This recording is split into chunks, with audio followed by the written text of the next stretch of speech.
Yeah, this is Billiam, and I've gotten lost. In time. When Lost first aired in 2004, many people did not expect this TV drama about survivors of a plane crash marooned on a deserted island to go off the rails as much as it did. Guys, where are we?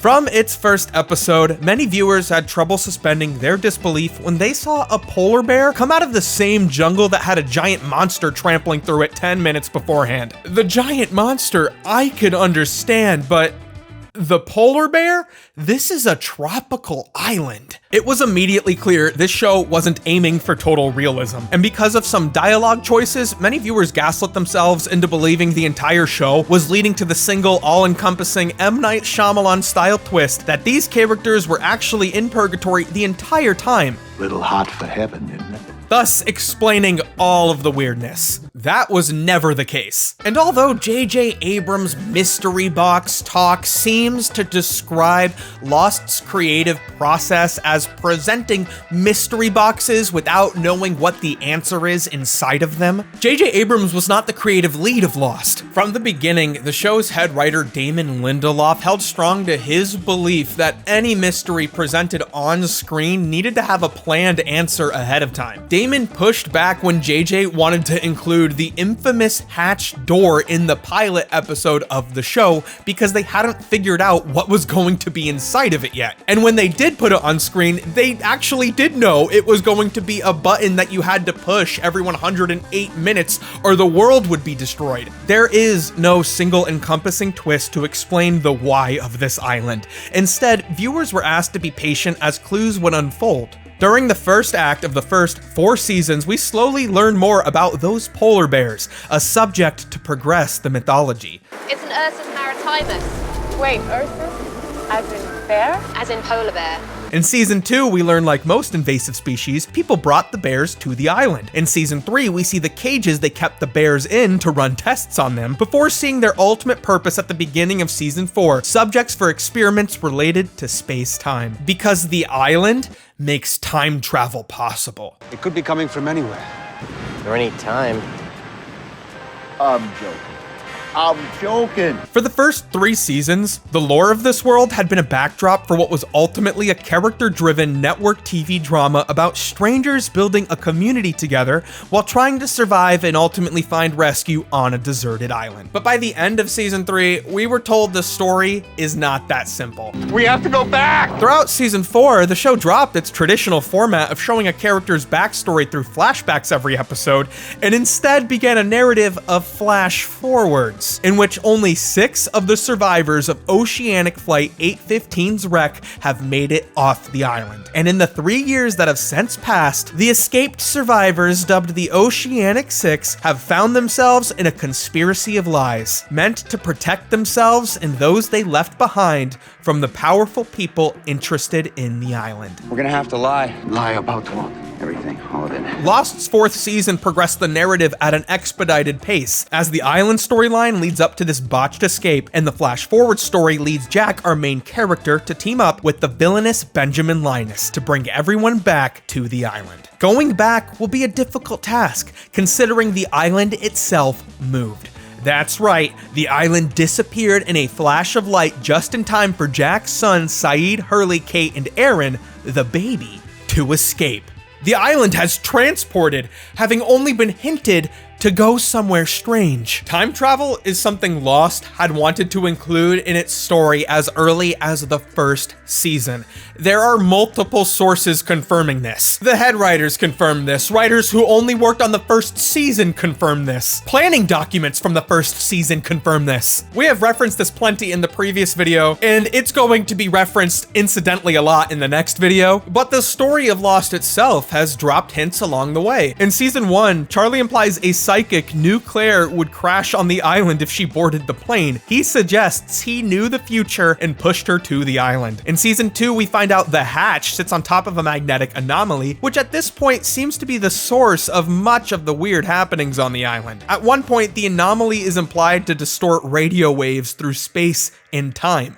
The hatch was built to maintain this energy after the Dharma Initiative tried to tap into it, but by turning a failsafe key, the hatch is destroyed and the energy buildup is permanently discharged, exposing Desmond to the anomaly directly. In season 3, it's implied that when Desmond was exposed to this energy, he sent psychic visions of his memories of the island to himself in the past, which ultimately leads him to crash on the island and later gives Desmond visions of Charlie's eventual death. You're gonna die, Charlie. In season 4, Desmond's consciousness skips through time, sending his past self to the future, to the island. Another push toward his ultimate destiny, and ultimately at the end of season 4, it is Ben Linus who turns the wheel of an ancient machine to move the island, tapping into the anomaly, transporting him through space-time to the very same place the polar bears were transported to. There's a misconception that at one point, the writers of the show publicly stated they would not be doing a time travel story in the show, or that they didn't want to. You're not going to tell them about the time travel? No. Okay. I'm not going to at all. I mean, in fact, I'm going to go back in time right now and prevent you from having said that. This is something I see people claim all the time, but it's never been something I've been able to source, and I have tried. More often than not, they were dropping hints disguised as jokes that they would eventually do time travel. It is true that at one point the network had dissuaded them from mentioning time travel in the first season,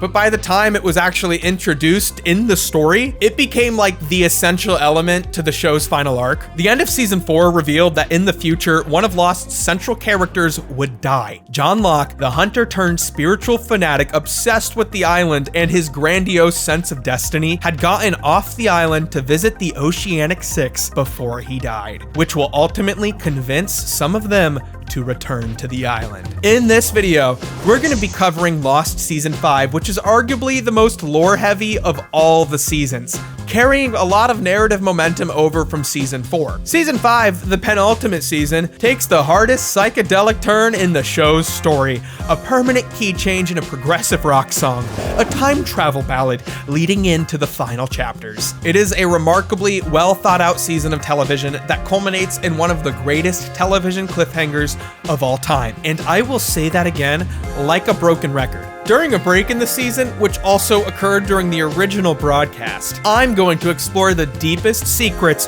of Lost's universe. You're gonna have to die, John. Some of it's really silly, such as the tie-in novels, official blogs, and guess what? You just lost the game. The board game, the video game, the mobile game. Everything that happens for a reason. Yet, a lot of this material is genuinely really fascinating and relevant to the story, like sections of the island only seen in the video game, and of course, the canonical backstory to the Dharma Initiative organization, who is heavily featured in the 5th season. And she knew that I was perceptive. Someone shooting at me? He's happy, healthy, and 105 years old. Alongside my episode commentary and recaps, I also really want to give insights on a lot of the philosophical and pop culture references the show makes, which I believe really helps to highlight character behavior and story themes throughout the show. This stuff is deeply ingrained into Lost. It's not just references. What? Back to the Future, man. And I believe when you lay out the order of all these like philosophical and historical reference, it does create this very direct, logical line to a time travel story. I've been so excited to talk about this stuff, guys. Please forgive me for indulging myself so much. Welcome to the Lost Retrospective Volume 4, when Lost turned into a time travel story. Can't believe you did it. Who did what? Locke. He moved the island. No, he didn't. Oh, really? Because one minute it was there and the next it was gone, so unless we, overlooked it, dude, that's exactly what he did. You got another explanation, man, I'd love to hear it. I've gone back in time to 2009. When traveling through time and while taking flights to different countries, it's really important to be able to communicate, which is why it's fate that Babbel is sponsoring this video. Babbel is one of the top-rated language learning apps in the world. That's right, the entire Earth. It effectively teaches you new languages through conversations you may actually have with someone. You want to talk about travel? Donde está El Baño. Relationships? Me llamo Billiam. How about making a business deal? Gracias. You can start speaking a new language in just 3 weeks. Each lesson is designed and crafted by real language teachers. You can even take live lessons. 2 are included with your subscription. Babbel's really easy to use. In this lesson, I have to go through a travel itinerary written in Spanish. It's a very practical thing to learn. This holiday season, give yourself the gift of conversation with Babbel. 10 minutes a day is all you need to start learning a new language. Babbel is offering 60% off of your subscription when you use the link in the description. Thank you so much, Babbel, for sponsoring this video. Back to it. With the poignant and corny slogan, Destiny Calls, the penultimate season of Lost would be shamelessly leaning into the core of the show's mythology. This season presents the why of Lost, a question posed by the call of destiny that the castaways will answer with a decided F you. You can't change the past! The wait is over. God! Destiny Calls. Easily, it's the promotional music video released by The Fray in 2008 that makes this slogan so mockable. Lost and insecure, these lyrics and the visuals are too on the nose. It's too silly in a melodramatic kind of way.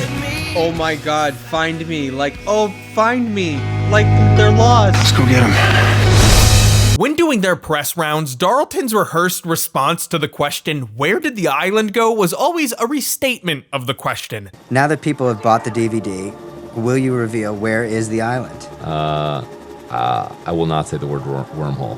You won't? But the island is definitely moved someplace, and of course, that will be a fairly interesting question for season 5. Where and perhaps when did the island go to? Fate and free will versus destiny. Characters fighting for what they want in a world that wants something else from them. Now, those themes are presented in a very tangible way. When these characters travel back in time, will they accept their destiny or will they try to change it? At this point, Lost had already presented its rules of time travel. Desmond could not change the outcome of his future, even when presented with relevant information. He still set sail to the island and cannot prevent Charlie's death, only delaying its inevitability. Holistically, Lost Season 5 has the strongest narrative cohesion, presenting a grand thesis on non-linear storytelling, all with a deep plunge into time travel, complemented by a sprawling character timeline that leads up to what may be the greatest cliffhanger in television history. That's not hyperbole. Season 5 tackling time travel is the unavoidable destination as the show continued to evolve its format and firmly cements Lost's intended progress. Flashbacks,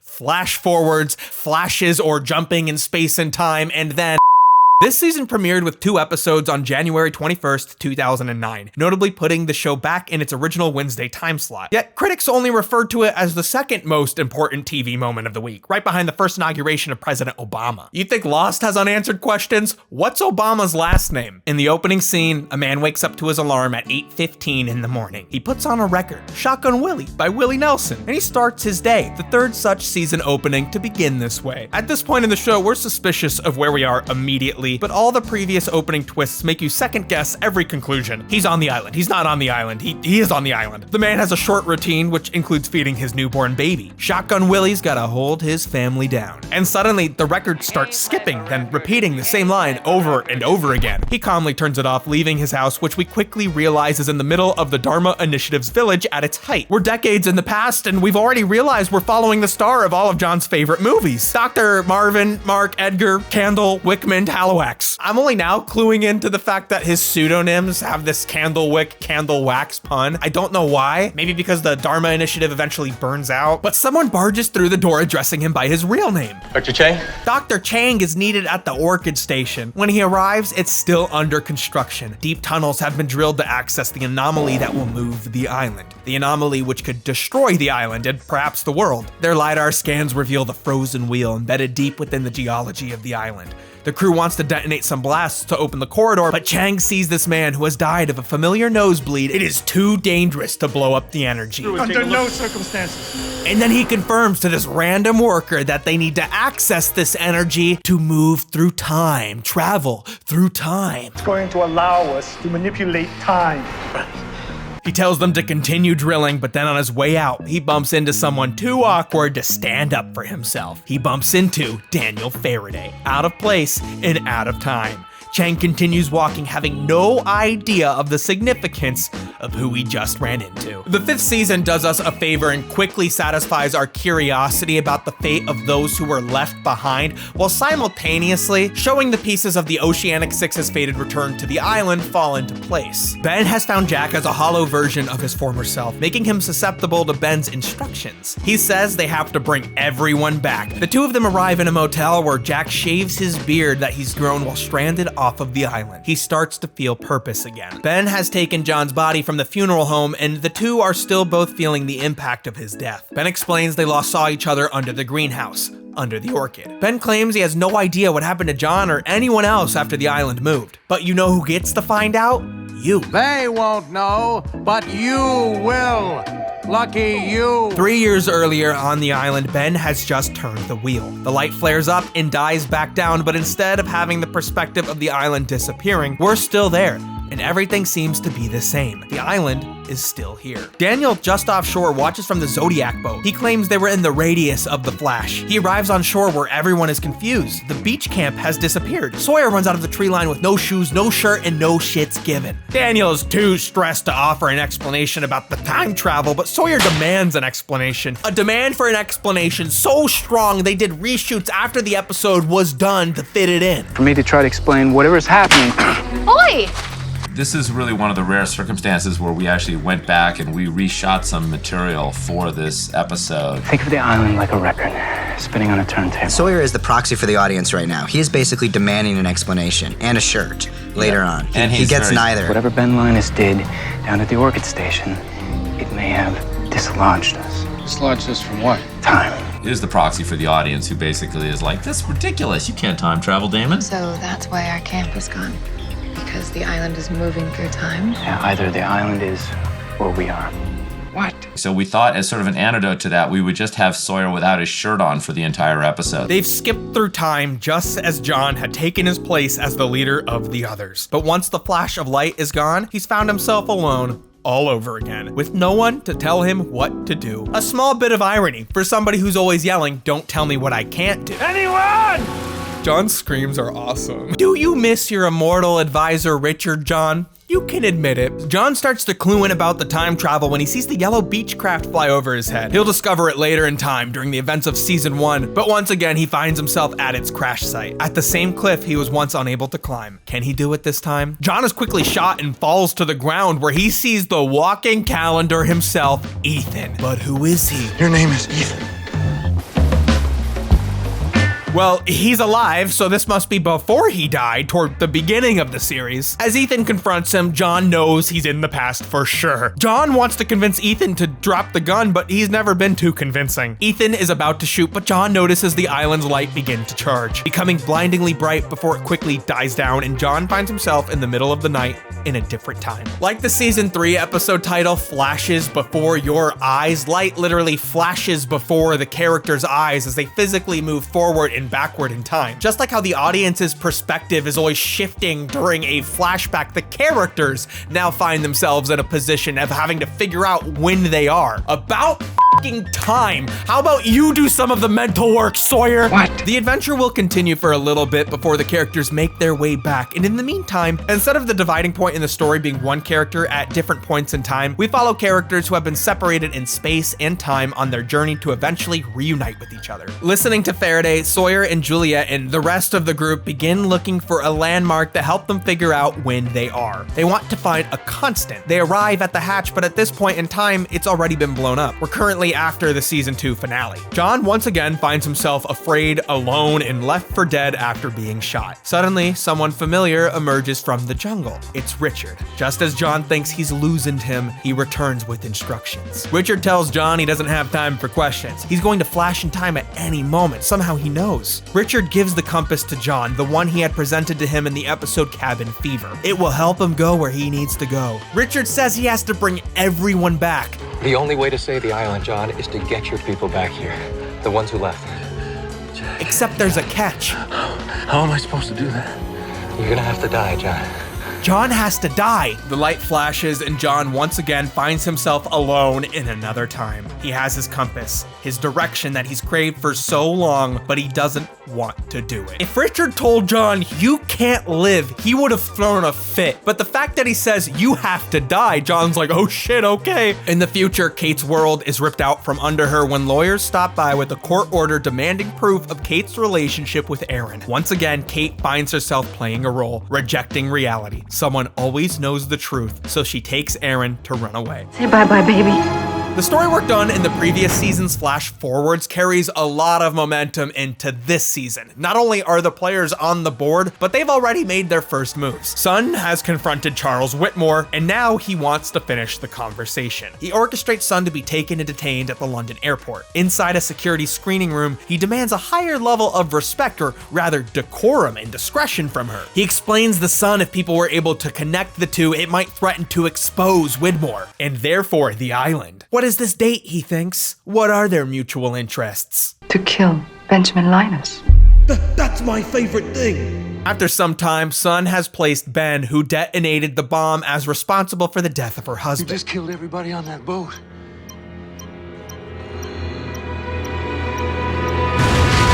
So?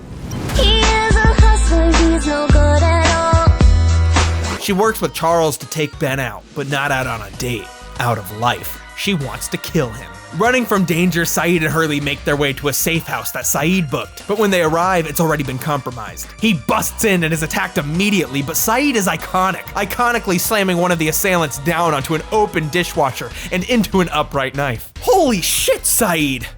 So f***ing iconic. The pulp violence of Lost usually depends on brutality rather than gore, though a lot is usually implied. The action scenes, even leading up to dramatic turns, are fun. I think a quintessential choice in establishing the tone of action in this world is the fact tranquilizer darts have an immediate effect. Anyway, Saeed gets popped right before beating up these dudes for good and goes down immediately. Hurley is witnessed with the gun and is seen leaving the scene of a murder with Saeed on his back, who murdered those guys. Never should have left that island. Back on the island, Charlotte's nose begins to bleed, a familiar sight from The Constant, a physical side effect of time travel. Daniel is concerned, but they make their way back to the hatch and find it fully constructed, an anchor in time. Sawyer attempts entry, but Faraday convinces him he can't. He can't change the future, and he and Desmond have yet to meet. But he also knows that didn't stop Desmond from coming to Oxford. In a moment to himself, Faraday deviously repeats Sawyer's strategy, violently slamming on the door until Desmond answers. It doesn't seem like Faraday is someone who is inclined to be honest, but he is playing by the rules currently. Daniel gives Desmond a message to be listened to at a later date, after Desmond can no longer change the past. Me and everyone else you left behind, we're in serious danger. You're the only person who can help us. He says once you leave the island, go back to Oxford and find my mother. The light begins to shine. Another jump is coming, and uniquely, Desmond sees and hears it as well. But he won't be jumping in time with them. He's just special. Instead, Desmond wakes up in the future, having remembered Daniel's message in his life off of the island. Perhaps this is another moment of Desmond's consciousness traveling in time, but it's definitely Daniel trying to learn how to exploit the game. The time Promise me you'll never go back to that island. has come. We're going on vacation, baby. Episode 2, The Lie, aired the same night and continues the momentum directly from the last episode, showcasing the chaotic consequences felt by those who stayed on the island and those who left it, providing an undertone for Hurley's guilt. The premiere event Let's go get him.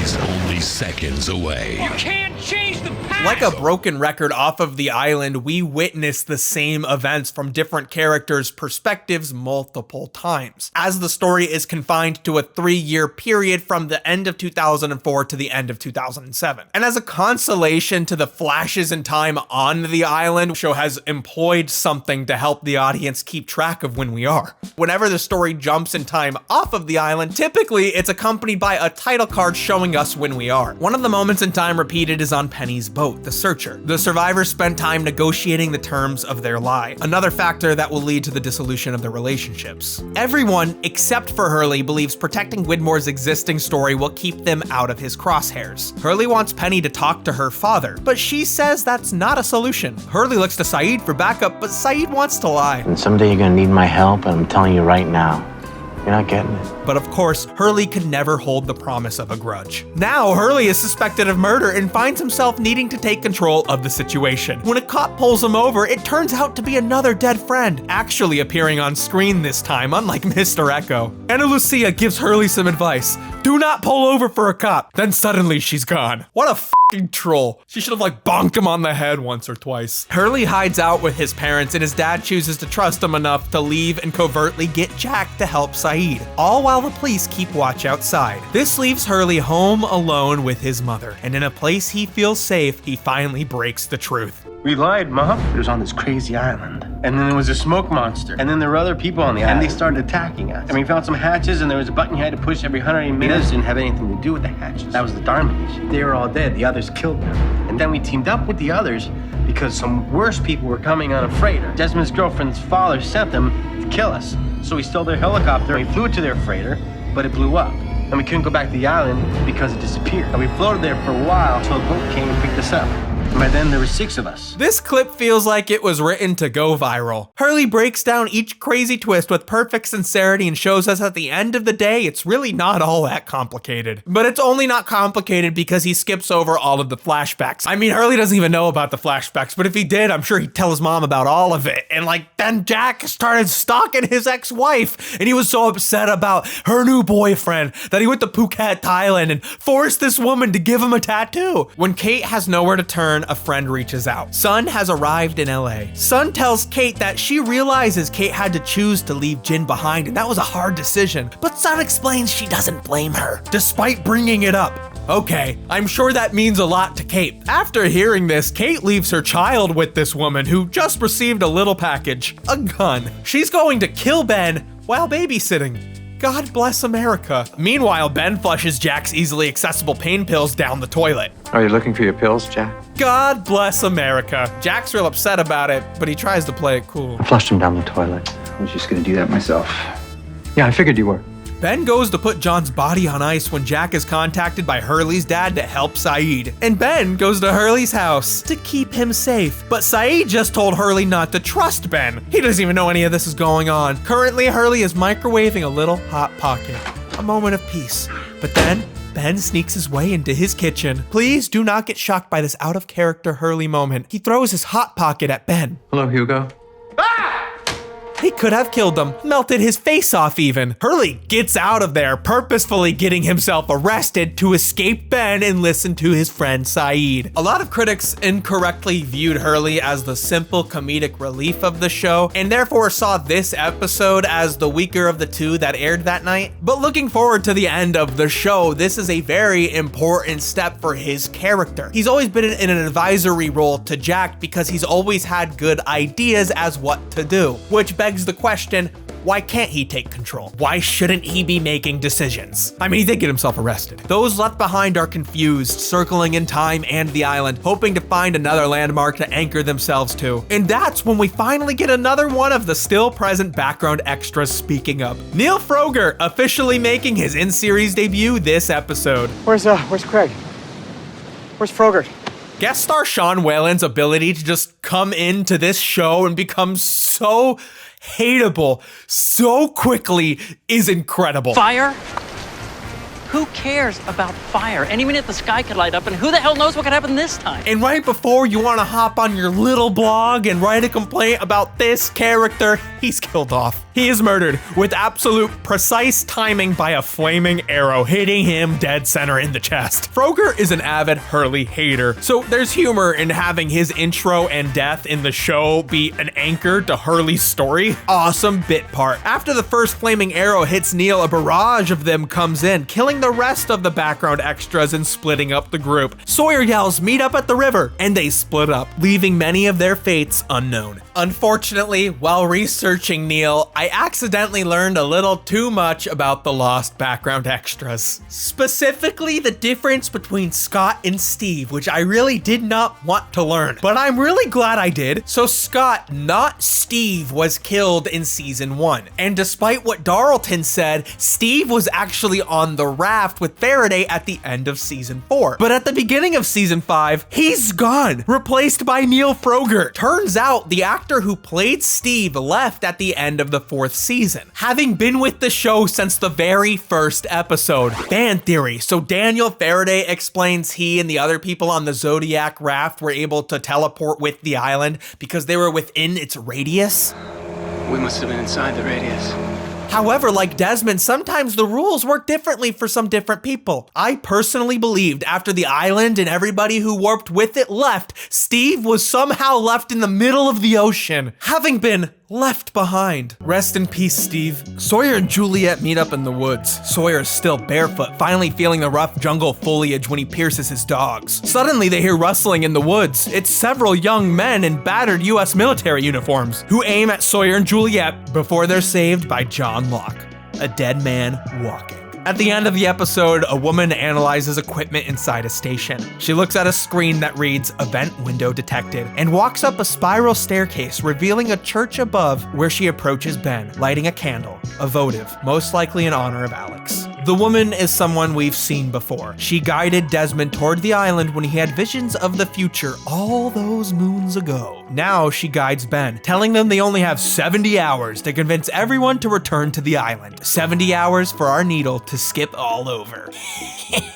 With how Lost develops its exploration of time, its time signature. In a way, this season becomes like a remix of Lost's format. And in honor of seeing this season as a remix of Lost, I finally want to take just a little bit of time and skim the surface of Lost's deep ocean of references, its samples. My one rule to help condense this project has been not to get into all of Lost's references. From Of Mice and Men. I've already had to read most of those books in high school. Did you read? I really could make a 4th volume of the Lost retrospective.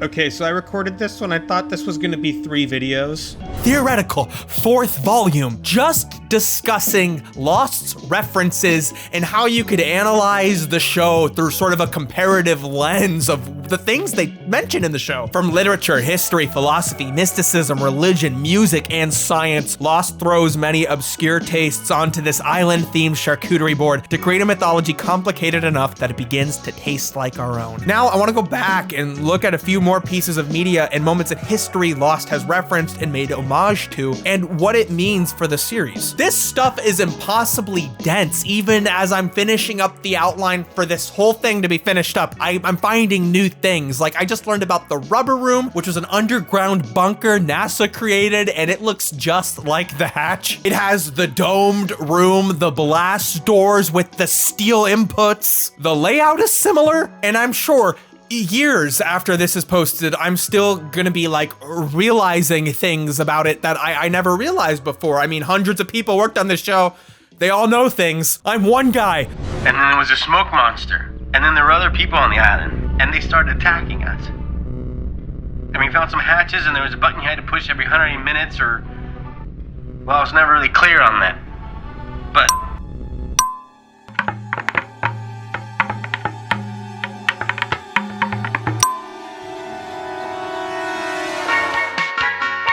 What is happening? With the aid of time travel, quickly, Lost reprieves itself from having to tell its backstory strictly through flashbacks, with each episode in time having deeper relevance to the show's overall mythology while never sacrificing the character narrative. I appreciate critic Vern Gay's assessment that Lost in its later years adopted a sort of pig in the python type of storytelling. The earlier seasons really relied on a simpler approach with great execution. The art direction, performances, and music would all come together to make character actions and brief glimpses at the metaphysical feel larger than life. The stories could have come off as cliched, and eventually Lost would develop its own set of cliches, but it really came together to make something wonderful. I'll say it repeatedly, especially early on, Lost was a lot like the Twilight Zone. On an island. The flashbacks serve a similar role to Rod Serling's opening narration, giving context to connect with the character's story, which usually ends on a pulpy twist. Could a human being change what has happened before? Interesting and theoretical because whoever heard of a man going back in time? Before tonight, that is. Because this is the Twilight Zone. But at no point did the Twilight Zone attempt to make the mistake of explaining its own lore. Like, could you imagine if they explained Rod Serling was operating everything behind the scenes, pulling the strings of the Twilight Zone, putting the gremlin on the wing of the airplane, the ghosts, the aliens? He found them. He brought them here. What if they explained that all the other Twilight Zone narrators were part of a line of succession? Because I'm now discussing Lost's dip into time travel, I've gone back and watched all of the Twilight Zone episodes of the original series involving time travel. It's sort of a micro-level study to examine the sort of time travel stories Lost pulls from. The episode Walking Distance was pretty essential in defining the early tone of the Twilight Zone. It follows a businessman who realizes he stopped just outside his hometown. In fact, he's within walking distance. He chooses to go for a quick nostalgic pit stop only to arrive in the town exactly how he remembers it from his childhood. He takes joy in revisiting childhood memories and eventually attempts to interact with his younger self, but pushes his childhood self to sustain an injury that he doesn't remember happening, ruining that summer he once remembered so fondly. When his father recognizes him out of time, he's concerned, imploring that he allows his childhood memories to exist as they are. When he walks back to where he came from, the man finds himself in his time again with a new limp, a new aching to associate with the fond memories. Mark Scott Zachary, who wrote the Twilight Zone Companion, which is my personal inspiration for writing this series the way I did, and at the length I did it at. He described Walking Distance when compared to other early Twilight Zone episodes as less hard-edged. Walking Distance makes no pretense at being science fiction. It's clearly a fantasy. Rather than using a time machine, Serling and the director, Stevens, employ a visual illusion to Through the Looking Glass. The camera pans over to the mirror in which we see his reflection. This cuts to a reflection of Martin in a drugstore mirror in the past. The core theme of Walking Distance is the fact that you cannot return to a time you long for. It's also a core theme throughout Lost, which unapologetically uses time travel as its grandiose tool to express that theme. Going all in on Lost's lore, season 5 really requires the most retention of the rest of the series, referencing things that general audiences may have considered to be an obscure reference. There was an incident. The idea of time travel being introduced to Lost 5 seasons in was crazy to so many viewers. Though people who have been paying attention were kind of expecting it at some point, but maybe not to this extent. It continued the line of thought that Lost was actually attempting to jump the shark every single season with a radical new dimension to this world. But before modern pop culture evolved into a sea of time travel, more so multiverse storytelling, Lost did it better than anyone else. That's why 20 million viewers returned to the island. I don't want any part of this. Making this season's premiere of Lost bigger than ever. How do I get off the island? Please tell me! The exciting new season of Lost has just begun. Everyone on the island is in danger. We're running out of time. You need to listen to me. All of us are gonna die.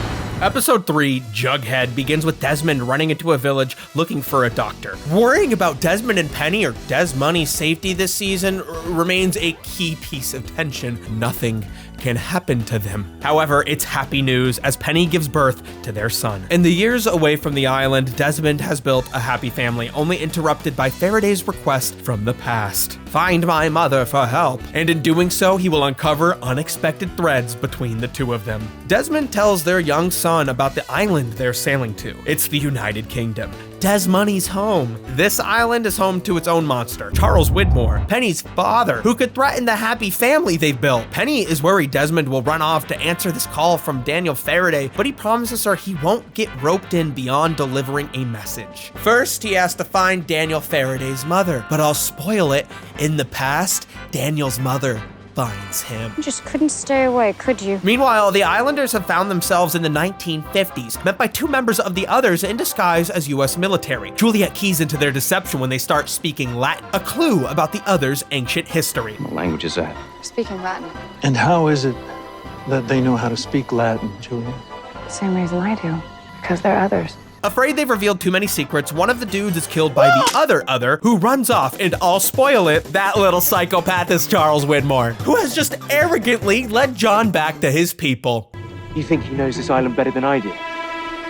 Richard Alpert! He was like John too back in his day. On September 23rd, 1954, 50 years before their second day on the island, John introduces himself to Richard Alpert and the group who will eventually be known as the Hostiles, and then later, the Others. But right now, they're just the people of the island. Richard initially assumes they're from the US military and have returned to retrieve their bomb. But John gives Richard the compass and tells his story. He's their leader from the future! Richard doesn't recognize John or the compass and doubts his story. So John instructs Richard to visit him when he's born, which will be in 2 years. Meanwhile, Daniel quickly realizes the bomb they referred to is in fact a hydrogen bomb, seeing radiation burns. He wants to help make it safe and convinces the others to take him too.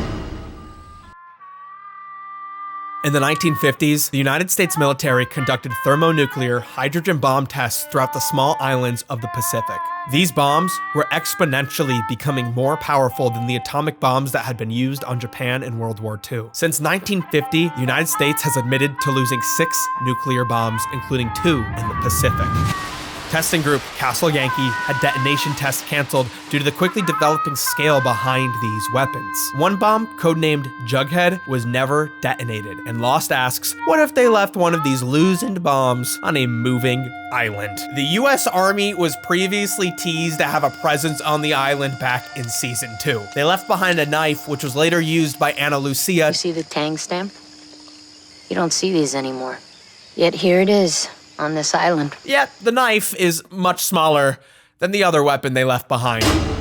A multi-ton nuclear warhead suspended by a rope on a little wooden platform. I love rewatching this stuff knowing Daniel's mother is Ellie, currently holding a gun to his head. You look so much like someone I used to know. She's hesitant to trust his intentions, which is only exacerbated by his instructions to make the bomb safe. You need to take it off this platform carefully and bury it. He can't be persuasive because his confidence comes from his knowledge of the future. The bomb did not go off on the island, he thinks, and she thinks he's trying to trick her. So she raises her gun, but Sawyer and Juliet are behind the tree lines. Ellie drops her gun, and they see the bomb. Son of a bitch. Daniel has a weird strategy in convincing the others to show him the bomb. He admits he would never do anything to hurt the woman he loves, such as blowing up a nuclear bomb in a suicide mission. Charlotte's taken aback by this, and they believe him and decide to take him to the bomb. However, in the future, Desmond learns given the opportunity, Daniel would hurt the people he loves a lot. At Oxford, Desmond finds Daniel's memory has been wiped from the records. However, he finds evidence of the experiments that irreparably damaged Daniel's brain and his memory. A janitor finally comes around and tells Desmond he's not the first one to come snooping around. The university has put a lot of effort into erasing Daniel's work. The university says there's no record of him. Well, can you blame him? I mean, after what he'd done to that poor girl. Desmond tracks down Teresa Spencer under intensive at-home care. He's embarrassed to have intruded onto the scene, something the nurse ridicules him of. But Desmond already knows what happened here. He too has witnessed the hemorrhaging effect of time travel. Desmond's trail leads him to a dangerous place when he learns the name of Teresa's caretaker and Daniel's benefactor, Charles Widmore. But in a bold act, Desmond just walks right into his office, proving he's not afraid of him. All right, Desmond. Don't get in danger. Surprisingly, Charles wants to hear Desmond out. But when Desmond asks where he can find Faraday's mother, Eloise Hawking, Charles chokes for a minute. And I'll spoil it for you. That's because Desmond just asked him about his ex and the mother of his son, who just happens to be Daniel Faraday. This season tells the tragedy of this estranged family. Well, they don't even have the opportunity to appreciate the family reunion they have in 1954. Desmond wants to prove to Charles he is not afraid of him, but Charles only wants Penny, his other child, to be safe. The two are not on the same page. Charles tells Desmond to go back into hiding. But to Desmond, this can only mean one thing. Charles is once again doubting him. He quickly brushes off the vague threats. What other scary things can come out of the dark after what he saw on the island? But will those things stay on the island? He leaves, learning Eloise is in Los Angeles, on the other side of the globe. Not wanting to get in deeper, he tries to convince Penny he will forget about his memories of the past and stay with her and their son, whose name tells another story. Doesn't matter, Pen. You're my life now. You and Charlie. Oh. Their son's name is Charlie. Oh God. I won't leave you again. Not for this. When Penny hears the name Charlie, she knows Desmond will not leave it behind. Their son shares a name with the man Desmond could not save on the island. But ironically, he also shares a name with her father, Charles, who Desmond has not only always sought the approval of, but somebody Desmond has taken upon himself to challenge. It's a complex web they've been tangled into, and she knows he needs to see this through, so they head for Los Angeles. Meanwhile, in the past, John has exchanged the compass with Richard, and Faraday has told his mother to bury the bomb. The others have been given cryptic instructions to follow before ALLITERATE takes those people who gave them the instructions away, and the Islanders find themselves in another time. Next Wednesday. He's here to help us. We all need to be together again. Episode 4, The Little Prince, opens again on The Searcher, like a broken record, where Kate finds a partner in crime in Jack. Like a broken record. She's already a few steps ahead of his plan to lie. She wants to take Aaron and slip into a new life again, like a sad, broken record. Did you know that Claire was flying to LA to give him up for adoption? She justifies it so quickly. I'm sure she's already thinking of the benefits it could give her in a trial, but I don't know to what extent. But even without her legal troubles, Kate slips into the same patterns alongside Jack. She's as loosened as he is. I have always been with you. Off the island, Kate leaves Aaron with Son while she goes to visit the lawyers threatening to take him. Desperate to avoid an exchange of custody, she will discover some secrets about who they work for. No one is safe. Time to prepare yourself. You are going to lose the boy. Nothing is impossible.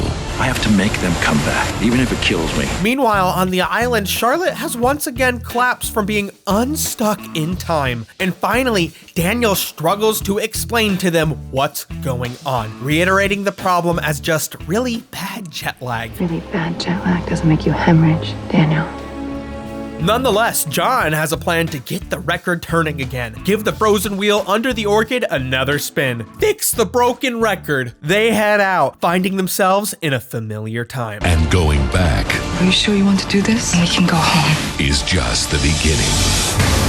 Saw Kate in the jungle. Sawyer is unspeakably moved when he walks upon the sight of Kate helping Claire deliver Aaron. From way back in season 1, Sawyer thinks? Kate has always been in Aaron's life, a fact that can make us appreciate why she fights to be with him off of the island. Later, John sees the light of the hatch that shined on him the night Boone died. Witnessing the moment from afar, John is given reassurance of his destiny, but now his destiny is to die. John has always seen through Sawyer more than Sawyer is comfortable with and asks him what he saw earlier in the jungle. Sawyer turns the question around on John, asking how it is they knew when they were. John says he recognized the light as a part of his painful journey after Boone's death, stating he needed to experience the pain he felt that night. Not like Boone needed to die though, right, John? Right, John? No, I needed that pain.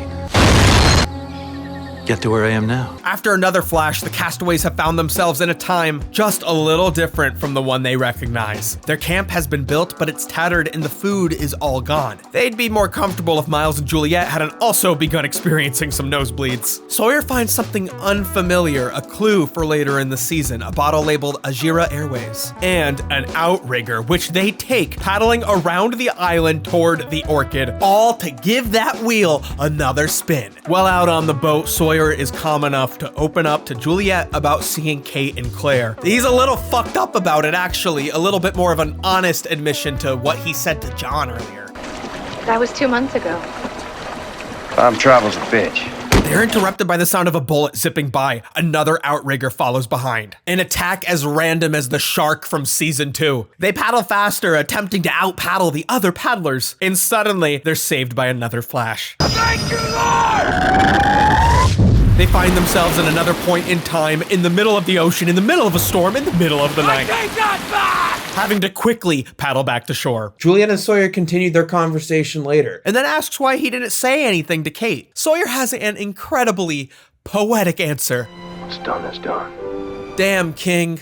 That's some wisdom. As their lives continue, we see how quickly Kate and Sawyer are able to move on. Sawyer can probably imagine a life Kate has created for herself, potentially with Aaron too. In the future, Kate lets Jack come along with her, and the two discover the lawyers are working for Claire's mother, Aaron's grandmother. From their perspective, it's an open and shut case, but Jack thinks this is a family affair. Maybe he can convince her otherwise. He gets his ass right back in the car when he realizes she has no idea who Aaron is, and he's not going to take the time to explain it to her, whether they're family or not. Someone else is going after Aaron and Kate. Ben. You are going to lose the boy. We're going to have to take the boy. Ben with Saeed meets with the very same lawyers who have now helped settle Hurley's legal problems. They go on to meet Jack and Kate at the docks, where Kate immediately makes the correct conclusion about Ben. He's taking kids again. Claire was kidnapped, Walt was kidnapped, the children from the tail section were kidnapped, and Alex was kidnapped from Rousseau. Jack tries to step in and say, "No, Kate, you're wrong." But Ben saves him the embarrassment. No, you don't understand. No, Jack, she's right. Kate tells Ben to leave her child alone, but Ben gives Kate a harsh reminder that'll bring her world crashing down. Leave me and my son alone. Because he's not your son, Kate. Damn, why does he have to say that shit like a little bitch? Escaping the storm, Sawyer and the others discover equipment washed up labeled in French. Off the coast of the island, a young Danielle Rousseau, currently pregnant with Alex, approaches the island with her team 16 years before the first episode. While fiercely paddling through the storm, Rousseau and her team see someone floating and quickly work together to pull him up from the water, revealing a bruised and battered, but very much alive, Jin. Damn, let's just put an epic edit of Jin here. Let's put both boat explosions he survived in the edit. Everyone knew he was in the cast list, by the way, but it's still an awesome reveal anyway. So weirdly enough, the headline of this episode is not Jin's fantastic return. It's the other outrigger shooting at our guys. Who are they? Who are the silhouetted figures in the outrigger? This innocuous 30-second chase scene features Lost's most notorious unsolved mystery. A scene was apparently scripted to return to this from the other perspective, but it was never shot. Between season 5, there's a lot of people you might suspect it to be, but at the end of the show, the complete DVD box set featured an interesting Easter egg with a peculiar answer. Apparently, the people in the other outrigger are drifters through time, unable to find their way home without the correct compass bearings around the island. It's a pretty creative answer that reminds me of the Twilight Zone episode, The Odyssey of Flight 33. This episode features a passenger jet getting swept up in an airstream that carries them into another time. Is heading into an uncharted region, well off the beaten track of commercial travelers. It's moving into the Twilight Zone. They ride the stream again, failing to find their way back home, back to their time, and the episode ends without a conclusion, implying the plane continuously flies, searching for its home. The first passenger jet opened to service in 1951. When the Twilight Zone started airing less than a decade later, the skies were a vast new frontier, sparking passengers' imaginations beyond Earth and deep into outer space. Contrasted with great conventional aircraft, the 747 will carry 490 passengers. Yet the ocean is another uninhabitable world right next to our own. Its own mystery box not yet fully explored. A provider of life and a destructive force capable of swallowing an entire world, eroding it into nothing. The perfect mood for the title of episode 5, This Place is Death. On an all-new Lost. You guys are crazy. Kate. Jack, don't. Their destiny. Damn it, hold on! Demands. Jin's still alive, and I can prove it. Sacrifice. Move away, Kate. I said move away. Sun arrives at the dock and confronts Ben with a loaded gun.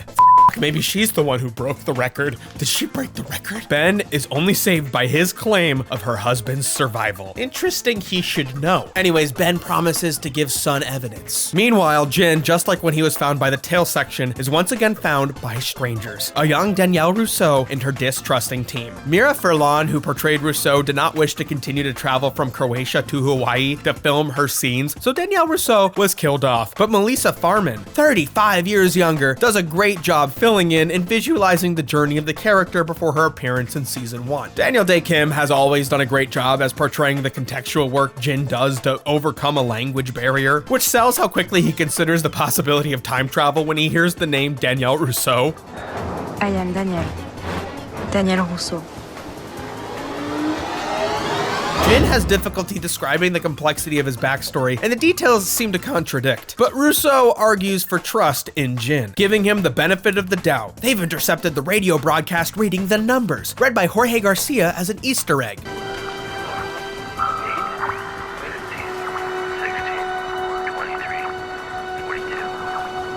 But not for any plot significance. Jin agrees to go to the radio tower with them, believing it to be a good place to get his bearings and find his camp. They hike up the mountain where their trek is interrupted by a familiar rattle in the woods. He's only ever heard it once, but Jin would never forget the wail of the monster. What is that? Monster. It quickly catches up to one of Rousseau's mates, dragging him under the barrier walls of the elusive temple. The monster tries to slither underneath with its prey, tearing the man from his arm. And just when Jin thinks it can't get any worse, he's finally conscious to experience the beauty that is being skipped through time. In a flash, Jin finds himself alone in a new time with the man's severed arm, now aged many years. He makes his way to the beach to witness the sad fate of Rousseau and her husband just a little while later. Rousseau's music box lies on the beach broken, and the action plays out exactly how she tells it to Saeed when he fixes it 16 years later. I had no choice. We were already lost. She aims her gun at him, but he convinces her to put it down. Just as she does, but Rousseau has left the gun unloaded. He wanted to kill her, so she kills him. Rousseau believes the monster made him sick. He was sick. But he calls it a security system, and later, Rousseau will say she doesn't believe in monsters. There's no such thing as monsters. Maybe she convinces herself it wasn't real. What she saw wasn't real. But then Danielle sees Jin. This once trusting person is now ready to kill on sight. Wait, you're sick too! No. You're here! Jin gets away, leaving Rousseau to remember him as a distant, vague memory to feed into her theories about the whispers in the jungle and the others on the island. Running into the jungle, Jin finally reunites with his friends and takes security in the fact Sun has made it off of the island. Jin and Sun become the next couple in Lost to be estranged. Rose and Bernard were separated across the island. Desmond and Penny were separated across the world, and Sun and Jin are separated across space and time. This is a very kind of visceral story to me. Sun initially thinks Jin is dead, but will later realize he's stuck in the past, which is just like when somebody dies in real life. They are always stuck in the past. Sun's journey of revenge keeps her stuck in the past, connecting with her grief instead of her new daughter. One by one, the castaways experience the earliest stages of time travel trauma, but Charlotte is clearly experiencing the worst of it, leaving Daniel unable to describe the gravity of the situation. Really bad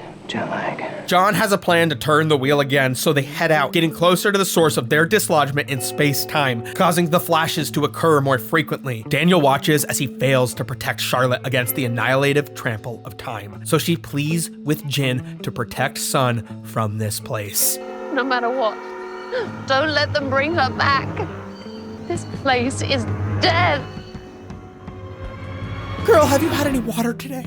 Or perhaps 100 years from now, 30 seconds ago? Rousseau and her crew have suffered from this mysterious illness, but one by one, we watch as our chronologically confused castaways start exhibiting symptoms of their own mysterious illness. With Teresa in our minds, we dread what could happen, and then Charlotte's mind skips back, a familiar linear inconsistency in her consciousness. I'm allowed to have chocolate before dinner. Like, girl, I will get you chocolate. Anything. You just ask. You don't have to worry about it right now. Briefly, Charlotte remembers she was born on this island, and when she was young, a man came up to her and warned her to never come back. She was frightened by him then, and is now more frightened by the memory of his face, the memory of Daniel, who will go against his own beliefs to attempt to prevent her impending death, which is now.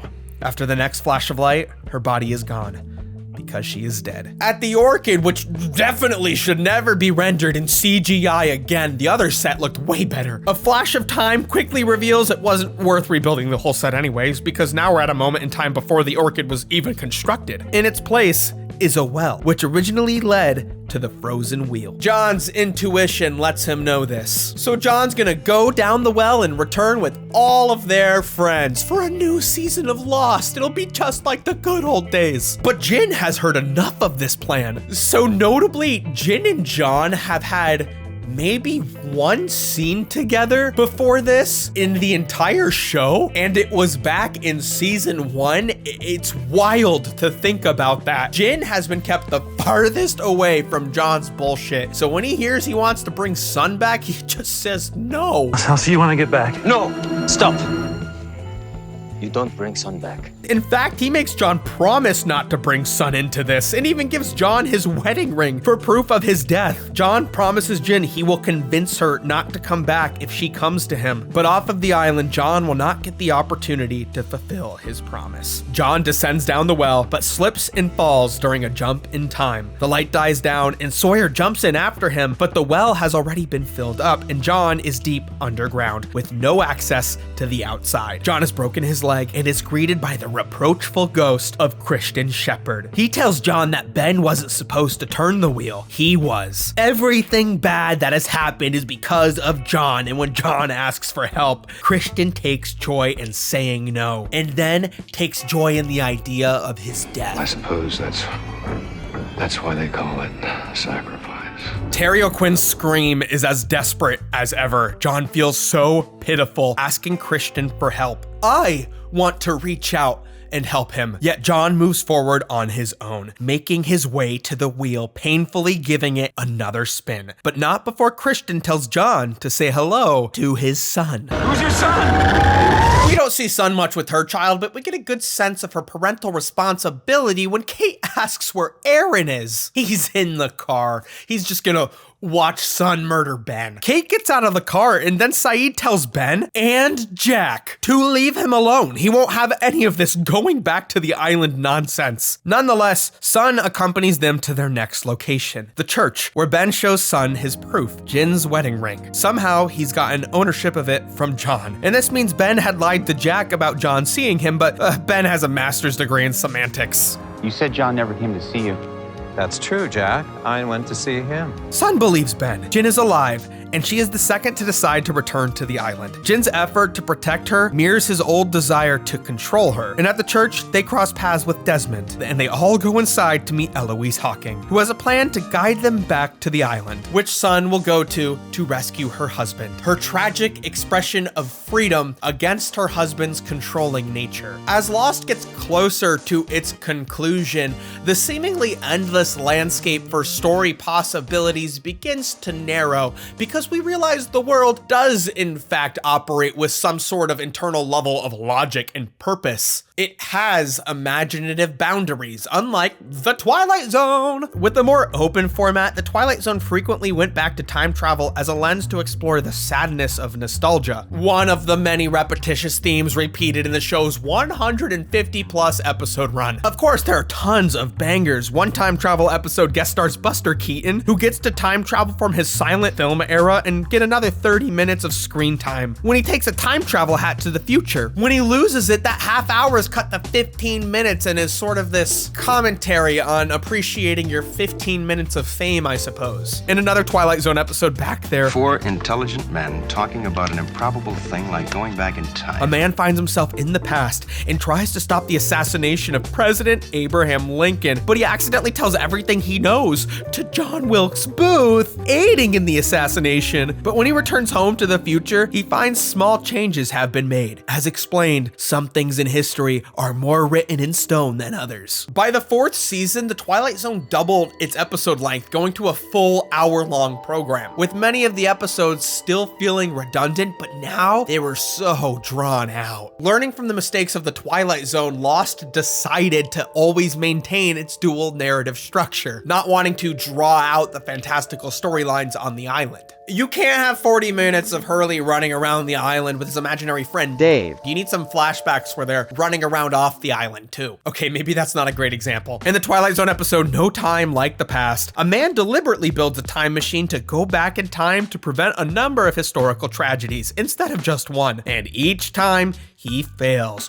One after the other. We know where this is going. He's not gonna do it. Loser! You're a loser! But despite being very repetitious and similar to that earlier episode, I do think they managed to improve upon the ending. He returns to his hometown at an earlier point in history and accepts he can't change the past until he remembers the story of a local orphanage burning down, injuring 12 children. He tries to prevent it, but inadvertently causes it. He has always been the cause. What happened, happened. With its endless possibilities, even the Twilight Zone ended up telling a lot of repetitious stories, while Lost often repeated itself because of the limited scope of its narrative. They had to show these characters going through similar motions over and over again. But at the end of the day, Lost took a very important philosophical lesson from the Twilight Zone, that the important part of the story is what events mean to the characters, rather than the mechanical explanation for why those events happened. A man named Driscoll who came and went and in the process learned a simple lesson.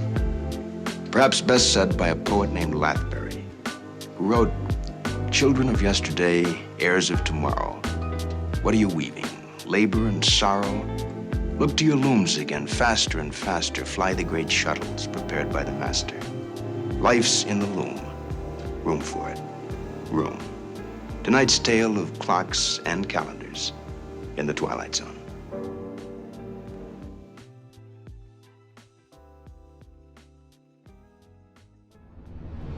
A portrait of a man, aged 27, caught up in his own obsession. Billiam, Mr. Hipster Trash, is currently stuck between a clock and going at his own pace. When he's wrapped up in his own head, the silly island show, time before him, seems to speed on by. Yet when he manages to pull out, things freeze. Even his friends are perfectly still. Nico the editor, Savannah the co-writer, even the new editor, Gabe, who is just walking into this mess, is now frozen in space-time. The perspective of a man caught up with obsession. Dude, just watch another show or something. There's other good shows. Like previous seasons, the 5th season of Lost highlights and magnifies one of the existing themes in the show, that being the theme of going back. I think he wants us to come back, Harley. Ready to go back? Go back, Adam. We have to go back. We gotta go back. You need to come back. We have to go back. We're never going back. There's nothing to go back. To go back to the island. Go back there. We have to go back. We have to go back. Turn around. We can't do it. We need to go back.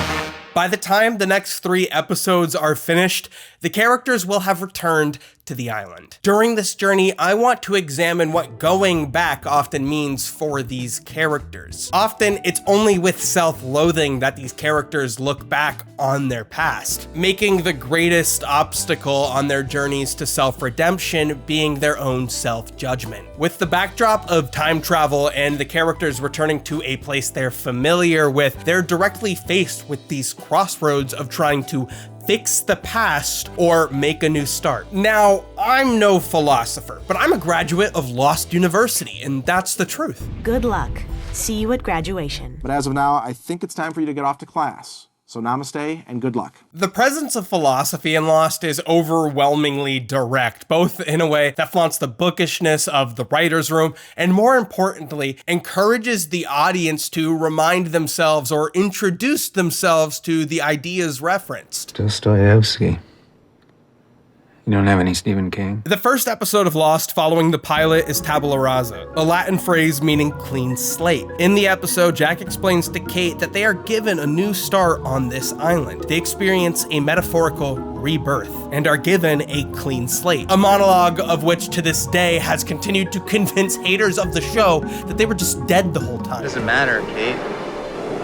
3 days ago, we all died. Now, IRL John Locke, the philosopher, is credited with describing tabula rasa as something you're born with. Locke believed that we are all born as tabula rasa, or a blank slate. He argued that all knowledge is obtained through experience. You cannot be given a clean slate midway through life. That's why Jack says they died. Because as soon as we're born, the way we behave and see the world is imprinted onto us. The show views clean slates as something you can be given midway through life. You can have a fresh start, but through the flashback stories, we also examine the Lockean view of tabula rasa. The characters often have trouble taking advantage of their fresh starts because their backstories inform how they behave on the island. They carry the past with them. I want to take the next 3 episodes, 316, The Life and Death of Jeremy Bentham, and LaFleur, to re-examine many of Lost's philosophical themes. In these 3 episodes, we explore Lost's leading men, John, Jack, and James,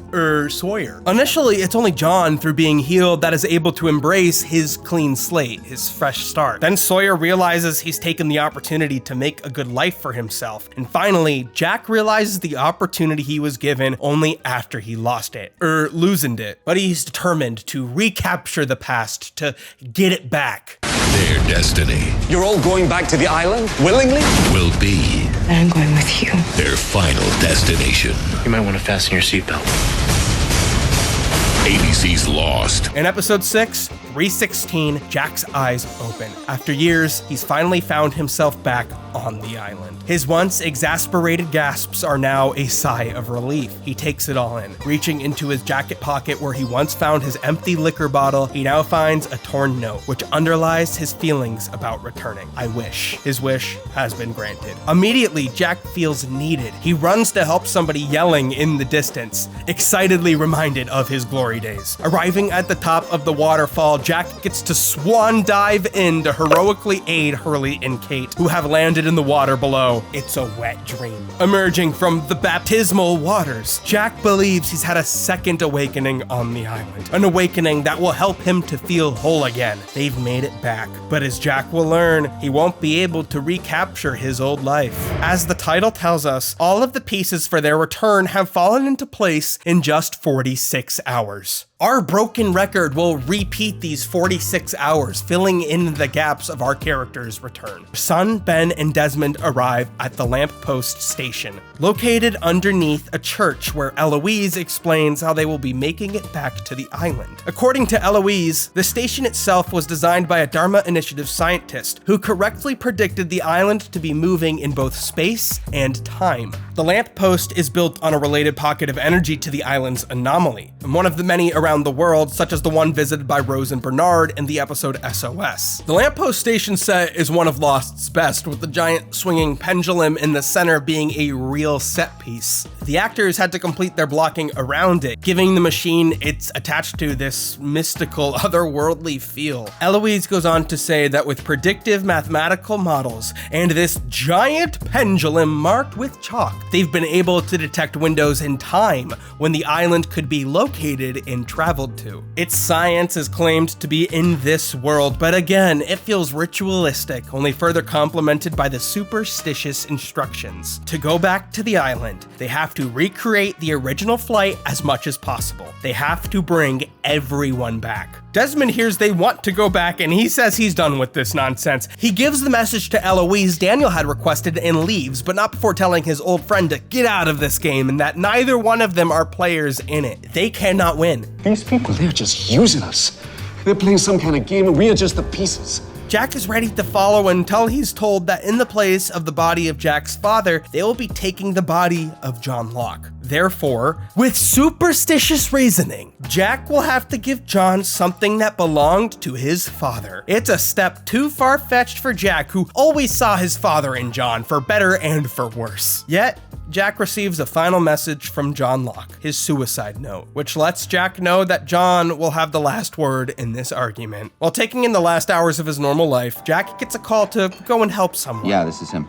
He did what? It might feel like Jack is about to figure out how to get Hurley out of jail and is going to convince him to come on the plane with them. But instead, Jack is answering a call from someone we've never met before. This dude named Ray, Jack's grandfather. After an escape attempt, Jack helps Ray back to his room at the nursing home, where we see they have a playful, yet most likely complicated relationship. And one of those missing pieces episodes, which we'll talk about in a little bit, Christian gives Jack a watch that his father, Ray, had given to him at his wedding. He never wore it because Ray disapproved of Christian's marriage, perhaps knowing Christian would cheat on Jack's mom, but nonetheless, Christian resented Ray for it. We don't get to know Ray much, but we know he's a troublemaker, and perhaps we're told he might be a little like our friend Sawyer by how he references Kate. The pretty one with all the freckles. What was her name? Jack tells Ray he's going away for a while, and he isn't surprised to hear it. He just asks Jack where. I'd be going away for a while. Where's away exactly? Somewhere better than here. Touché. When looking through Ray's getaway bag, Jack finds something he wasn't expecting to see. A pair of his dad's shoes, given to Ray after his son died. Jack asks if he could have them, and his grandfather says yes. After all, Christian never wore his watch. There seems to be a great sadness between the Shepherd men, as if they've all had a missed opportunity to get to know each other. Later, Jack arrives at the church, where he sees Ben lighting a candle for Alex. It's strange to think of Ben as a religious person. Perhaps he's not, but he does believe in something. He tells Jack the story of the portrait in the church, the story of Thomas the Apostle, who followed Jesus in life, but earned his fame when he doubted Jesus' resurrection. Jack asks if Thomas ended up believing. We're all convinced sooner or later, Jack. Jack goes to give John his shoes, and in the process, fills in the story of one of the show's smallest details. In the first scene in the show, Jack awakes in the bamboo forest and runs by a pair of white sneakers. When he sees the ghost of his father, he's in those sneakers. He laughs at John about how ridiculous this all is. He's giving John a pair of his father's nice shoes, while Jack explains he didn't believe his own father was worthy of a new pair. He wasn't worth a nice pair of shoes to me. When he picked up his body, Jack gave his father a pair of old white sneakers. Jack just had them on him. Jack hates John's view of destiny because it reminds him of his father's view of destiny, something Jack believed was taking personal responsibility away from Christian. Some people are just supposed to suffer. That's why the Red Sox will never win the damn series. Instead of taking responsibility for it, he just put it on fate. Said he was made that way. John blamed his destiny on the death of Boone. Boone was a sacrifice that the island demanded. And doesn't share with Jack that he believes this was a mistake. And somebody died, a kid.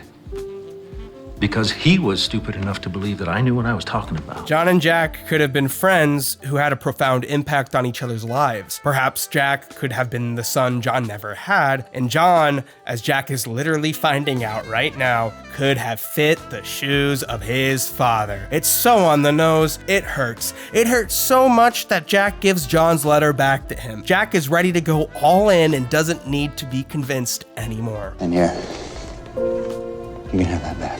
When Jack arrives back home to his apartment, Kate is already there, distraught. Jack asks where Aaron is, but Kate tells him never to ask about Aaron again. She'll be going to the island, and they make out.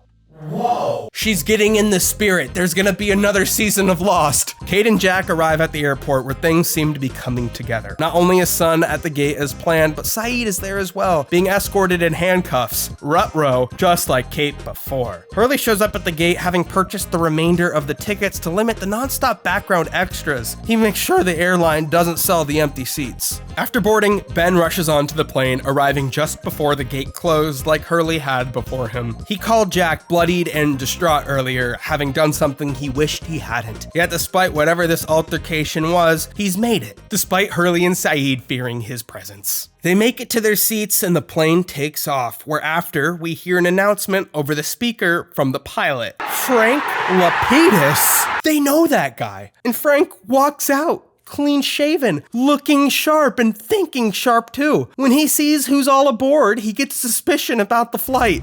We're not going to Guam, are we? No, you're not. Jack sits next to Kate so he can express his disbelief in how this all came together, but she tells him to go away. At his own seat, the steward approaches Jack with something they found while inspecting his cargo. John's body, John's suicide letter addressed to him. John's persistence follows him in death, and finally, Jack reads the letter, which simply says, "I wish you had believed me." A message that will continue to deepen and define Jack's regret. Suddenly, the plane is washed with light, blinding all of the passengers. Instead of experiencing a crash, Jack wakes up in the place he's been trying to return to, the island. His friends Kate and Hurley are with him, but they'll quickly learn things are not as they left them. Suddenly, a blue Dharma van rolls up over the pond. They remain cautious. The driver's side doors open, and they're confronted by Jin in full Dharma Initiative garb. Jack wanted to recapture old times, but what the fuck is going on? Okay, so just to avoid confusion throughout all of this, I am going to be referring to the historical figure John Locke as John Thought from now on. Fair enough. In his 17th century book, Two Treatises of Government, John Locke has absolutely no references to Lost. Thought outlined the belief that in a state of nature, men are created equal and have the natural rights of life, liberty, and property. According to Thought, these rights are given by God, and the only role of government should be to protect these rights. Sometimes called the father of liberalism, John Thought, along with other European Enlightenment thinkers, are often credited for popularizing many core ideas shared by America's founding fathers. Society should be run by majority rule instead of one absolute ruler. The island, in a metaphorical sense, represents the pressures of life, and through name-dropping these philosophical figures, their ideas are placed against each other in a sort of battleground. The new sheriff in town, boys. Yet, instead of being a study in the sense that we watch the emergence of governments that reflect these philosophical ideals, instead, it's the characters' actions and the way they socialize with the group that end up reflecting these schools of thought, not just John Thought. Life and civilization on the island end up feeling like a characterization of the American experiment and Western democracy. According to John Thought, in a state of nature, no one human being has power over another. And our pal John Locke shows his shared value of personal freedom with his favorite catchphrase. Don't tell me what I can't do. Don't tell me what I can't do! Don't tell me what I can't. According to John Thought, the only legitimate form of government is one that rules with the consent of the people. And if the government acts out of the people's interests, it's within their rights to revolt against their rulers and install a new government. But there's no elections in Lost. On the island, Jack was not made leader by campaigning. Rather, it was forced upon him by this overwhelming consensus from the passengers because Jack the Doctor has provided a sense of security. Despite the overwhelming pressure Jack experiences, Why can't you? Because I'm not a leader. And yet they all treat you like one. he needs to feel needed, so he chooses to step up in a role of community leader, which at times comes very natural to him despite his personal reservations. However, when there are external pressures outside of the camp, he begins to crack. It's not loaded. It's not until Jack almost shoots John Locke in front of the group that consensus starts to splinter. As a leader, we've seen Ben lose this consent to lead. His tenure is less stable than Jack's because he isn't a doctor, nor does he have any essential role in his community besides executive. If you look at his bookshelf, he's kind of like a cultural academic. He may not be a fair or just leader, but he knows the value of the appearance in being so. This is why he has to manipulate John into blowing up the submarine to avoid sending Jack home. He knows if he did it himself, his people would feel as if they've been trapped. But then they think it's kind of cool that John does it, I guess. I'm sorry, Jack. Because they welcome him as the next leader. Prior to the group splintering, John didn't necessarily consent to Jack's leadership, routinely allowing John to give himself the permission to go over Jack's head. He chooses to assert his freedom rather than value the trust in their relationship. Why isn't this combination working, John? Did you change it? Yeah. But ironically, John is always searching for instructions. He does not know what he wants to do with his so-called freedom. He needs to be told. Historically, John Thought did not write down his thoughts in a vacuum. He was responding to a lot of philosophers that had contradictory beliefs before his time, and many came in the wake to contradict John Thought's thoughts. When Jack is stranded off the island, he realizes he no longer fits in with civil society, reflecting our second major philosophical name drop, the French woman Danielle Rousseau, whose namesake is the 18th century philosopher Jean-Jacques Rousseau. Known for being the most physically attractive of the Enlightenment thinkers, Jean-Jacques disagreed with John Thought on quite a few things. Locke IRL argued that property was necessary because the bounty of nature was useless until harvested. The harvester should get their reward. According to Locke, a state of nature is a state of plenty. Therefore, if you receive your own bounty, you will not be preventing from others doing the same. Idealistically. They were in my stash when I left. I just took back what was mine. These belong to all of us, Sawyer, to the group. On the island, we see how this idealism may not play out perfectly. After crashing, Sawyer hoards the supplies from the plane, a limited bounty that immediately creates a kind of inequality. Later, Sawyer protects his rights to his property by taking all of the guns. Only thing that matters now, guns. And then he asserts his rights over the collective property, the stash in the hatch. However, as Hurley later points out to Sawyer, there is a lot of society Sawyer benefits from that his labor does not contribute to. You might want to ask yourself about all the good stuff that comes from being a part of this society. I mean, you can't even feed yourself. You use our latrine, drink the water that Steve brings every morning to the trough. Jean-Jacques Rousseau did not believe that property was an inherent right. In fact, he thought civilization was the birth of evil and the source of inequality, as outlined in his discourse on inequality. Man is born free, but everywhere is in chains.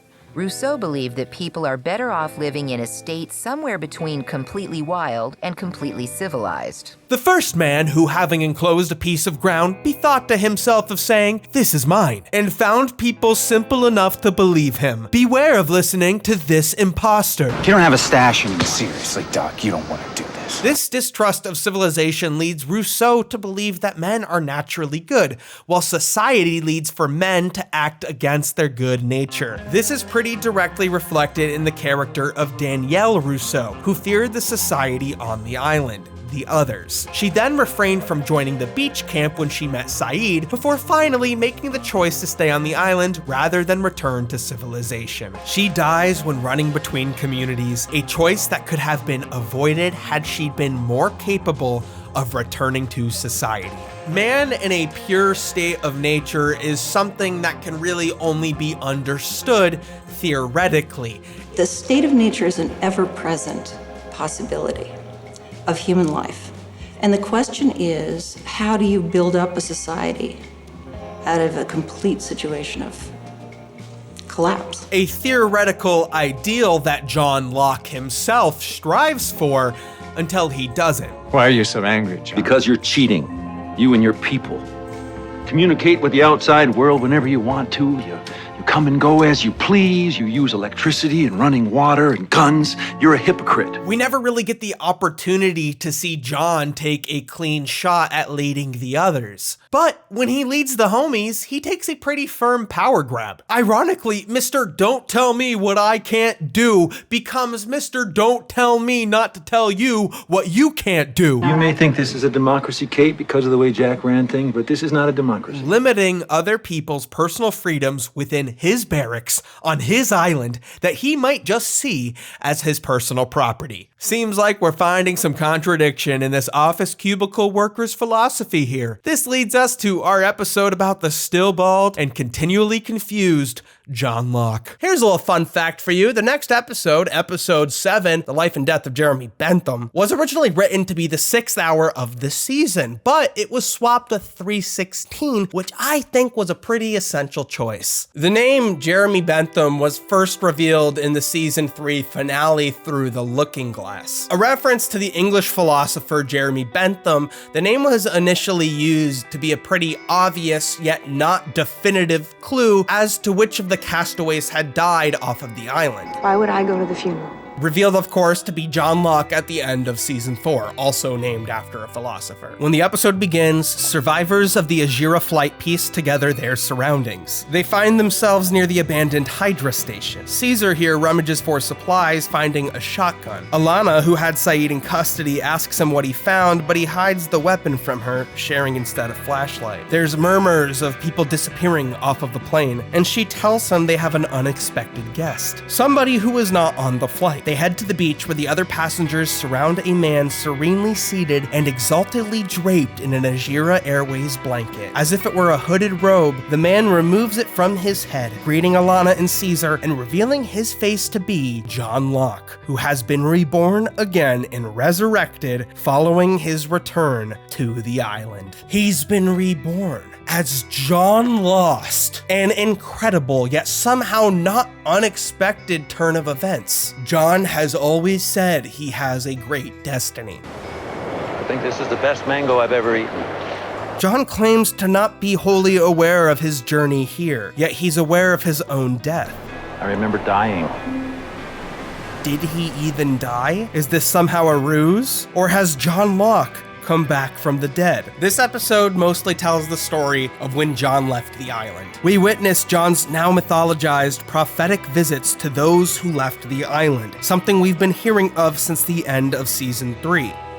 When he came to me and I heard what he had to say, I knew he was crazy. After John gave the wheel another spin, he awakes in Tunisia just as Ben had months before when he threw up. Ben had found himself alone, but this time cameras are watching John. It films him throwing up. John's unable to move from his leg injury and is stuck there for hours until men come out in a truck to take him away in the cold of night. John is brought to a medical facility where he's treated at the expense of Charles Whittemore, who's been waiting for him ever since Ben took the same way out to escape the island. Whittemore asks John how long it's been for him since they met, since Charles was just a boy, and is amazed to hear from John that it's only been 4 days for him. It's been 50 years for Whittemore. We can tell Charles. After spinning his wheel and following the instructions given to him by the island, John has landed 3 years into the future. Whittemore explains to him that everyone has been back to their normal lives for 3 whole years. 3 years John has sacrificed to service the island.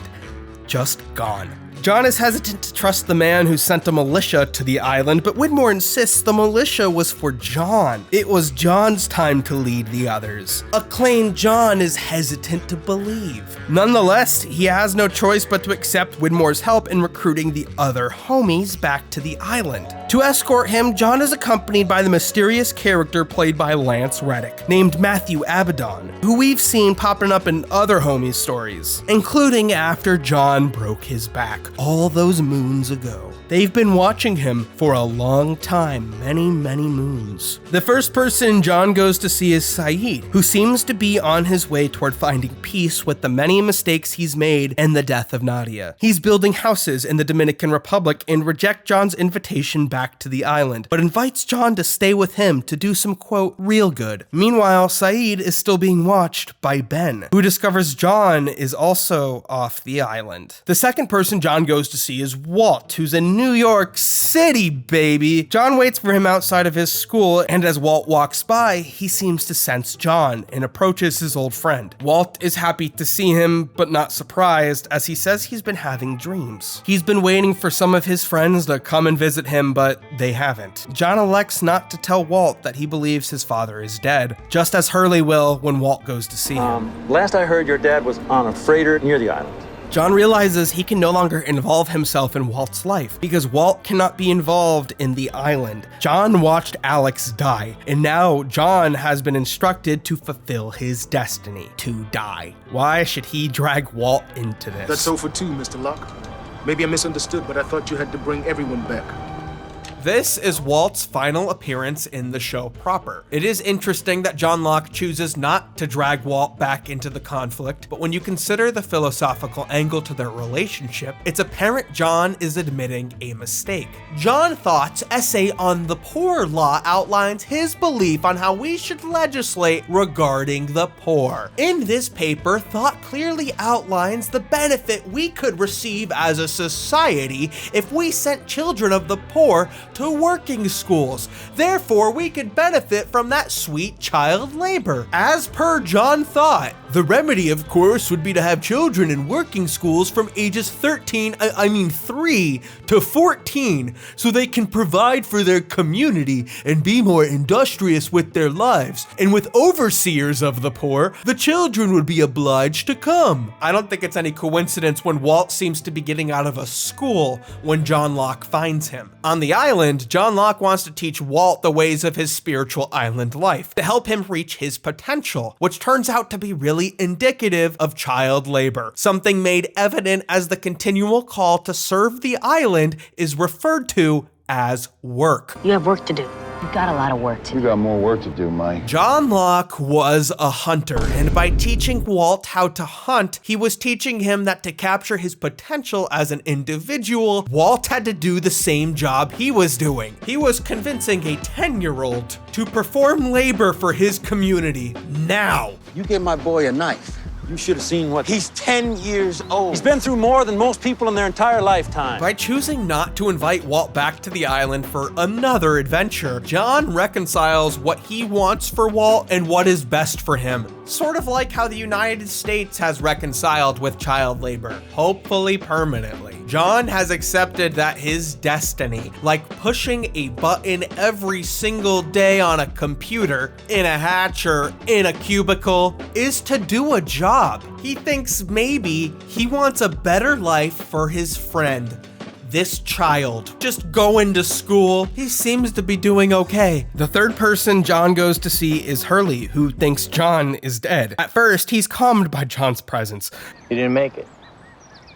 It's cool, no biggie. But when he realizes John is very much alive, Hurley freaks out. Whoa, dude. What are you doing here?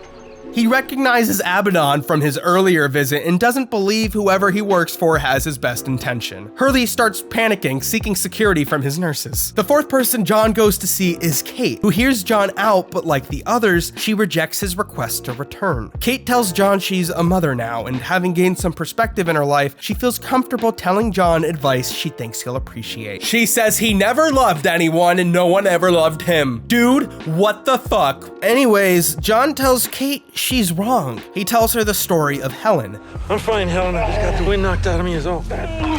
Helen? The woman who gave him a chance. But unfortunately, his anger overcame his relationship and she broke up with him. John thinks he has perspective now. Kate disagrees. Look how far you've come.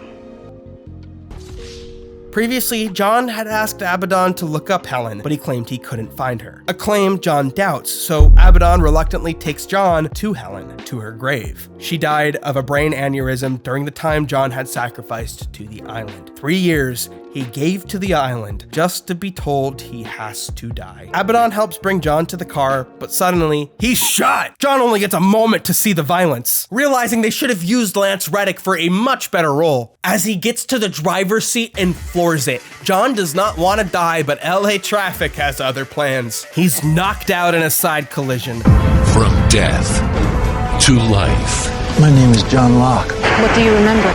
I remember dying. As a sign of fate, John wakes up in Jack's hospital, the final person he goes to see. Jack is angry to see John. He's angry the accident he was in somehow landed him in his hospital. It cannot be fate or even a coincidence at this point. It doesn't matter how, Jack just wants him out of his life. John wants to revel in the fact that destiny has seemed to throw him together. But Jack starts discombobulating, throwing out stats about where John crashed and his proximity to the hospital. Maybe it can be a coincidence. Maybe you are just a lonely old man that crashed on an island. Suddenly, John realizes who Christian's son is. Your father says hello. Jack has been seeing his father. This is news he cannot reject, yet somehow Jack persists. John realizes they are supposed to do this together. It's supposed to be a two-man job. I can't do this alone, Jack. You're the only one who can convince the rest of them. You have to help me. You're supposed to help me. It's a leap of faith, Jack. John, it's over! You leave me alone. And you leave the rest of them alone. Yet Jack still holds on to what he has, the life that clearly is leaving him so empty. It's done. We left, and we were never important. Feeling like he's failed, John believes the only way to bring people back to the island is to take his own life, to die as instructed. He wants to live, yet his faith in the island is telling him to fulfill his destiny, to die so his prophetic message can be heard. So what's the difference between a martyr and a prophet? Either way, it sounds like you end up dead. In a motel room, John prepares to take his own life, taking a moment for Jack to write his final words and a moment to wallow in self-pity. This is where his cult-like belief and dedication to the island has brought him, his quest for answers. And the worst part of all, he doesn't believe he's going to be a part of the adventure back. The island has forsaken him. Seeing John Locke's dead body in the last episode and him suddenly alive in this episode, I should not have to quote Slate Magazine's review of the episode, The Life and Death of Jeremy Bentham, to note the very direct allusions to Jesus. Yet in the text of the show, John Locke's resurrection is only analogized to Christ one time, when Ben and Jack are discussing Thomas the Apostle. In his own episode, John's self-sacrifice is presented through another lens, that being the name Jeremy Bentham. Jeremy Bentham was an 18th century philosopher who is considered to be the founder of utilitarianism. In his book, An Introduction to the Principles of Morals and Legislation, Bentham outlines the greatest happiness principle, a framework for decision-making based on the principle of utility, which can be defined as the greatest happiness for the greatest number. Bentham did caveat that decisions should not be made at the expense of a minority group, lest happiness be loosened for all. Is it more likely to work to the greatest advantage for the greatest amount of people than any other action one can perform in its place? If not, then it is not justifiable. John Locke believes his destiny serves a greater purpose. So when he's told to die, when he's given the name Jeremy Bentham, he has to consider the greater importance of his death. If his beliefs are true, his death will result in the greatest good for all. Except for him, it will result in the greatest good for the greatest number of people. John wraps a cord around his neck, ready to take that leap. Yet things are not what they seem. A lifeline is thrown to him. Ben Linus knocks down the door right as John is ready to die. Not the man you want to try and save your life. He tries to talk John down from the ledge, all while John keeps the noose around his neck. John is fearful of Ben's presence. That's the man who shot him, and he has come back into his life during a vulnerable moment. Ben tries to approach John with kindness, but we've seen his manipulation before. If anything happens to you, John, you have no idea how important you are. John believes he's failed in bringing everyone back. Let me help you. Richard was right, he has to die, but Ben says they can do it together. After all, Jack just booked a flight to Sydney. He wants to go back. John is hesitant to listen to Ben as he is hesitant to listen to Widmore. More than ever before, John finally has perspective on how he's being used. You can't die. You've got too much work to do.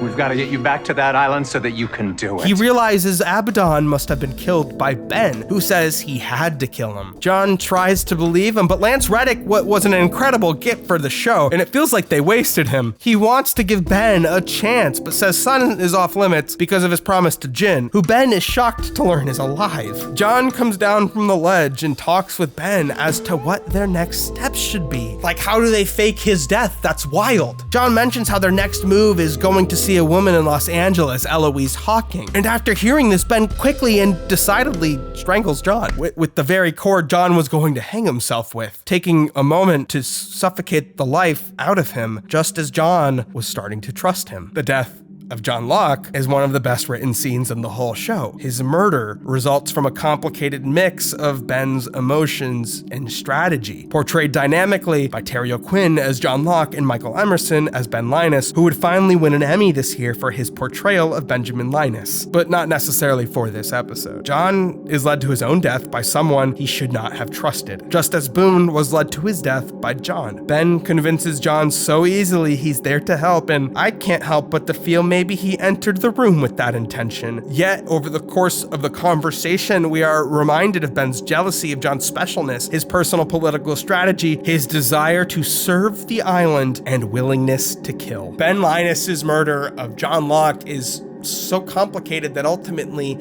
it feels senseless and as unceremonious as John Locke hanging himself in a motel room. As Ben cleans up the room with the facade of meticulousness, we realize he just needs to wipe his hands clean of John Locke. He was surprised and afraid that John had begun to know more than him. Whatever it is Ben wants, John could have stood in the way. Ben takes Jin's wedding ring along with him to break a promise somebody else made, and says goodbye to John Locke. I'll miss you, John. I really will. Good night, sweet, bald prince. Next Wednesday, the mystery of his death. The island needs you. What makes you think I'm so special? Will be You have to help me. You're supposed to help me. It's over. revealed. Jeremy Bentham had wished to advocate for utilitarian principles long after he died. Before the end of his natural life, Bentham published Auto Icon, or Farther Uses of the Dead for the Living. In the text, Bentham detailed what he believed the most utilitarian use for the human body is after death. First would be to arrange to have one's body donated to advance medical science. That's like being an organ donor, not too crazy, particularly when compared to what he believed should be done with the body after dissection. Before his last breath, Bentham himself had arranged for his own body to be preserved as an auto icon, a recognizable taxidermied figure to be passed on for generations, a gesture that Bentham had hoped would inspire others to make an auto icon of themselves. I'm sold. This preservation of Bentham was acquired by University College London in 1850, and it displays an unsettling familiarity and a warmness to his frozen character. But on the surface, the true rot cannot be seen. Displayed is a false head manufactured to look like Bentham, a more pleasant image to present than the true head of Jeremy Bentham, held inside the university archives, telling the story of Bentham's botched mummification. His skin stretches over the pockets that once held his flesh, a rotten decay that now only serves as a reminder of his death, and perhaps the vanity of pursuing immortality. But what does this mean for our resurrected John Locke? Will he be growing hair soon? What if, when John came back to life, he had hair and a fat ass? On the island, the reborn John Lost watches over Ben, who has been injured in events following the plane's landing. He leaves no question of his knowledge of Ben's responsibility in his being here. He's the man who killed me. There is a level of tragedy that Jack and John's search for answers and self-fulfillment always seems to go against their best interest. Between them, there is a conflict articulated by John as a battle between a man of science and a man of faith. I think that's why you and I don't see eye to eye sometimes, Jack. Because you're a man of science. What does that make you? Well, I'm a man of faith. Jack and John find themselves at some of the oldest philosophical debates ever recorded, that being the nature of reality. In an oversimplification, during the Greek era, Plato believed the reality we observe is a false reality, and we cannot perceive true reality. Plato held that, at birth, the soul forgot its knowledge of such absolutes as the good and the beautiful. Education was a means of helping the soul to remember them. Thanks anyway, Plato. While Aristotle believed the observations we make are indeed a reflection of reality, but reality itself is not bounded to what we perceive. Aristotle joined Plato's academy when he was 18. What he probably would have learned from Aristotle is a respect for the world around us, for empirical reality. Aristotle at that period of his life was very much interested in investigating the natural world. The setting of the European Enlightenment really put a lot of thinkers into two different spaces. There were the older rationalists who believed knowledge to be innately held within ourselves, and the empiricists who were jumping on that scientific method bandwagon, arguing that knowledge came from observations and experiences. John Philosopher thought in formulating his idea of tabula rasa was rejecting rationalism. For a blank slate to hold beliefs and have knowledge, it must be imprinted on through experiences and observations. I'm Hank Green. In Lost, subversely, it's our man of faith, John Locke, who plays the empiricist, and our man of science, who plays the rationalist. Jack's struggle with the island has always been trying to rationalize his observations, to explain away the unexplainable. Oh, my dead father? Dehydration. The island disappeared? No, it didn't. He's doubted the things he's seen with his very eyes, just as he doubts himself and his ability to lead, or to be a good partner to Kate, or a good father to Aaron, or a good uncle to Aaron. Meanwhile, when John regains feelings in his leg, he's made an observation he cannot reject, an observation that gives him too much confidence in his belief and in his own destiny, to the point where he cannot reject the instruction to die, to drink the Dharma aid, the others aid, the island aid. But maybe dying was the right move. I mean, he's alive now. I've seen it with my own eyes. Lost mostly references empiricist thinkers who may have viewed somebody like Rene Descartes, a rationalist, as an old geezer from another era. He was born decades before Locke, which is why I think it's kind of fitting that the only reference to Descartes in Lost comes from the writings of a Dharma Initiative scientist named Rosinski, a predecessor to Oceanic Flight 815. Rosinski is explained to have been the Dharma Initiative scientist who taught Kelvin to press the button, who in turn taught Desmond to push the button. As Kelvin explains to us, one day Rosinski took a shotgun and stained his brain at the top of the ceiling. That's Rosinski.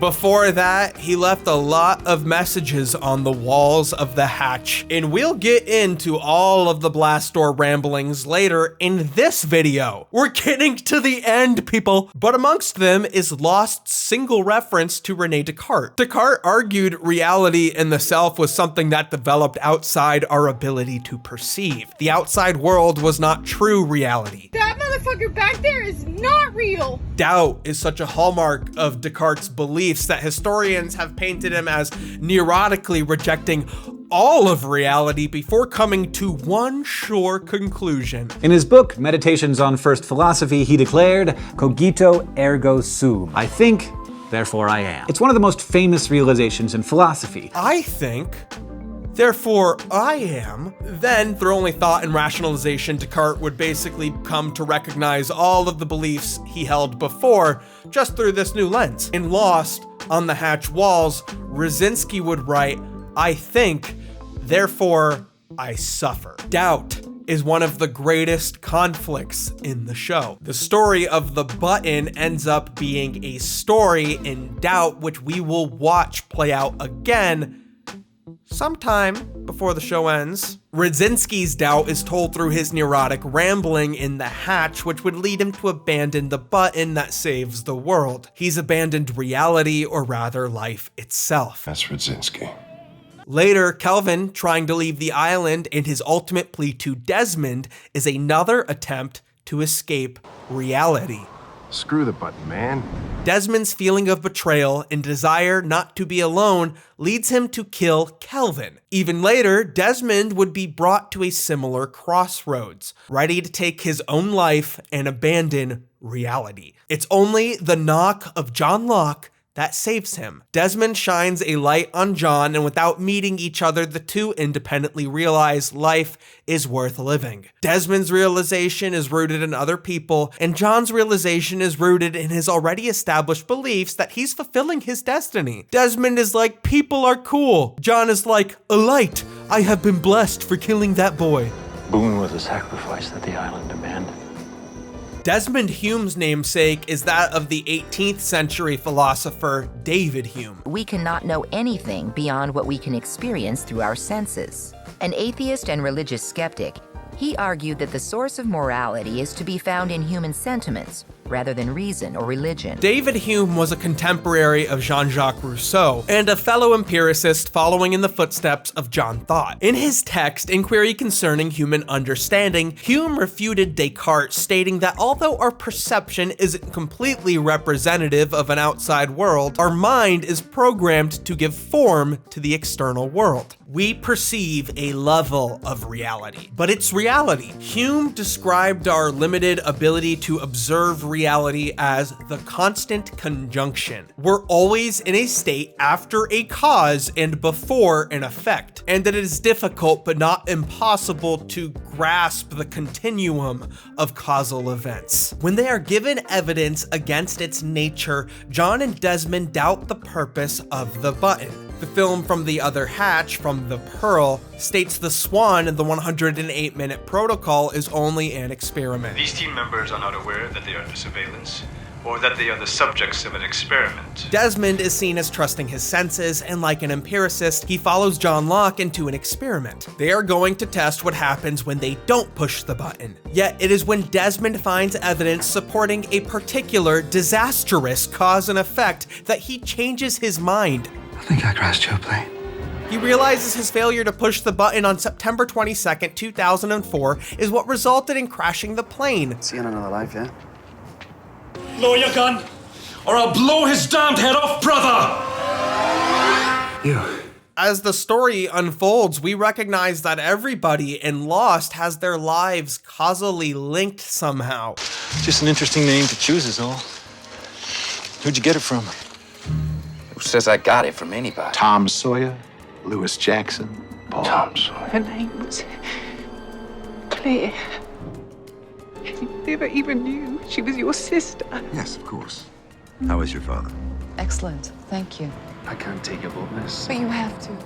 There was one thing Hume was certain as being a cause for human action. There is causation between how we think and what we do, and how we feel, and that our emotions and sentiments determine what we view as rationality. When we reason, we typically only do so to support a preconceived notion. Thus, according to Hume, appeals to emotion are more effective than appeals to reason, because they're basically the same thing. Back to the button. Even though Desmond provides John with written evidence of his claim, once John believes he's been made a fool of, his emotions get the better of him and he destroys the computer before ultimately realizing he's made a mistake. He should have continued to believe in the button, in reality. Being told he has to die, John is put in a spot where no matter what he does, he will be a fool. If he lives, he's rejected what he's claimed to believe for all this time, and if he dies, he's been used by this power he's serving. Back in season 2, Desmond chooses to turn the failsafe key and blow up the hatch, believing in the Swan's purpose and life itself, which Desmond believes is worth living because he will be reunited with his love once again, and later he is proven right. David Hume argued that reason was not intuitive, though he argued that it did have a practical aspect in the sense that you could label things as unreasonable. Yet he argued reason should always be the slave to passion. When Desmond tells Eloise Hawking and the rest of the gang that he's out of this island business, he is walking away from the thing that seems to have brought Jack and John so much misery. But the island isn't done with you yet. When he rejects Eloise, Desmond knows from his time with Charlie, he can only delay the inevitable. Yet he walks away from destiny anyways. He chooses happiness with Penny over participating in the never-ending ridiculousness and insanity of this business. He figured out that to get the answers to the questions he cared about most, he first had to identify what he wanted in life, something Jack isn't quite sure of. These people, they're just using us. They're playing some kind of game and we are just the pieces. Desmond tries to reach Jack, but now he's blinded by his submission that John was right and he was wrong. He continues to search for meaning in a place where he might not find it. But in the past, the hot-headed Sawyer may just figure out a few of these things out before the good doctor. Finally, in episode 8, LaFleur, we get to Lost's unlikely leader, James Sawyer Ford. He's traveled to the past and now he has no time to look back. What time is it? No time to look back. Everyone around him except Jin, who could only know Sawyer so well with the language barrier, are people very recently introduced into his life. As he's grown, he's surrounded himself by people who don't really know the old Sawyer. We see John go back down the well. After another time skip, the well is gone. Sawyer holds onto a rope leading to nowhere except directly into the ground. He starts to dig for John desperately and hopelessly, but Juliet tells him to stop. James. Stop. They look up to see their surroundings and see something very unsettling, yet impossible to look away from. The back of a colossal statue standing, looming over the ocean. Count its toes! Because they saw that big 4-toe foot. I don't know what is more disquieting. In season 2. The fact that the rest of the statue is missing? Could it be the same? Or that it has 4 toes? Underground, we see John turn the wheel, causing one last skip in time before stopping. As their headaches fade, they figure it's for good. As everyone looks to Sawyer, he tells them they should wait for John to bring everyone back. And Julia asks him for how long. As long as it takes. As we fade to black, unbelievably so, the next words to follow are 3 years later. But nothing will compare to the moment you've been waiting for. Was 3 years long enough to get over someone? ABC's Lost. We learn Sawyer and the others have stopped in the past during the height of the Dharma Initiative. Inside a security room, a Dharma officer dances with a cute gal. They let it boogie while also letting the monitors go unwatched, only to be interrupted by Phil, who says there's an emergency. As they look onto the monitor, we're reintroduced to Horace, the leader of the Dharma Initiative. What we know of him so far is that he was kind to Ben Linus when he was a child, and that he built a cabin to get away from his people, away from the stresses of the job. And from him now, he doesn't seem to take the stresses of the job very well. Horace is tossing dynamite outside the sonic fence that acts as a perimeter to their camp. Who gave him this job? They have to go get the head of security, a man named LaFleur. Knowing we're marching toward Jin being in that Dharma uniform, this episode does a great rug pull by showing us just how involved our pals were with the Dharma Initiative. They're nervous to wake LaFleur in the middle of the night, but nonetheless, they knock on his door, which is answered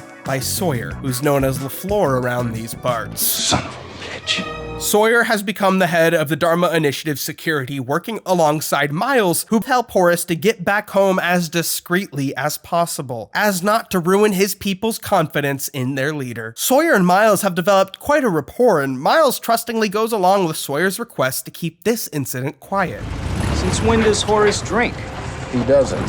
So we're gonna keep this on the down low. Sawyer brings Horace back home to his pregnant wife, Amy, and she doesn't think twice about confiding in her friend, LaFleur. She tells Sawyer she's worried about her husband. These people are vulnerable with him. They trust him. They know him. The name Sawyer is one revealed to be held by the character because he associates it with anger and grief that he's unable to let go of. Sawyer's my name, too. Sawyer is the con man who our Sawyer blames for the death of his parents. He pulled a con on his mom, and then his dad shot his mom, and then himself. But his new friends all call him James, or rather Jim. They all know him on a more personal level than the other characters do. The ones we know better. 3 years earlier, Sawyer leads his friends from the well. His people are scared, and Daniel remains in shock after Charlotte's death. When they traveled through time, she disappeared right in front of his eyes because she was dead. He promises he won't scare her when she's just a child. He won't try to warn her of her own death and attempt to change the past and bear a huge weight of responsibility on just a child. Sawyer does not know what to do, but he knows his people are looking to him, and Juliet does as well, so she decides to have his back. Sawyer thanks Juliet for agreeing with him, and quickly and bluntly she replies, You should thank me. It was a stupid idea.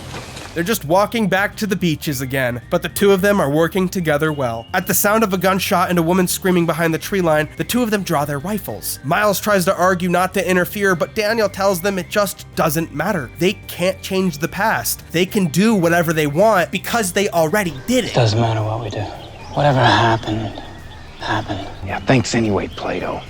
Sawyer walks in, ordering the hostiles to drop the guns, but they're still trigger happy. Sawyer would be shot, but Juliet is watching his back and hits the other first. The woman they saved turns out to be Amy, who realizes they just violated the treaty between the hostiles and the Dharma Initiative. To avoid conflict, she pleads with them to bury the bodies and take the man's body back with them, who she reveals to be her husband. She takes them back to the Dharma village, but when Daniel almost walks into their sonic perimeter fence, Juliet reveals more than she should know. Daniel, stop! Juliet is not our alibi person. Turn it off. Turn what off? Whatever that is. It looks like some sort of sonic fence or something. Amy hesitantly deactivates the sonic fence, but it was just a ruse. They're all knocked out, and when he wakes up, Sawyer has found out his friends have all pointed to him to do the talking. The master con man. Conning again. Sawyer tells Horace that he's a treasure hunter and that he and his friends were looking for a ship called the Black Rock. He introduces himself as a captain, Jim LaFleur, and says they need to stay on the island to look for their missing people. But Horace apologizes and say they must leave in the morning. In the near future, we ironically watch as Jim LaFleur and Juliet find themselves in the most trusted of circumstances. Sawyer talks to Amy about what's going on between her and Horace, and then her water breaks. He takes Amy in to deliver her baby, but a few hours in, they're having complications. Women die in childbirth on the island, and Sawyer only knows one person with experience on this. He goes to the motor pool where Juliet is fixing up vans. He asks her to come out of retirement, but she's traumatized and hesitant. Don't you understand that every time I try to help a woman on this island give birth, it hasn't worked? But Sawyer suggests something. Maybe the problem Juliet was brought to the island to fix hasn't happened yet. Trusting Sawyer, Juliet goes into the OR and walks out, happy and relieved. After 6 years, Juliet is able to help deliver a healthy baby to an alive mother. This has truly become a happy place for them. In the past, the tide turns in their favor when the alarms start blaring throughout the Dharma camp, indicating a hostile breach. Richard Alpert walks into camp demanding answers for his 2 missing men. Horace walks out into the town center, revealing not to have much fidelity in dealing with this kind of situation. He comments on Richard being able to get past their fence, but Richard doesn't even believe they built the fence to keep people out. That fence may keep other things out, but not us.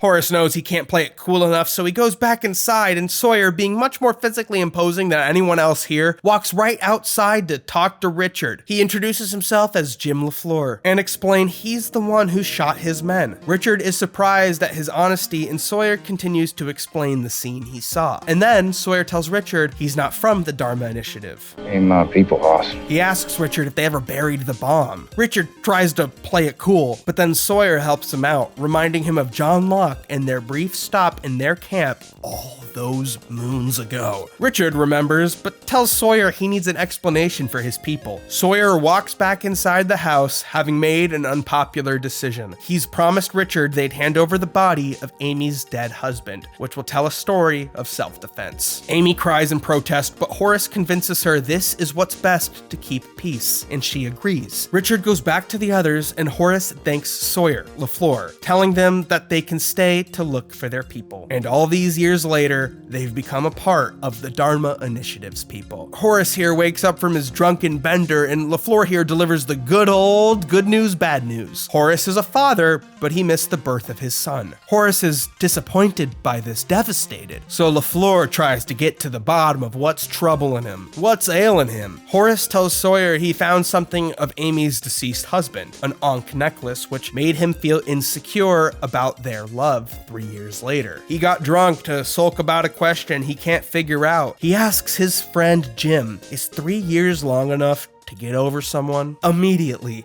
we know the parallel in Sawyer's life. The woman who he felt like could look him in the eyes and love him for who he was. Kate Freckles. Sawyer easily opens up to Horace about Kate, about his love for her, a surprising level of candidness. We know Sawyer has learned to emotionally communicate more, which makes us believe what he says next. Sawyer says when he thinks about her, Kate, now he barely even remembers what she looks like, and he means it. Is 3 years long enough to get over someone? Absolutely.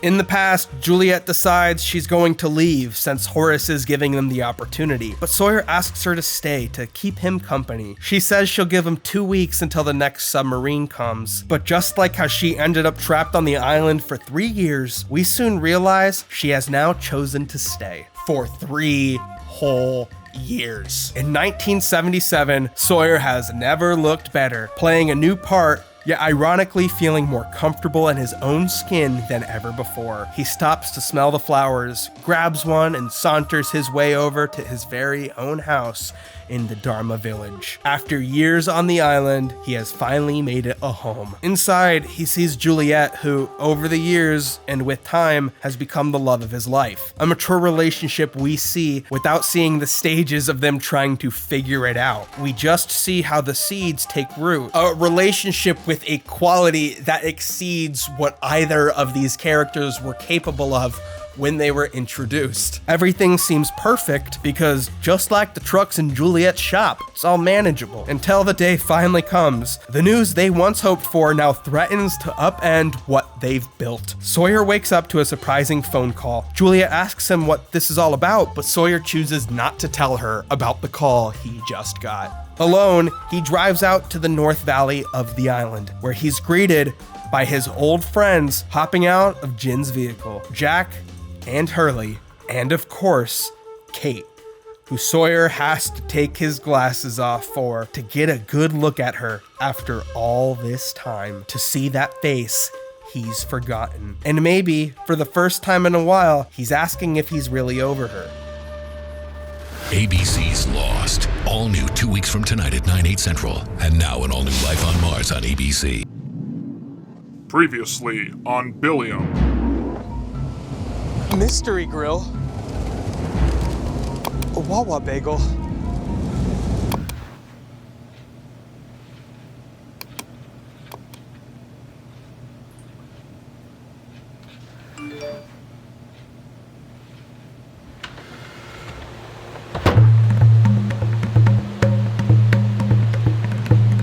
Who left me this bagel? Who left me this bagel? Where did this bagel come from?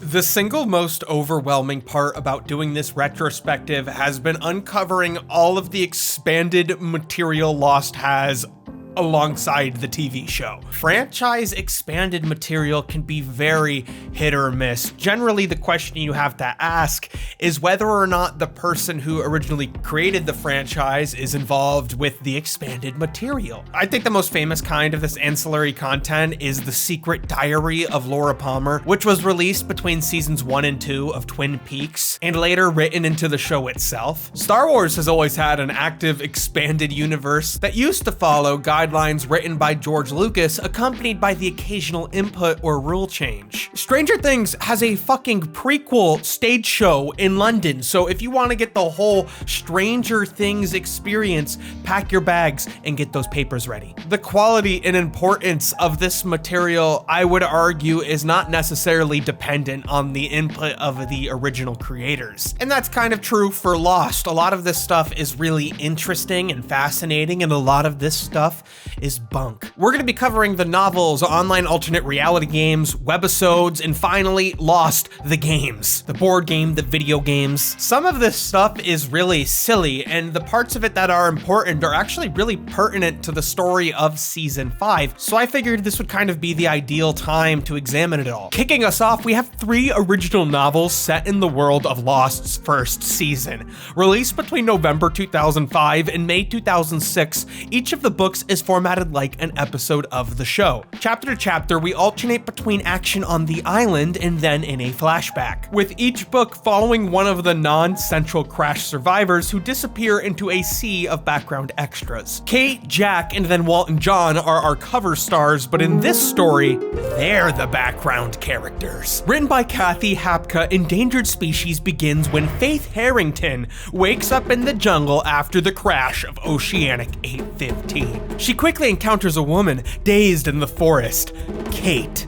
Faith asks, "Are you okay?" But Kate never stays in one place for too long and runs off without answering, disappearing into the foliage. What I love about focusing on characters who don't have a speaking role in the show is that you get to really see how socially inept the main cast is. Before the crash, Faith Harrington was a biology student who was not afraid to handle the most dangerous of snakes.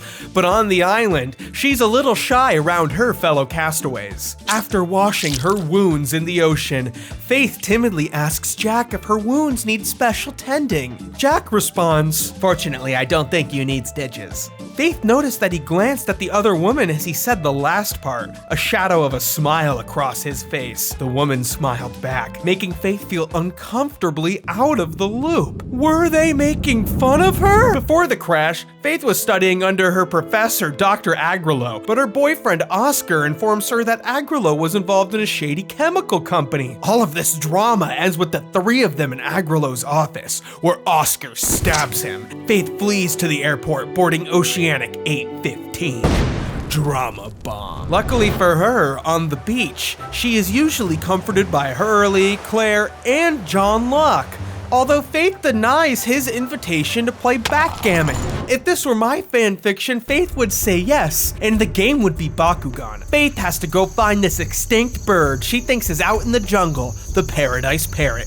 It reminds her of her dead sister. Faith catches a glimpse of the parrot, but when she sees the bird, no one else sees it. This real estate developer named George learns about Faith's love for wildlife. He gets uncomfortably angry, randomly outbursting, calling Faith a tree hugger, and kills a harmless spider in front of her in her rage. Then he just forgets about the encounter, like nothing's wrong. Ladies, has this ever happened to you? As Faith searches through the jungle, she hears a call for help. It's that hostile man, George, who's come face to face with the Death Adder, a not very good snake. This is her moment of truth. She comes up with the solution that saves everyone. Faith screams, "Jump, you idiot!" She saves George, and now he respects her because she saved him. Faith tries to catch a glimpse of that bird one last time, but then it turns out the bird is not even real. What? Locke follows Faith around and says, "Faith, did you actually see a paradise parrot?" And Faith, defeated, admits, "No. A place like this, well, it can make people see what they want to see." What the? Why the fake bird? The island could have a bird on it.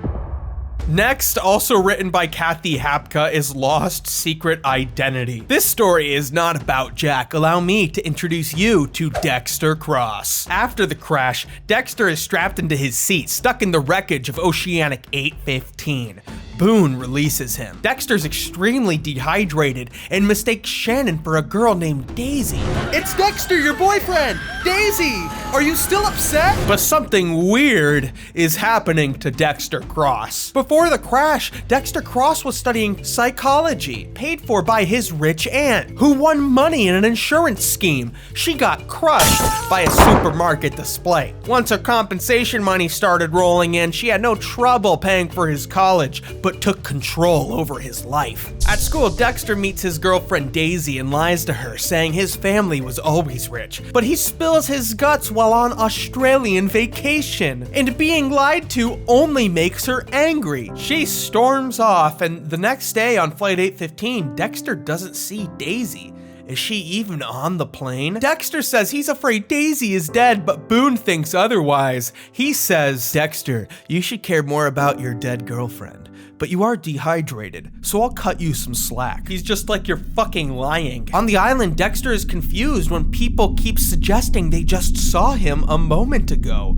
First Claire, then Dr. Arts, but it all comes together when Dexter Cross meets his evil doppelganger. Huh? I'm Dexter, and you better not ever forget it, because I'll always be the real Dexter, no matter what you do. George, from the first novel, comes back. He finds Dexter's luggage, and to everyone's surprise, Dexter's last name isn't even Cross, it's Stubbs. He feels all the beach camp has eyes on him, so he races out into the jungle. In the jungle, he sees his doppelganger for the last time. What do you want from me? To remind you where you came from, who you are. I'm talking about you, Dexter Cross. You forgot that Dexter Stubbs ever existed. His last name is Stubbs, not Cross. That's the twist.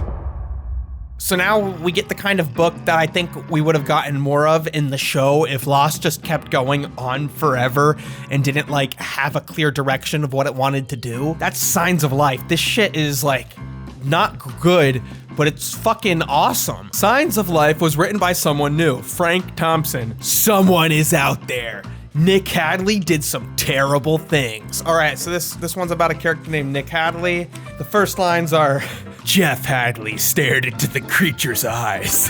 Who's Nick Hadley? A publisher's heir. Unlike the first two novels, Signs of Life doesn't start right after the crash. We find Jeff living in the jungle in a natural hut made from the canopy. Jeff calls it his studio. Before the crash, Jeff used to be an art professor. There he meets Savannah, his student, and begins to sleep with her. The relationship becomes a huge scandal. He tries to escape the accusations by boarding Oceanic 815, and we know the rest of the story. Trust me. No, you fucking don't. Jeff has these nightmares about Savannah being stabbed by red-eyed creatures while premonitions of cryptic symbols fill his head. I'm a tortured artist on this goddamn son of a bitch of an island. He whittles a talisman from the dream he had, and then someone encroaches for the first time. Dude, it's Hurley! Yay!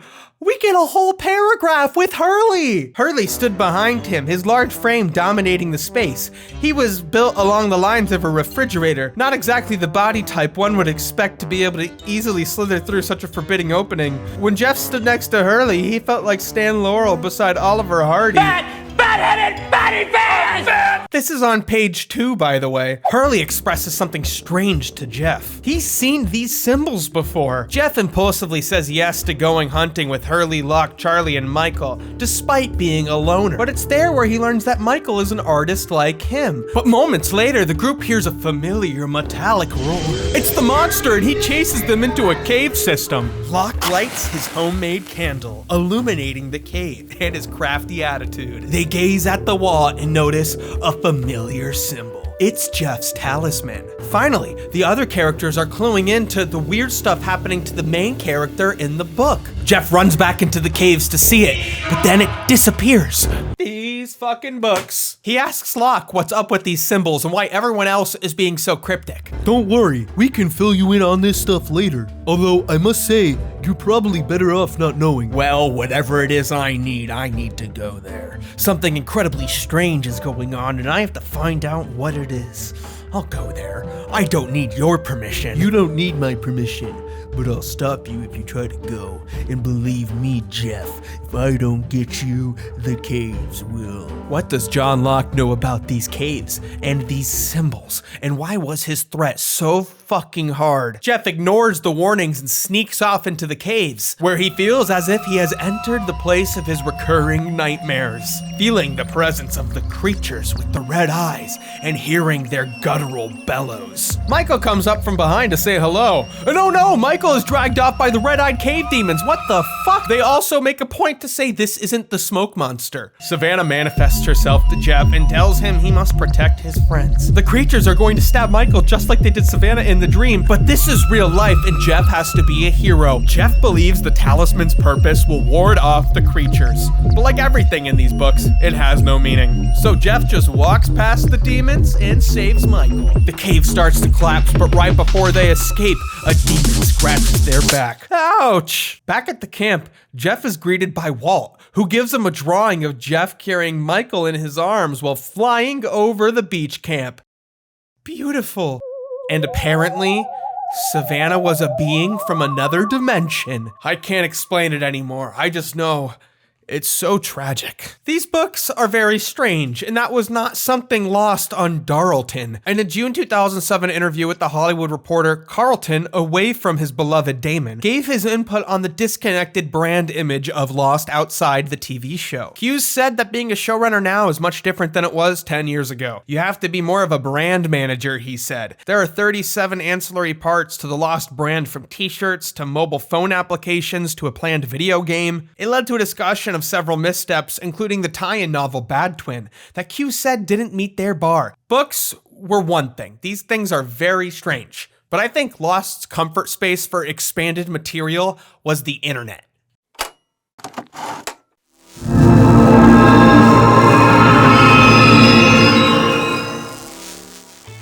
From the get-go, Lost had taken advantage of the internet to encourage fans to engage with the show beyond its scheduled airing time. Sponsored by J.J. Abrams himself, the Fuselage was the main hub for the Lost cast and crew to interact with fans, who had the whole forum as their discussion grounds for the show. David Fury, who had previously been a writer on Buffy the Vampire Slayer, joined the first season of Lost and wanted to carry over the messaging board concept they had developed for the Buffy and Angel franchise, the Bronze Beta. The Bronze, of course, comes from the name of the teenage-friendly nightclub of the Buffy series. Creatives on Lost would often frequent the Fuselage, including Jorge Garcia and Gregory Nations, a writer who had earned the title as the show's living Bible. And in the earlier days of the show, seasons 1 and 2 writer-producer Javier Grillo Marxowax was a frequenter of the Fuselage. I used to eat lunch with Lost fans every day, and the next thing you know, I was blogging on LiveJournal. There wouldn't be a Facebook for a while, but I have always been a very accessible person, so I come by it naturally. By the end of the second season, a brand new, sparkly website called Twitter would continue to redefine how people interact with celebrities as a whole, including creative people, niche celebrities. Damon Lindelof in particular was very vocal on Twitter until after the end of the show, when he famously quit the website because it made him depressed. Because of the evolution of social media, the Lost Writers Room had unprecedented access. I am hard-pressed to find a TV show with more bonus material, with more press coverage, with more critical coverage. Yet Lost as a franchise also used the internet to have a lot of interesting, peculiar peripheral material. Lost's relationship to the internet is really indicative of a very exciting time on the internet, when companies were experimenting with some weird shit because it was all so new. The first attempt to expand the story of the show was hosted on ABC's official website. During the first 2 seasons, pages from a diary kept by 2 of the background characters were released to abc.com. These were theoretical characters. Perhaps any one of those background extras could be Janelle Granger. As Janelle wrote in her diary, on day 3 of the crash, she was searching for her surfboard. Found my check-on bag today, all clothes, no toiletries. So now I have a bathing suit, still no sign of surfboard, always fantasized on being stranded on an island, and it's not really so bad. Worst part is hunger. My jaw dropped when I read that Janelle was searching for a surfboard because on page 29 of Lost: Secret Identity, they introduce a girl who surfs named Joanna. And then on page 30, they name drop Janelle. Like, why wasn't the surfer character Janelle? Why introduce Joanna? Unless Joanna stole Janelle's surfboard because she never finds it in her diary. Janelle mysteriously went missing, and by the time season 2 started airing, suddenly somebody else was writing in the diary. This is concerning because Janelle stopped writing mid-sentence, leaving her fate unknown. Somebody keep an eye on Joanna. But perhaps she just loosened the journal. Unlike Janelle, Chris Dobson's diary has not been archived or located beyond a few photos on Lostpedia. He mysteriously began writing in the diary after Janelle stopped, made even more concerning because he said Ben Linus, then known as Henry Gale, was his brother. But this was just a red herring because, as Jack later explains to him, Chris had buried his brother in the crash. Jack helped him bury his brother, and he invented this story as a coping mechanism for his loss. Just as quickly as ABC added this cracked non-canon story to their website, they removed it. Unfortunately, most of Chris Dobson's diary entries are now loosened media. But fortunately, many aspects of the following sites have been archived. Between the first and second seasons, ABC launched OceanicAir.com, an in-universe website featuring a message from Oceanic, saying it would be ceasing operations following the crash of Oceanic 815. By clicking around this web maze and interacting with the booking tools, you could discover Easter eggs and downloadable screensavers. By entering the numbers, users would be redirected to OceanicFlight815.com. Guys. A website built on Flash Player where you can solve maze puzzles to explore different parts of the island, unlocking video clips from the show, including a sneak preview for the upcoming second season. And now, a sneak peek at the season premiere of Lost. Very exciting. What's in the hatch? Are Jen, Sawyer, and Michael alive? These two websites hold a notable place in Lost history because the advertising firm who developed them, Hi-Rez, would be hired based off these websites to create a much larger experience for Lost. Of all the Lost expanded material, I firmly believe the best executed and most fascinating to explore is that of the Lost experience. A project that was active during the summer of 2006 and described as a hybrid between content and marketing. What is this? The Marvel Cinematic Universe? Using web pages, voicemails, television commercials, newspaper ads, live events, and a novel, this alternate reality game, or ARG, allowed players to uncover canonical lore while participating in the story of Lost. The ARG was designed in collaboration with international broadcasting partners Hi-Rez, alongside season 1 and 2 staff writer and executive producer Javier Grillo Marxuach. Lost season 2, the Swan orientation video.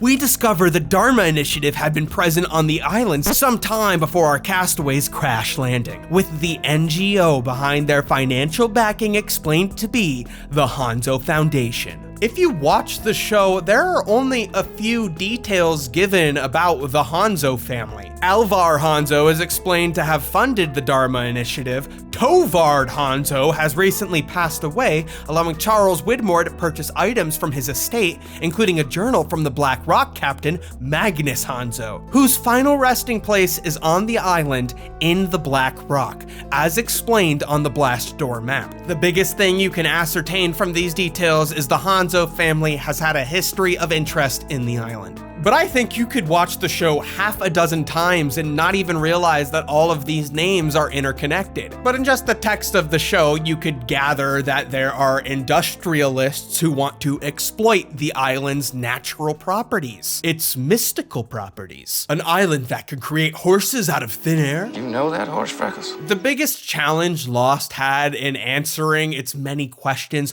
was trying to do so in a way that was emotionally satisfying for the characters characters. Nonetheless, Darlton had pronounced that web content was a great way to relay information to the audience that may be too dry or irrelevant to the characters to address in the show proper. This is the case for so many franchises, like the Star Wars or the Lord of the Rings universe. I mean, there's no scene in A New Hope where Luke looks to Obi-Wan and says, "Hey, what kind of music are we listening to?" "It's jizz, Luke. That's the name of the genre. Thank you for asking." The game was divided into 5 phases beginning on May 3rd, 2006, with the US airing of the episode 2 for the road. You know the episode. Michael? Michael, it's me, Libby. I have one question before I die. Who's Alvar Hanzo? What do the numbers mean? Well, it's me, Michael. I'm so glad you asked, Libby. That's the first thing I asked when I met the others. During the commercial break, the broadcasting of a Hanzo Foundation commercial would begin the game. The Hanzo Foundation, reaching out to a better tomorrow. Discover the experience for yourself. Go to letyourcompassguideyou.com. Hey, I hear the Arlton of Darlton's voice in that commercial, I think. By heading to the URL in the commercial, you'd discover the Hanzo Foundation's website, along with messages from sponsors, all designed to feel appropriate within the world of Lost and the game. Speaking of which, you just...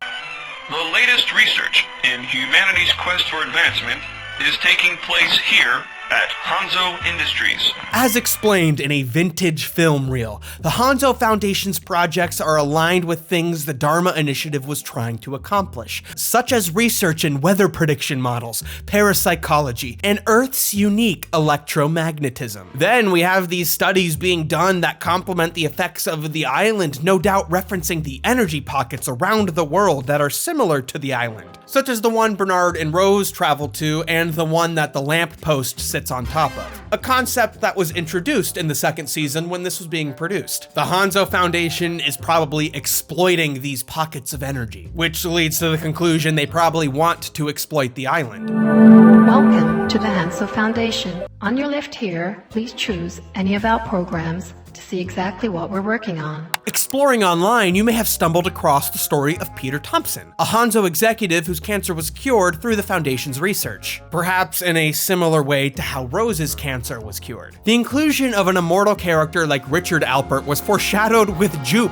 the orangutan, a test subject belonging to the Hanzo Foundation who has lived to be 105 years old. He's happy, healthy, and 105 years old. Looking good, Jupe. Additionally, the game would reveal that the Hanzo Foundation was in business with the Widmore Corporation and Pack Heavy Industries, which Sun took over from her father at the end of the 4th season. Knowing these business ties adds such an interesting layer of consideration to the show's story. Widmore was with the others, but doing business with the Hanzo Foundation, who funded the Dharma Initiative, the others' enemy. Pack Heavy Industries' involvement can give us a good guess as to who was providing the Dharma Initiative with the equipment to build all these things. Of course, these details would be referenced directly in the show again when Sun confronts Charles Widmore. You and I have common interests.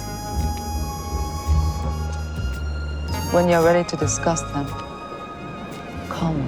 And I'm sure this led to many fan theories that Sun's father was somehow aware of the island, but I don't think that question's ever answered. I would guess no. There are many malicious plot threads to uncover, such as the chemical-related Project Sumo. These details certainly fill out the world, but primarily the narrative is regarding Alvar Hanzo's disappearance and the rise of Thomas Mittelwerk as the Foundation's head. You've reached the office of Dr. Thomas Werner Mittelwerk, Senior Vice President, COO, and Chief Technologist of the Hanzo Foundation. Continuing the game often required players to discover passcodes distributed through voicemails and hidden on web pages. Sometimes basic encryption schemes had to be cracked to unlock content, which ultimately required this to be a community effort. The vastness of this project was supported by corporate sponsors, as parodied in this illustration from Canada's Exclaimed magazine. Of course, the Monster.com mascot makes a great allusion to Lost's monster. Sprite's commercials were themed like little trippy subliminal images called subliminal. Subliminal advertising complete. And Jeep's Find Your Compass campaign would play directly into the content of the ARG. During a stage event at a real Potbelly's location in Michigan, this musician thanks Jeep for sponsoring his performance.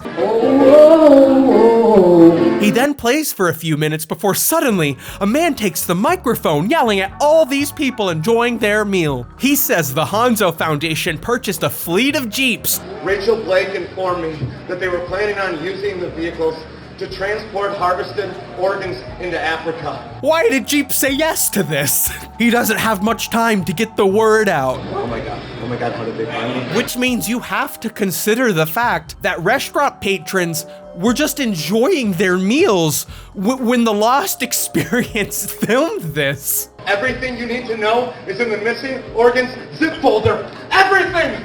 Everything! You gotta help me! Imagine how onlookers felt when they saw this guy be taken by men into an unmarked van and taken away. At least they left their hazards on. Why do I feel like I want to drink a Sprite in my Jeep? Also, what's the Hanzo Foundation up to? The website Retrievers of Truth was sponsored by Verizon Wireless and run by a disgruntled Verizon Wireless ex-employee trying to reveal the company's connection to the Hanzo Foundation, while the global employment website Monster.com sponsored HanzoCareers.com. Eventually, the Hanzo Foundation website itself was hacked by the character Persephone. You can just call me Persephone. Who made her own page on the website Persephone.hanzofoundation.org. Persephone was a figure trying to expose the foundation alongside others online, such as the shock jock radio host DJ Dan, played by Javier Grillo Marxawat. DJ Dan. You're listening to DJ Dan, shutting down the man. Damn right I'm shutting it down, because they're lying and I'm not. Persephone and DJ Dan would quickly attract others who share their goal. Dan was accompanied by his conspiraspies, his fans, who would share photos on his website like that of a shark carcass that appeared washed ashore in Australia with a Dharma logo tattooed to its fin. It's all connected, people. Today we're talking to Gary Troop and his newest mystery novel, Bad Twin. Written by ghostwriter Lawrence Shames, Bad Twin is credited to a fictional character that exists in the Lost universe, Gary Troop. As an Easter egg, the manuscript to Bad Twin actually ends up on Oceanic 815 because the book describes this as his final novel before disappearing on 815, but not before giving his final interview. Yeah, I try to incorporate real life stuff into my fiction. Apparently, Troop would get himself into some hot water with the Hanzo Foundation. Like Alvar Hanzo and the Hanzo Foundation. Right. Because the novel adopts the real names of the organization and its people in the fictional story. In a statement against the book, the Hanzo Foundation would strongly object against it, but said everyone else should just make up their own opinion. So they weren't saying you shouldn't buy it. When I say the Lost Experience is awesome, that does not mean go read Bad Twin. I really wish this was a Twin Peaks dossier style book of the ARG's contents and not this meta fiction. It's very strange. When this thing was published, it made it to number 14 on the New York Times bestseller list. 300,000 people bought this thing immediately. Lost fans were hungry for pertinent information regarding the Lost mythos. But allegedly, in real life, while writing it, the ghostwriter had ignored details he had been given to sort of guide the story process. And Darlton talked shit about it on their podcast. Was the Turbine Man from the pilot Gary Troop author of Bad Twin? Yes. It was indeed. And considering I've now read Bad Twin, Gary Troop got exactly what he deserved. He wrote this. Troop is also explained to have written other in-universe fictional and non-fictional books, including a book called The Valenzetti Equation, which is now out of print. Alvar Hanzo is the only guy in the world who has an actual copy of the Valenzetti Equation. So even though this is fictional in the world of Lost, we're kind of led to believe there's some truth in the fiction, so it can be kind of like bullshit and not canon at all to the universe. So what's the story of this fiction that caused such a stir in the fictional Lost universe? I have to know. Well, Paul Artisan is a private eye in New York City who's approached one day by the scion Clifford Widmore. So there's a lot of fictional members of the Widmore family in this book. He expresses to the detective Paul Artisan that his brother Xander Widmore, the identical twin, aka the bad twin, has gone missing and is believed to be in trouble. Desperate for a fat paycheck, Artisan accepts the case. Clifford gives Artisan a tip. Xander was sleeping with Clifford's now dead wife, Shannon.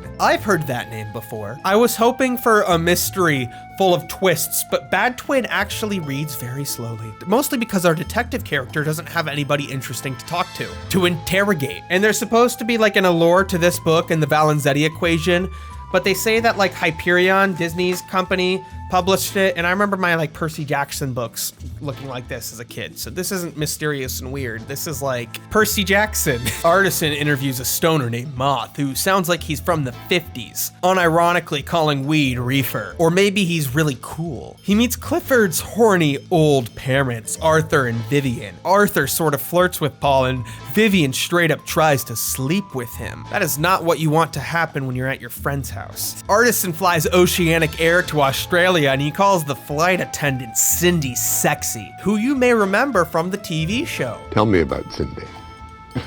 I forgot to mention that in the real world of the Lost universe, Gary Troop is in love with Cindy and he's given her like a real person cameo in his fictional book.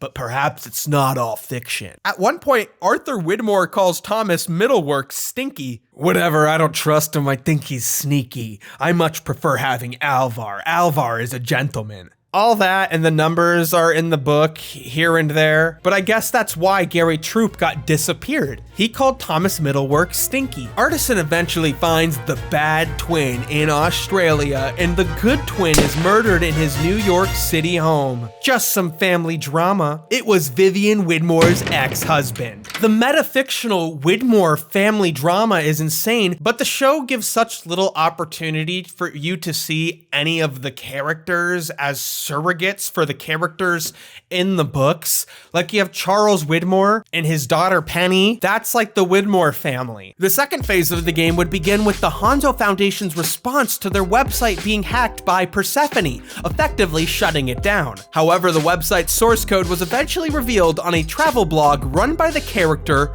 Rachel Blake. Rachel Blake's travel blog seems to be unremarkable, but on a password-protected page, it wasn't too hard to figure out our Rachel was our Persephone, currently in Europe to expose the Hanzo brass, mainly Thomas Middlework and the missing Alvar Hanzo. Who's running this place anyway? Rachel Blake filmed many vlogs discovered across all of the ARG's associated websites. What? This isn't your picture of the Italian Riviera? Rachel has nothing to lose as she tracks down these Hanzo bastards. At one point, a security guard breaks into Rachel's hotel room, so she hides in the closet just to take him out with a clothing iron. Better whack him one more time for good measure, Rachel Blake. But he's not the last to go toe-to-toe with Blake. She knew that I was Persephone. Someone's shooting at me? Someone's shooting at me! Rachel might not be based in a strong character performance, but that's okay. This is an all-Riz performance. You've gotten out of the car. I'm gonna follow. If I get killed, it's been nice knowing you. Godspeed, Rachel Blake. Soon, a PSA to spread awareness about the unethical treatment of Jupe was released. A man sits in a cage as an orangutan pets him. Meanwhile, they're both being watched by a child in a zoo. Animal ethics, people. It's strange and all that, but what it really makes me realize is they put a lot of money into this. In turn, the Hanzo Foundation started responding to a lot of these accusations coming toward them from all different sides. Even Jimmy Kimmel on his investigative journalism glory had a segment where he interviewed Hanzo mathematician Hugh McIntyre, who denied all of the accusations coming from the internet, as well as any connection between the real Hanzo Foundation and the television show Lost. You know, it's very flattering that the Lost writers and producers have decided to attach themselves to us and use us as part of their mythology, but it's not true. Kind of a weird fourth wall break there, only made weirder by the fact that there's like no jokes in this. But hey, that's Jimmy Kimmel. Get good ice cream, idiot. Okay, they have this one funny joke where he says they got a copy of the upcoming Lost video game. Yes. So that's all right. More of a visual gag. Went on a little too long. However, we would learn that the Dharma Initiative would be defunded sometime in the 80s, which lines up shortly before The Purge takes place. In an interview with the official Lost fan magazine, Damon Lindelof, in a rare individual appearance, jested that the Hanzo Foundation was a real corporation they included in the series to give it an air of reality, but he can't comment anymore on it because ABC is currently being sued. Meanwhile, Rachel Blake is out in the real world, taking down this multinational corporation like a TikToker before TikTok. I survived a head-on collision with Thomas Werner Mittelberg. Why don't you watch where the hell you're going, huh? You plowed right the hell into me. You damn well better be sorry. Oh, look, get up. Look at my acrylic. Look at what you did to my nails. What are you I'm doing? sorry. Let me help you with that, okay? No, that will be quiet. Ow! There you have it. At one point, Rachel gets a tip from user Darla Taft about the Vic Institute, Hanzo's flagship clinic, working on their mental health appeal project. Blake sets up a sting interview with Xander, director of the Vic Institute, where he divulges that the Hanzo Foundation is holding, quote, autistic savants captive to run mathematical equations, no doubt related to the mysterious Valenzetti equation. Shortly after, Hugh and Darla are killed in a car accident. They were dating. Meanwhile, on the Retrievers of Truth website, fans were simultaneously discovering separate documents that, when combined and photoshopped, revealed a sinister plan called the Spider Protocol. Rachel Blake had her hands full. Phase 3 of the Lost experience was kicked off publicly at Comic-Con 2006. Hello? Yeah. During the fan Q&A, the audience went wild when Rachel Blake herself came up to the mic and accused everyone involved in Lost's production of being complicit in the Hanzo Foundation's evil schemes. You go, Rachel! Have you no shame? A little shame. I have no shame. Don't be cute. Tell us what you know about the Hanzo Foundation. Foundation is a philanthropic organization that we have co-opted for the purposes of law. We stuck it at the end of an orientation film because we thought it would be Those fun. films are real. We deserve the truth. No. We're not making up those films. We're writers. You're liars! You're promoting them as some sort of force for good, but they're not. Look, you know how Dan Brown uses Opus Dei and the Da Vinci Code? Oh my God. Okay, stop. Since you claim not to know, why don't I fill you in? How about the name Jupe? 105-year-old orangutan. How about fire in Iceland? Do you know anything? Stop that. Do you know anything about berry harvesting in Africa? How about the deaths of Hugh McIntyre and Darla Taft from the global welfare consortium? There are other people waiting to ask questions. We have no connection. I'm sure that they want me to ask these questions. It is so amazing to hear the audience go wild when Rachel Blake comes up to the mic. What a beautiful moment for this very much forgotten, obscure character from this franchise. But also, Rachel was getting bold at this point. Where's Oliver Hanso? He's an actor. Oliver Hanso is real. And I am living proof of that. And my name is Rachel Blake, and I am real. And if you want the truth, you will go to HansoExposed.com. You have blood in your hands, you have blood in your hands, you have blood in your hands, and you disgust me! You disgust me! Promise me that you won't let the Hanso Foundation's crimes go unpunished. Because they might be able to stop me, but they can't stop 100 of me, or 1,000. That is now my go-to line if anybody ever threatens to beat me up. Sure, but could you stop 700 of me? Professional entertainment writer and Lost superfan Doc Jensen of Entertainment Weekly was even able to get Blake to sit down for an interview, but he was much less concerned with answers and much more concerned with her pure riz. He was trying to bag Rachel Blake Sorry you fumbled that. Rachel would announce a new website, HanzoExposed.com, which contained a key piece of video split into over 70 different parts, which needed to be sequenced by the audience. By exploring websites tied to the ARG and sites run by fans and international broadcasting partners, players would start to discover glyphs with attached passcodes used to unlock video clips. The global aspect of this game necessitated cooperation, as glyphs were also found alongside sponsored advertisements, cast and crew outfits at Comic-Con, real-life locations like Times Square in Sydney, Australia. Here I have issue 6 of the Lost Fan magazine. We got the Apollo candy bar ad on the back, which would preview the next phase of the game, which happened concurrently with the third phase. And on the photo of Damon Lindelof in his interview, bam, another glyph. 2 major scenes were quickly discovered by the community. One of a character who fans labeled Beardy presented on a film, and Thomas Middlework himself inside a conference room discussing something which can only be assumed to be sinister. You'd find the best way to get it done. Is there something reflecting in the back? Oh God, somebody grab her! By early September, all 70 of the video segments were decrypted, which revealed an important piece of information. The final sequence of segments would be called the Sri Lanka video, and in a closed meeting, we view a covert camera viewing a film from 1975. Beardy is revealed to be Alvar Hanzo. And in this internal Dharma orientation film, he explains the Valenzetti equation, a mathematical sequence which measures global factors that currently predicts the end of the world, as indicated by the repeating values 4, 8, 15, 16, 23, and 42. The Dharma Initiative's stated goal, continued by the Hanzo Foundation, is to impact environmental factors to change the values repeating in the equation, thus saving the world. The radio signal broadcasting the numbers was the Dharma Initiative's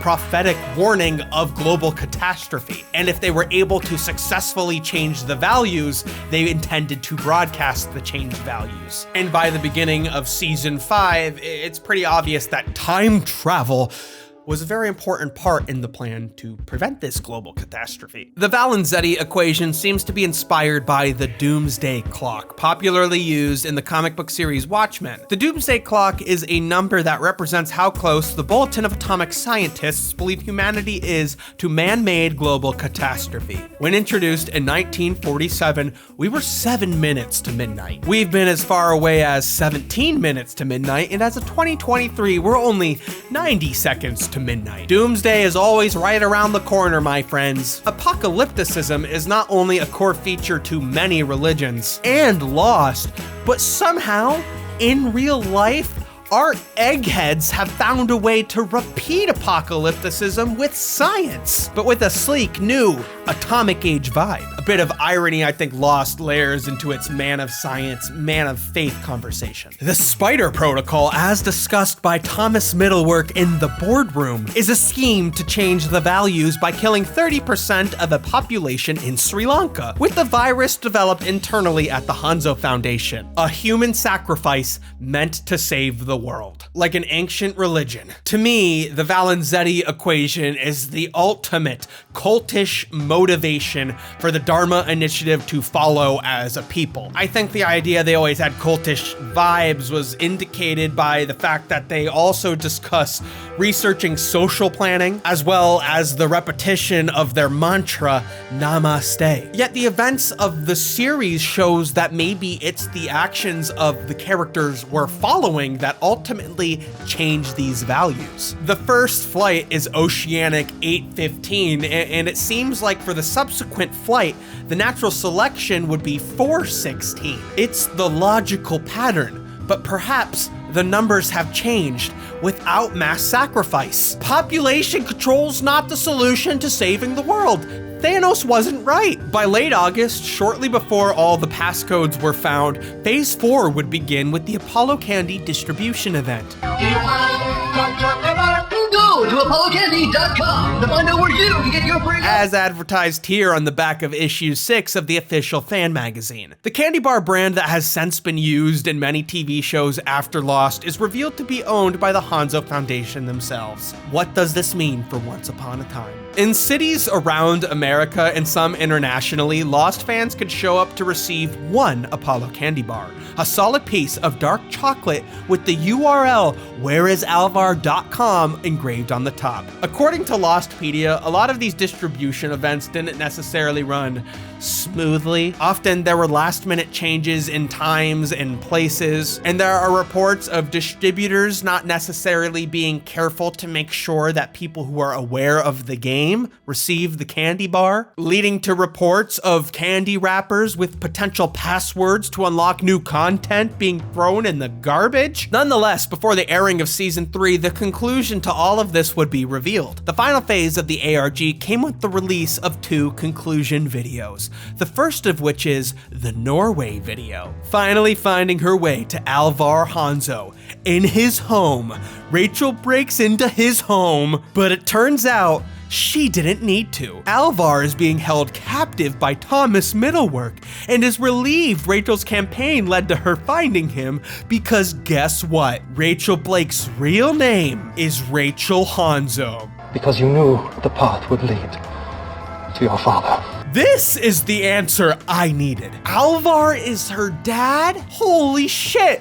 The biggest news here is she's related to Tovard. But honestly, what a magnificently lame, but so beautiful twist. It did not need to be here, but I'm so happy it is. This was a personal mission for Rachel Blake the entire time. Following this heart-touching video, DJ Dan would release exclusive audio, revealing that Interpol has raided the Hanso Foundation attempting to arrest Thomas Middlework, who has gotten away. You should run, namaste. Middlework appears to have escaped. He's blown up the Hanso Foundation building. In a final message to the world, Middlework says that he has the virus and he will take his revenge. I have the virus. I have the will. But shortly after, Alvar is reinstated to the Foundation, and Thomas Middlework was never seen again. Over the course of 4 months, the Lost experience had been searched over 6 million times. Fans were hooked by this spectacular event, which I really feel like represents like an idealized version of how an ARG should go. Being executed and completed at a massive scale, it's a level of success I don't see a lot of ARGs being able to achieve. Even Lost and ABC were unable to recreate its intrigue for later ARGs they would try to do. It may have only been for the most hardcore fans, but it was truly lightning in a bottle. And one of the most special, easiest to forget aspects of the franchise. It's the most narratively significant of all of Lost's extended media. A lot of viewers wanted some of the storylines to impact the show itself, but as tangential information that is still true within the universe of the show, I think it really enhances a lot of the details in the show itself. Between the Lost Encyclopedia and all the different Blu-ray sets, it's disappointing that there wasn't any retrospective material about the Lost experience produced. Most of these websites are no longer up, cannot be fully accessed on the Internet Archive, and if it wasn't for the community effort between Lostpedia and other users on the internet, this stuff may have been loosened to time completely. Hashtag renamed the Lost Media Wiki the Losing Media Wiki so we do not have to use the phrase Lost Media. Following up the Lost experience, ABC had begun airing exclusive web shorts called Lost: The Missing Pieces leading up to the 4th season. But at the same time, another much less appreciated ARG would begin called Find 815, which tells the story of the ROV operator who discovered the wreck of Oceanic Flight 815 at the bottom of the ocean. Thank God. Beginning in late 2007, Find 815 continued the narrative established in the Season 3 episode DOC, confirming the outside world believes Oceanic 815 had been found with everyone on board confirmed dead. Yet another red herring leading to the thought that they're all dead. Find 815 tried to incorporate MySpace and Facebook into Sam Thomas's story, which hadn't really quite taken off as much in the year prior. I mean Facebook, not MySpace. They also had a fun idea of putting up real oceanic air Airlines billboards around the United States, only for the billboards to be defaced with Find 815 a week or two later. An Oceanic van also drove around Los Angeles, but these PR stunts just don't live up to the amazing quality of the Lost experience. Find 815 and its story were developed by the Australian company Hoodlum, and unlike the Lost experience, which is canon, albeit with a few continuity errors, Find 815 is pretty strictly non-canon. The jumping off point came with the commercial announcement that Oceanic Airlines was up and running again. Fly Oceanic Air showcased locations where the airline would provide service to, each one being a hometown of the main cast members. When watching hosted videos, the video feed suddenly becomes disrupted by the text find815.com and a disheveled looking man named Sam Thomas of MySpace and Facebook. Oceanic, your ultimate destination. Oceanic want to be flying again, taking you places you never imagined. I never imagined being taken to the place where I am right now. I want answers. Players learned Sam Thomas used to work for Oceanic, as well as his girlfriend of 8 years, Sonia, a flight attendant who was declared dead by Oceanic Airlines after the crash of 815. When players visited find815.com, they could explore Sam's desk, play with his cell phone, and read mysterious emails being sent to him, one of which included a coded photo of Sonia. By uncovering more clues, Sam and the players learn who the sender is, the Maxwell Group, a division of the Widmore Corporation. The mysterious company pushes Sam to go on a salvage ship, the Christiane 1, whose team discovers the wreckage of Oceanic 815 in the Season 4 premiere, confirmed dead. Sam secures a place on board and heads to Jakarta, Indonesia to find the Black Rock, just like the Maxwell Group told him to, which tells us maybe the Widmore Corporation knows more about this island malarkey than they're leading on, because it wasn't really known yet in the series. Find 815 was very different than the Lost experience in terms of fan interaction. ABC and Find 815's website would post mini-games for the players to aid Sam. Some games would even end in a bad ending if players failed,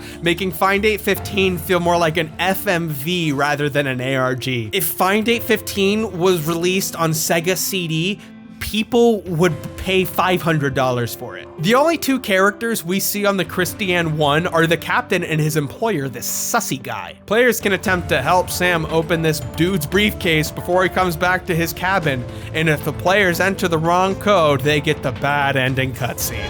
What the hell are you doing in here? I really want to just make this really pixelated and low res, make it look like a Sega Saturn. As a piece of expanded material made outside the writer's room, Find 815 is pretty solid, actually. I believe this was made during the writer's strike, so if I came back to the office and somebody made this, I would be like, good job. It isn't bad, it's just boring. The mini games and the dramatically produced scenes do not capture the same ARG feeling of the Lost experience. Rachel Blake just had her camcorder and way more riz than Sam Thomas. Smile, you're on purse cam. The lower quality production made it feel like she was truly just making these videos for the internet. And Sam Thomas's mini games were just like helping this grown man pack his suitcase before his trip. Why, he can do that himself. Who came up with this besides Sam Thomas trying to unload his chores onto me? It doesn't surprise me that Hoodlum was invited back on to work on the ARG concept that was made between seasons 4 and 5, but the Dharma Initiative recruiting project had actually been canceled before it got any major momentum going. It was intended to be a non-canon ARG, albeit with a few details, where the Dharma Initiative has come back and you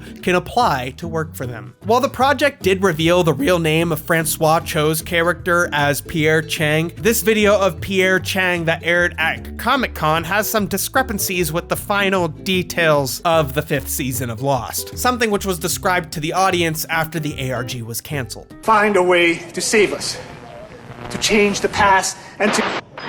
Please. You have to stop what's about to happen. You can't let us... This is useless. But with the evolving landscape of social media, it's kind of fitting that Lost's presence on the internet kind of just faded away. Despite never being able to follow it up fully, the Lost experience still stands out as one of the largest missing pieces of the Lost experience if you're to watch the show today. ABC should have made archival material and included this poignant information in one of the many Lost recap specials produced, which can still be found on Freevee. Regardless, I am now one of 700 Rachel Blakes keeping the Lost experience alive. Previously on Billiam. I want to show you guys something. But something keeps interrupting me. Come on, let me show you.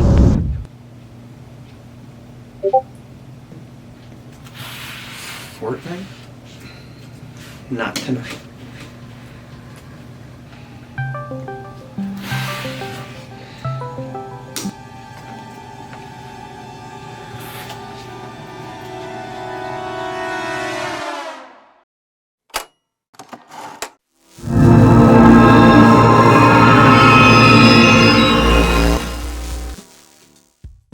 While the ARGs never quite hit the same stride, between seasons 3 and 4, Lost fans were treated with another kind of material extension with The Missing Pieces, a series of short scenes adding material parallel to the events of the first 3 seasons. Sponsored by Verizon Wireless, The Missing Pieces would air weekly via mobile distribution and ABC.com, though many fans would view them on the season 4 DVD and Blu-ray set, which fortunately includes The Missing Pieces. Alongside the Lost experience, these easily could have only ever been archived through low-quality fan re-uploads. As we mentioned earlier, this first short, The Watch, is about Jack and his father having a short discussion before his wedding, setting a small stage for Jack and Ray's scene in the episode 316. There's not a whole lot of info about the production of these shorts, but I don't think they're of the same quality of the series proper. The text is often interesting, but the drama is off for sure. Jack and his dad skip rocks while discussing Christian's father. Then Christian gives Jack his prized pig cufflinks to wear at his wedding, but Jack is too embarrassed to put them on. At least that's how I remember it. Actually, he takes the watch his father gave him. The Mobisode The Adventures of Hurley and Frogurt is the first time Neil Frogurt was put to screen. And while he is delightfully hateable in his season 5 appearance, here he is just the most grating, annoying piece of shit that makes me realize why he doesn't show up more in the series. It's kind of beautiful now that they just brought him back to kill him off. Hurley is waiting for Libby to grab a blanket for their big date. Of course, Libby will get shot by Michael and not return. Right before Libby dies,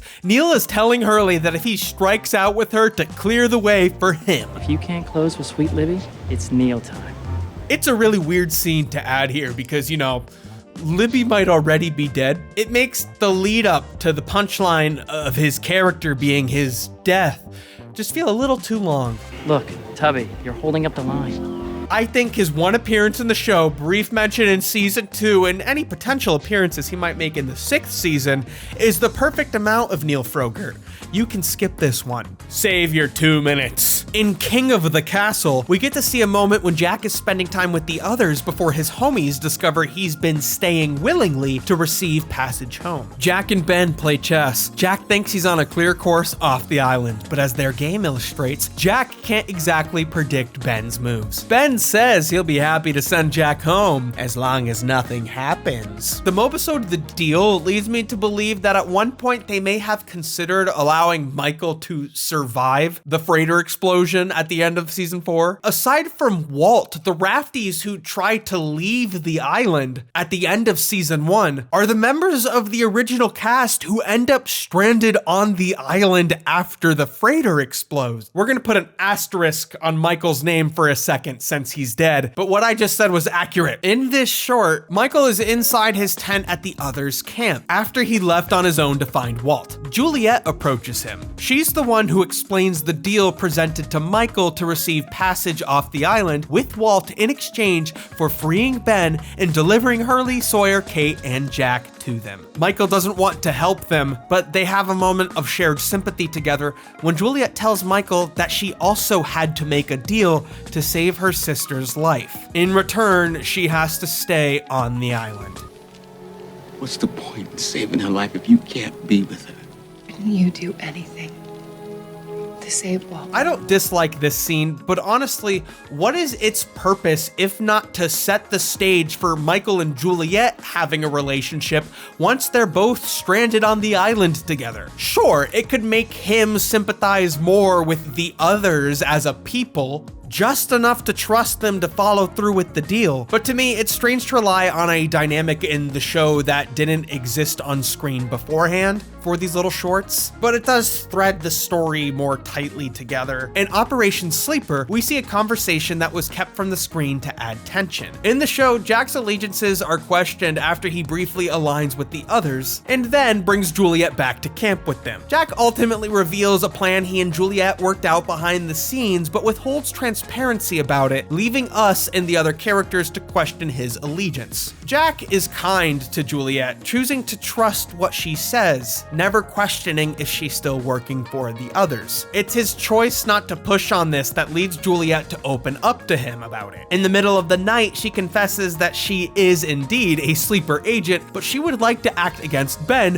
who is her abuser. I like this scene, but it would have removed the layer of suspicion between Jack and the rest of the beach camp. And I think it's complementary to the detail that in turn, Jack chooses to reveal his plan with Juliet only after Kate chooses to trust him with the information about Naomi, who the rest of the camp chooses to keep from Jack so the others don't find out through Juliet. Although their relationships are so messy, I like this detail a lot because trusting your partner is something all of these characters struggle with, and it's good drama and character development to see them learn. In Room 23, we find out why the others weren't too keen on keeping Walt around and were quick to let him go. Inside the Hydra, Juliet pleads to Ben to release Walt to the beach camp. He's becoming too much for them to handle. Ben says Jacob wants him there, but the others grow afraid of him. Ben doesn't understand why, so Juliet shows him. At the exterior of the brainwashing station, Room 23, a slew of birds have smacked into the outside of the concrete as they are called to Walt. Another clear indication that suggests this to be a result of his psychic abilities. In Arts and Crafts, Dr. Arts, the ill-fated scientist from season 1 who lectured on dynamite safety protocols only to blow up from dynamite, finds himself with an unpopular opinion. The beach camp is arguing whether or not they should move to the caves shortly after the plane crash, and he is in staunch opposition until he hears the monster lurking nearby. Then he decides it's a good idea. This one is okay.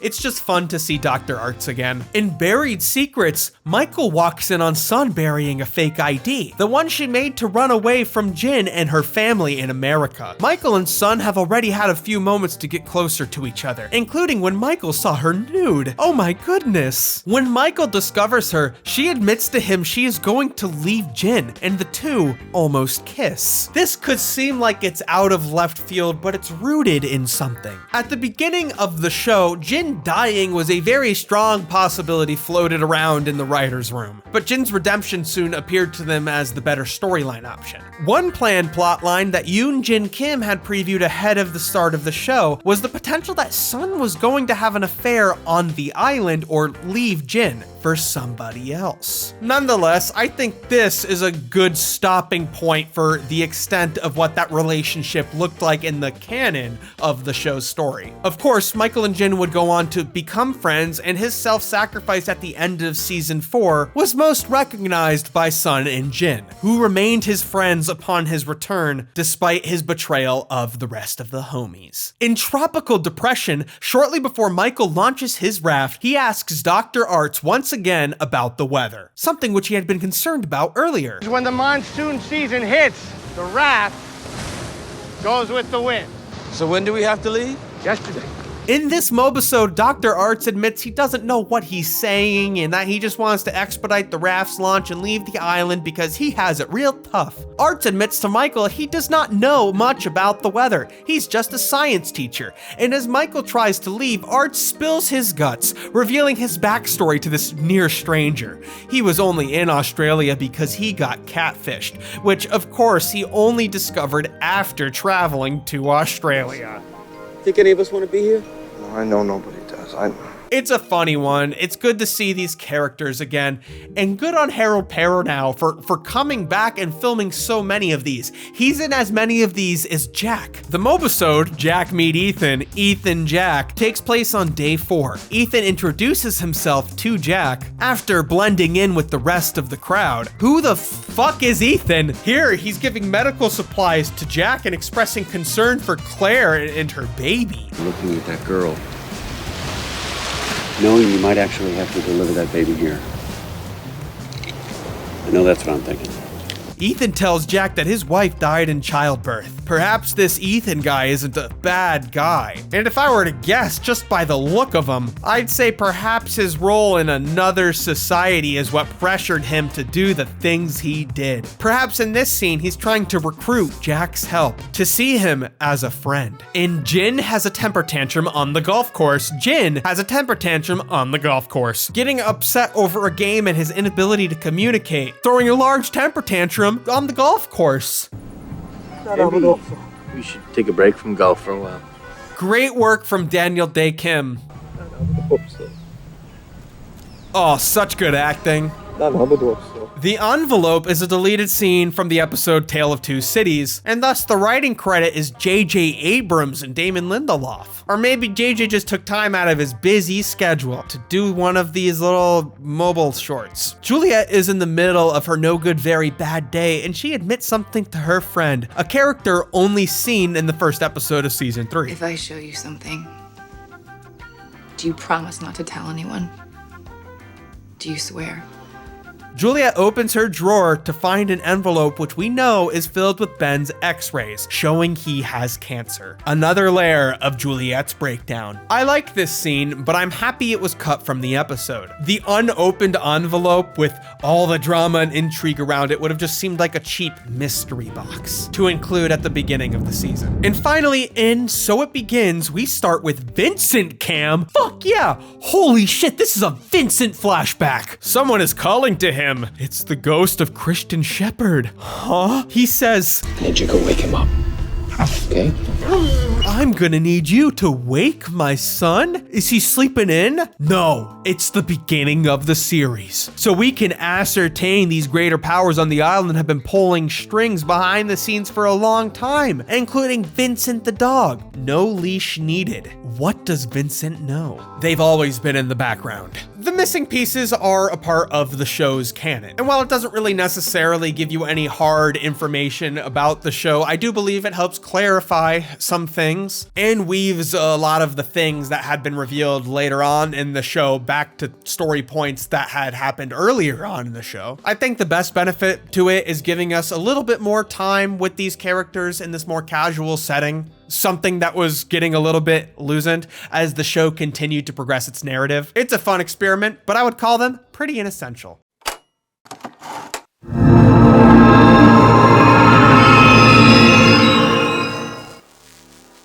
Hey, guess what? You just lost the game! Fulfill your destiny with this inspired by Catan tabletop romp developed by Keith Tralins, whose resume includes developing the Walking Dead board game, the Twilight board game, and the Twilight Saga New Moon, the movie board game. Play as one of 17 of your favorite randomly assigned characters with up to 8 of your most treasured friends as you decide the fate of the island. 17? Well, heavens to spaghetti, Uncle Valenzetti. That's not one of them numbers. Visit your favorite lost locations like the Tree Line. What? You can even play as Walt, who is a child, which is only strange because the goal of the game is to outwit your friends to lead the rest of the group. Locke always knew Walt had potential. Survive, clash, and solve the mysteries of Jack's failed marriage with, you just lost the game.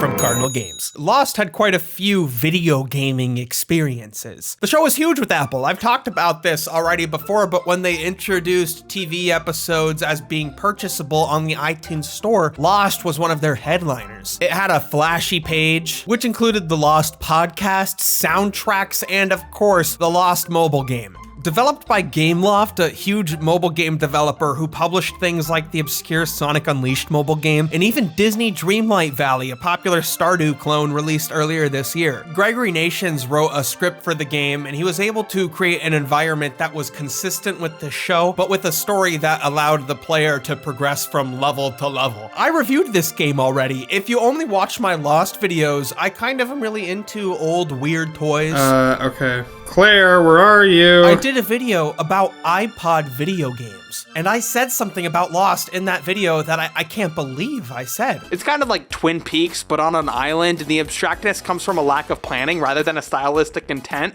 Hashtag hot takes in 2010. How could I? Let that be a testament to how much my opinion has changed while researching the show over the course of this video. Project. A series even. Claire, where are you?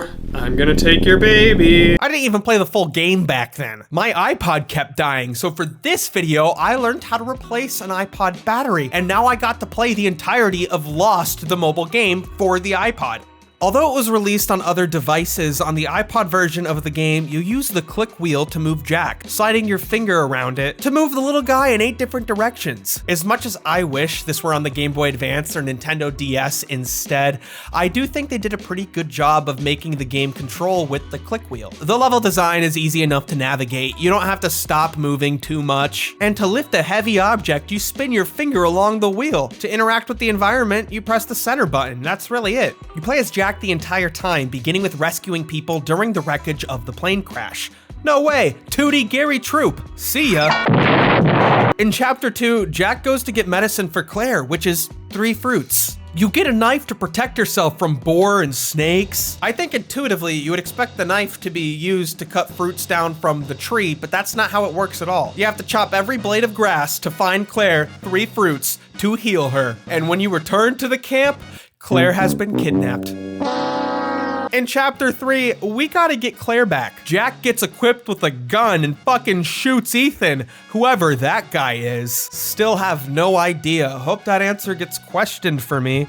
After Ethan's swift and brutal execution, Jack and John find the hatch together. Wanting to open the hatch, the gang goes looking for dynamite in the black rock with Hurley, who looks fucking ripped, straight up yoked. Now that's a guy who could beat up Sawyer. I think real Hurley could too, actually, pretty easily. The dynamite is an item you can equip, and it's kind of fun to drop it and watch it blow up, but watch out for that fire. In chapter 5, John and Jack enter the hatch and have to input the numbers. I always wanted to do this on a click wheel. You chase Desmond and ask him why he's leaving, and suddenly Tom greets you in the jungle, and the gang is kidnapped by the others. In a final scene, Jack has to escape from the cages in a stealth mission to save Sawyer and Kate. Sawyer's attacked by the smoke monsters, so you have to equip dynamite and throw it on him.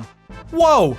This game is not bad by any means, it's just very underdeveloped, and I wish it were on a different system. Add a couple of extra characters, make the levels a little bigger, easy to replay. This could have been something really cool, but overall, it was a neat novel experience. Not quite cool. But I did learn how to fix my iPod. Call me Saeed.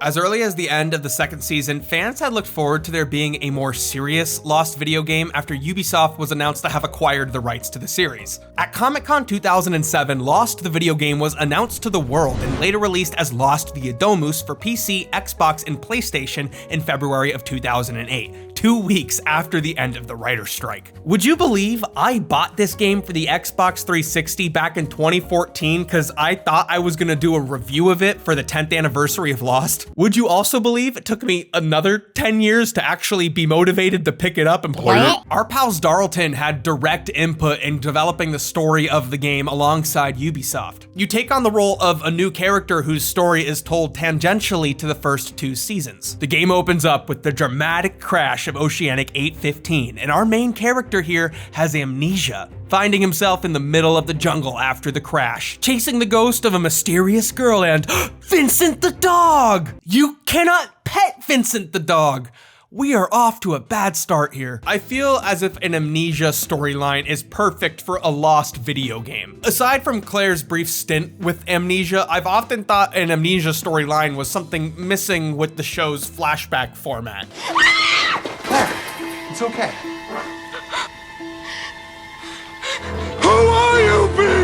But but it's not really one that can work long term because the character's past should always inform how they behave on the island. The game is split into 7 different episodes, each featuring the classic Lost opening and closing title, and a flashback level that continues to unlock the character's memories, soon revealed to be named Elliot Maslow. My name is Elliot Maslow. The episode titles are Force Majeure, A New Day, Via Domus, 42, Hotel Persephone, Whatever It Takes, and Worth 1,000 Words. In an ideal playthrough, each of these episodes would be about 45 minutes, like an episode of Lost, but the gameplay is less than ideal. Shit. When the survivors of 815 are attacked by Ethan of the others, whoever he is, Elliot's story of amnesia immediately brings suspicion onto him as the narrative continues to run over the course of the show's first 67 days, while additionally allowing Elliot to explore island locations only discovered by the main cast later on in the story. I think there is an inherent enjoyment I get through being able to walk around the island sites. Visually, I don't think the game is able to live up to the lush landscape of Oahu shot on 35mm film, but the interiors of all the Dharma stations truly indulge the Lost fan in me. Did you know I was a Lost fan? It's so easy to get loosened when walking around the jungle, but eventually I realized the markers will actually point you in the right direction, which gives exploration more of a point and click feeling, something that I think is very conducive to Lost. It's really hard to discuss both Lost and video games in the sentence without mentioning the adventure game Myst. I've never played Myst, but the way the character is left to explore an island that's mysterious, that's all I need to say about it. The world of Lost would be totally incomplete without the presence of existing characters, none of which look very good in the game, I have to say. Desmond has never looked scary. Until now. But without a doubt, Hurley gets done the dirtiest. That is horrifically inaccurate character design. Like, where the fuck did he get that drumstick that he's always eating on the beach? They eat boar and they have canned food. That's like a whole turkey leg. Also, as a Lost Superfan. Some of these inconsistencies with the character writing just bothers me. Like, Hurley doesn't remember whether or not Scott or Steve died, when Hurley's like the only person in the show who gets that right. So Steve drew the short straw. Dude, that was Scott. Scott? They found him like dead with every bone in his body broken. I have an encyclopedic knowledge of Lost now. Sorry I kept calling you Steve, man. Most of the characters are here, but some of them are missing. It's really funny to see how concerned Michael is with finding Walt when Walt is just not in the game. I'm not just sitting around waiting for rescue. I need to get my son home. Via Domus. That's Latin, means the way home. Shannon was seen in earlier trailers for the game, but she's not in it. You don't see Mr. Echo on the island at all, but in this one flashback scene at the Hotel Persephone, he's just there.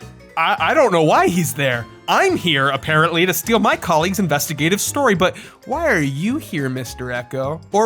Or rather, why is this the only part of the game you were in? Talking with the characters often ends with the character feeding the player a line of dialogue directly from the show. I have to say, Charlie's voice actor is by far the worst. You all, everybody! Monster! You all, everybody! But Steve Bloom plays Jack, and he actually does a really good job. Try finding your personal stuff, luggage, carry-on bags, anything that could help trigger your memories. You can trade with the characters, like if you give Charlie 2 chocolate bars, he'll give you a unsafe, but true. But where's the romance? What do you mean I can't date the cast of Lost? I can't kiss John Locke right on his peel? The romantic subplots is the best part of the show to some people. In one part, John has an idle animation where he's eating an orange, and I really wish he did the smile, but he knows it's not the first day of the crash and it wouldn't be as freaky here. That's unappealing. So Elliot can't romance John Locke, but he can blackmail him when he remembers he saw John in a wheelchair. After you blackmail him, John just like runs away from you. He books it out there. It's like he's trying to prove he wasn't in a wheelchair. Hey son, over here. I'm over here at the banyan trees. Banyan trees.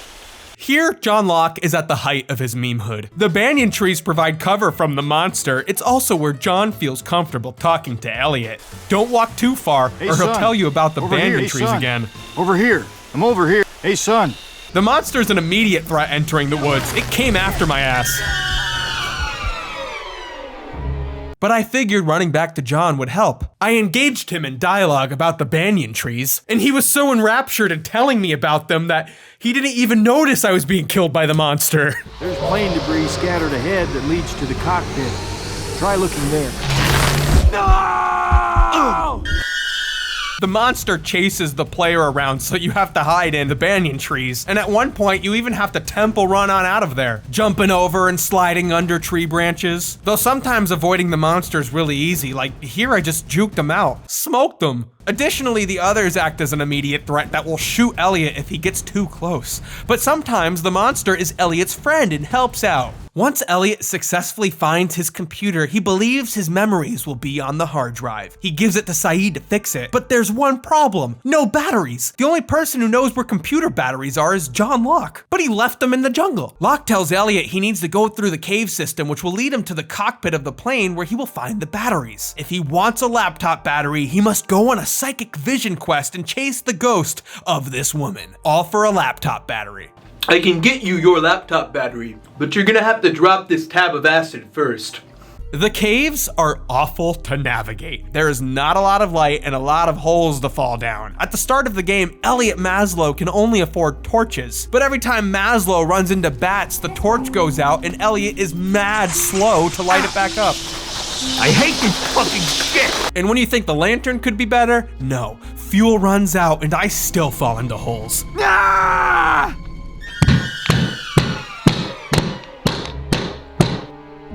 I hate this fucking shit! But afterwards, we find a magic compass, and John Locke tells us that this is our gift from the island. John translates the Latin inscription Via Domus to the way home. All right. This John is way smarter than the John in the show. This is not my John Locke. Guess I didn't raise no dummies. You know me? I'd say you're suffering from amnesia brought on by the crash. Everything that happens for a reason. I'm gonna kill you. I gotta figure out who the hell I am. When Elliot sees something that reminds him of his past, he has a flashback, where the player is put inside a time loop of less than 30 seconds, during which Elliot must photograph a particular moment. We suspect he may be a paparazzo. Maybe you were a paparazzi guy. And that Lisa, the ghost we're chasing, is like his Lois Lane or something. On the island, you can easily take photos of landmarks, but the flashbacks employ a focusing mechanic that appropriately makes it more dreamlike and difficult, but does not make it more fun. By photographing the right moment, the loop ends and Elliot remembers his past with more detail. On the island, the others show interest in Elliot, whose special compass leads him to explore, uncovering his identity in the process. The compass leads him to the incident room, a never-before-seen part of the Swan Hatch where he's contacted by the others. We think you might be the one. What are you talking about? Ben isn't so sure about him, but Julia is convinced Elliot Maslow is a good person. I'm here to help you. I think Ben's wrong about you, Elliot Maslow. Hey look, I'm playing as Jack. Just kidding, it's Elliot Maslow. We find out that the man trying to kill us on the island is working for Zoran Savo. That's a villain name if I ever heard it. Who is working with Thomas Middlework, and he's voiced by Grandpa Max from Ben 10. Our cover story in the press should deflect any suspicion. He's actually the one behind everything. So it's neat they continue to cement the Hanzo Foundation lore into the series, and the timeline adds up with the ARG. Pretty cool. It's a story being uncovered by our journalist colleague, Lisa, who's accusing Elliot of trying to steal her story. You're a son of a bitch, Elliot Maslow. Throughout the flashback, we uncover our relationship with Lisa and Elliot's work to steal her story. Recovering from amnesia, Elliot is shocked to discover he is kind of a bad guy. That woman over there, she's a journalist. Who's this Savo she's on about anyway?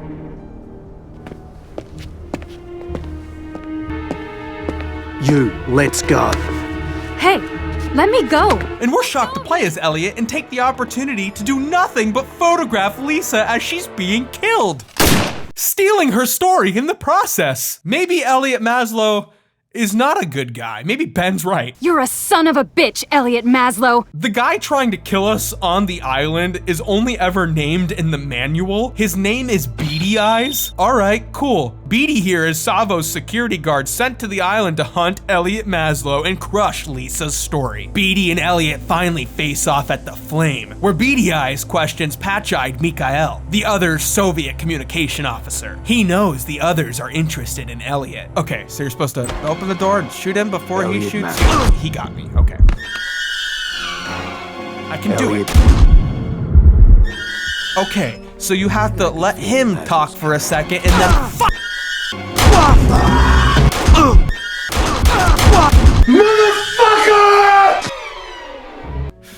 here it goes. I'm gonna do it this time. Don't look so scared, Maslow.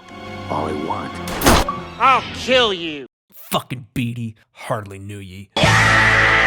With exploration being the biggest draw to play this as a Lost fan, I have to say the details are certainly cool. The Hatch is a wild set, and one I don't think they ever really felt confident trying to rebuild after season 2, even as the Swan continues to play an important part in the story. The real Swan Hatch set took up an entire soundstage for the better part of a year, and if I were to make an educated guess, I would say the investment to build it out that intricately depended on getting an entire season out of it. It's not really something you visit for an episode or so. So as a Lost fan, it's very cool the series got another shot at having anything happen in this space. I even got to take a photo of Rzinski's bloodstain on the ceiling, but I did not expect my gamer score to go up. That's Rzinski.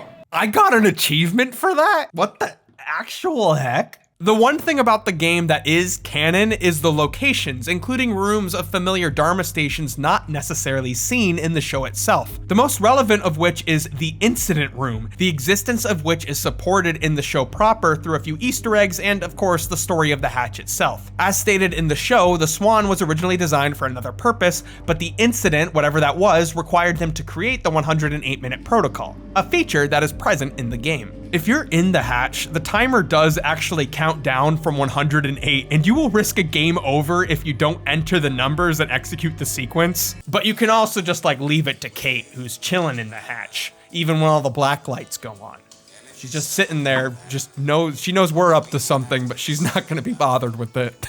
All right, theory time. I believe the computer inside the incident room probably communicates with the computer in the Hatch to enact whatever the 108-minute protocol has to accomplish to save the world. A reactor sits in the middle of the room, and I imagine pushing the button does something as simple as cooling it down with water. An answer we'll see supported by other devices used to interact with the anomaly later in the series. The staff and the Pearl can be explored as Easter eggs, and additionally, both the Flame and the Hydra can be explored beyond what is seen in the show. The Hydra is really cool because this is where the Dharma Initiative experimented on animals. Not that animal experimentation is cool. The shark that attacked Michael and Sawyer at the beginning of season 2 featured a Dharma Initiative logo on its fin as an Easter egg. In the game, the others are seen to have fished it out of the water for some reason, and it's a really freaky design. It's like a great white shark mixed with a sand tiger shark, and it really makes me wish there were more details like that in the game. Like, where's the big bird that screams Hurley? That bird just say my name? Via Domus is really the last we'll see of the Hanzo Foundation in a major capacity.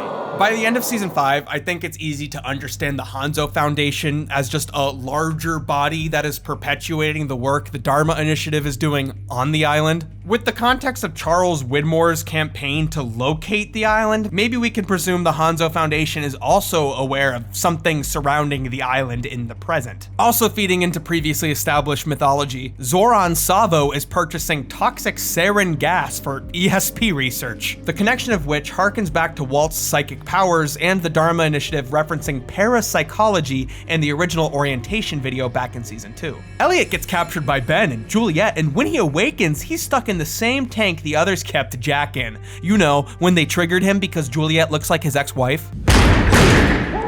Elliot is greeted by Tom Friendly, the other who kidnapped Walt off the raft. Tom tells Elliot he can only retrieve his special compass if he delivers Jack Shepherd to them, having Elliot sort of replace Michael's role at the end of season 2. Elliot's relationship with Kate and Jack throughout the game is pretty contentious, but Elliot manages to hold up his end of the deal, delivering Jack and Kate to the Black Rock where they're held at gunpoint. This is when Elliot realizes he is in fact a member of the homies.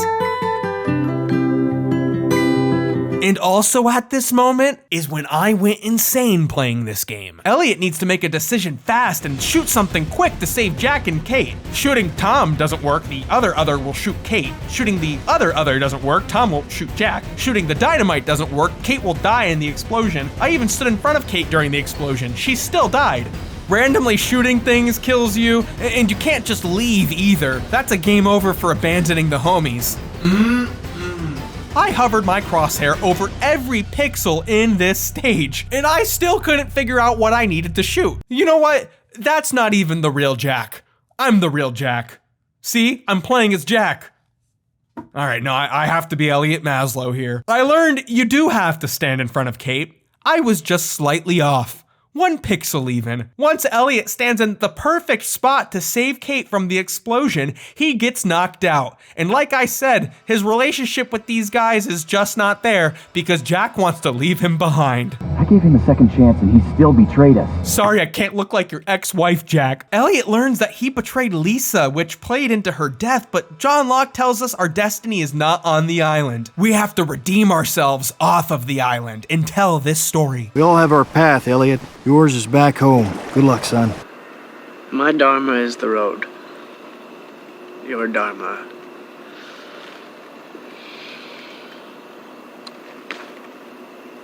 He waves us goodbye like we're at the end of a theme park ride, and Elliot Maslow goes on his way. But suddenly, we hear the hatch imploding, that familiar magnetic hum at the end of season 2. Everything goes white, and somehow Elliot finds himself having traveled back in time and into another timeline apparently, because Lisa is now alive on the island. What the actual fuck? What is with this ending? I don't get it. I mean, as we'll see, a time loop doesn't really work in the series proper. However, if you ignore the canon of the show, you could sort of squint your eyes and make an argument the time loop works in the game because time loops are a part of the flashback level mechanics. But I think I'm just putting too much thought into Elliot Maslow's story. This is the kind of ending designed to never make you want to pick up Via Domus again. So in that regard, it kind of succeeded. What I've been wanting to say this entire time is more like Lost via Dumbass. Everything happens for a reason. Sooner or later, you're gonna have to answer these tough questions. Like, who wore it better? Me or Trisha Paytas? Now that I've gone back in time to 2009, I have all the time I need to make this Lost video as dense as I want it to be. I have everything I need to.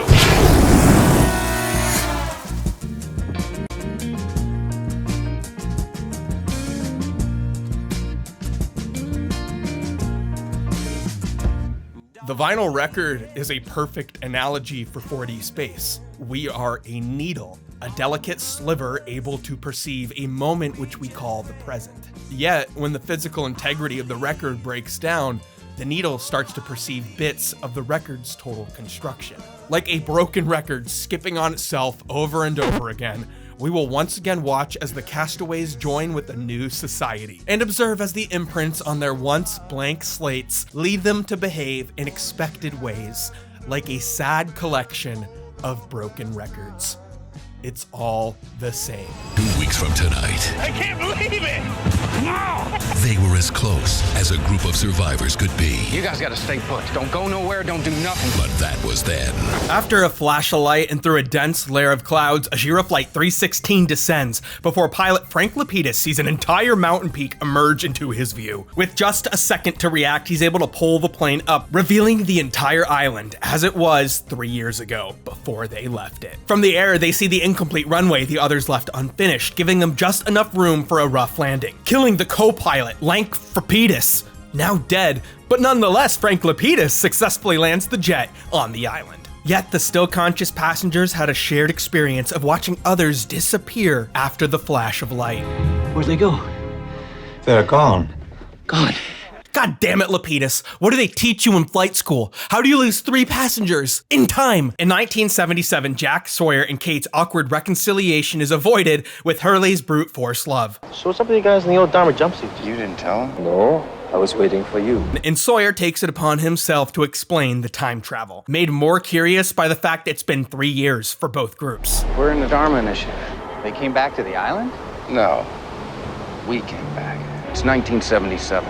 Jack quickly accepts the mystical nature of their journey, and just as quickly, Sawyer accepts he has a problem. They have to explain where their old friends came from to their past friends. But Sawyer is not alone. He has a partner in Juliet who he finally informs of the situation. They're back.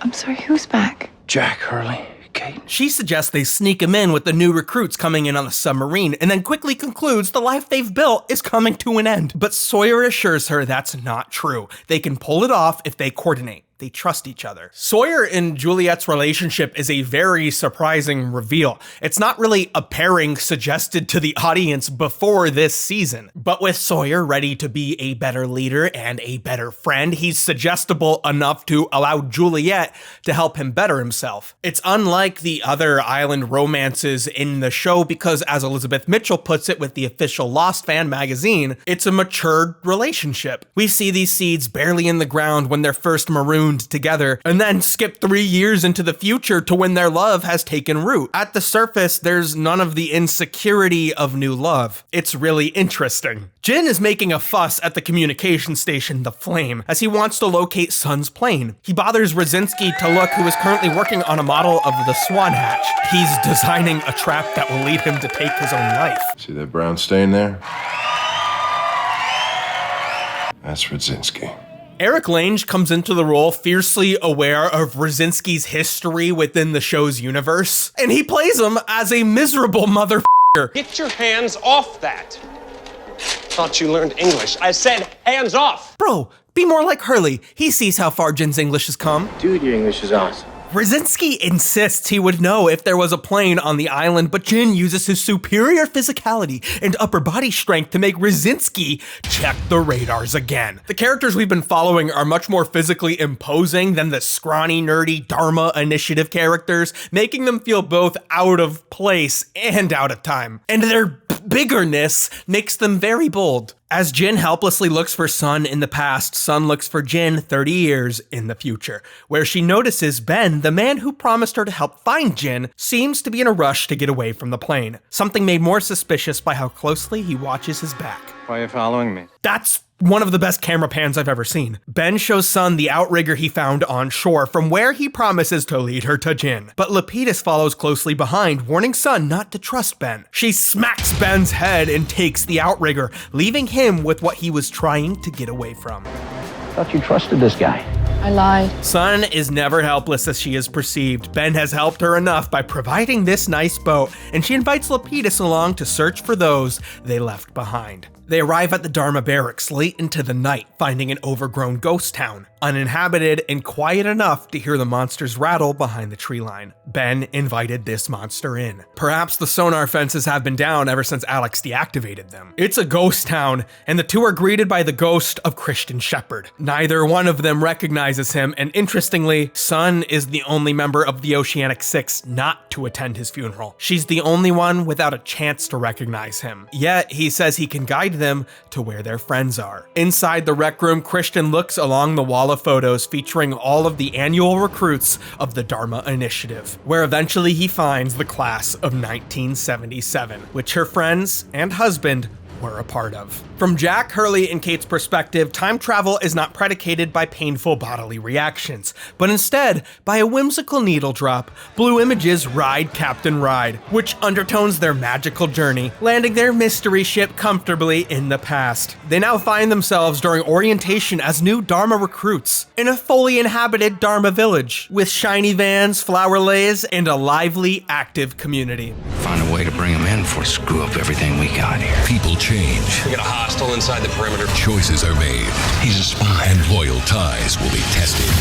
Music has been an integral part of Lost since the beginning. I mean, no duh, Michael Giacchino's score is immortal. But I think one of Lost's underrated qualities is its soundtrack. Many songs just tell us basic things about a character's emotional state, like how Kate is heavily associated with Patsy Cline throughout the entire series. A kind of melancholic, country twang. In the early days, Lost had a very wholesome feeling to it, beginning with the episode following the pilot. Season 1, episode 3 ends with this community coming together montage set to Joe Purdy's Wash Away. Often this community's coming together was underscored by many of the songs in Hurley's CD player, which unfortunately dies toward the end of season 1. An early sign that the show wanted to evolve from its network drama roots, similar to how Locke looking in on the camp creates an eerie ending for the wholesome montage of the episode Tabula Rasa. Although I think the most iconic piece of music to highlight the community's coming together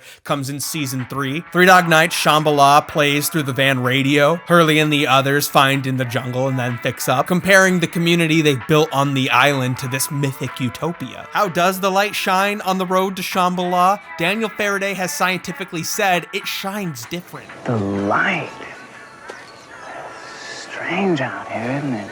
It's kind of like it doesn't scatter. In the hatch, the record player becomes another source for music, allowing Saeed, Charlie, and Hurley to gather around and intimately mourn Shannon together. A more diegetic piece of music for the characters to experience together. Yet Charlie, the musician, doesn't recognize the name of all of the artists in the collection. Specifically, Geronimo Jackson, a fake 70s classic rock band, who, like the Hanzo Foundation, Darlton claimed was real. They're a band that not a lot of people have heard about. The band is referenced a handful of times throughout the series, but was finally heard in the episode 316 coming through Jin's radio. And the day before Namaste aired, fans would be able to hear Geronimo Jackson's music for themselves when their little-known song Dharma Lady was released on iTunes, which was later included as a compact disc in the Lost Season 5 Special Edition Blu-ray and DVD set, the Dharma Orientation Kit Edition. I love owning a picture of this man who married a 16-year-old after Lost. I don't love it. The song's a perfect little pseudo-throwback track to put us in the mindset of this doomed community. Everything is okay in Dharmaville. We all listen to the same music. We're not all gonna get gassed in a communal mass murder. Despite the time travel and the lives of the Dharma Initiative being explored 30 years in the past,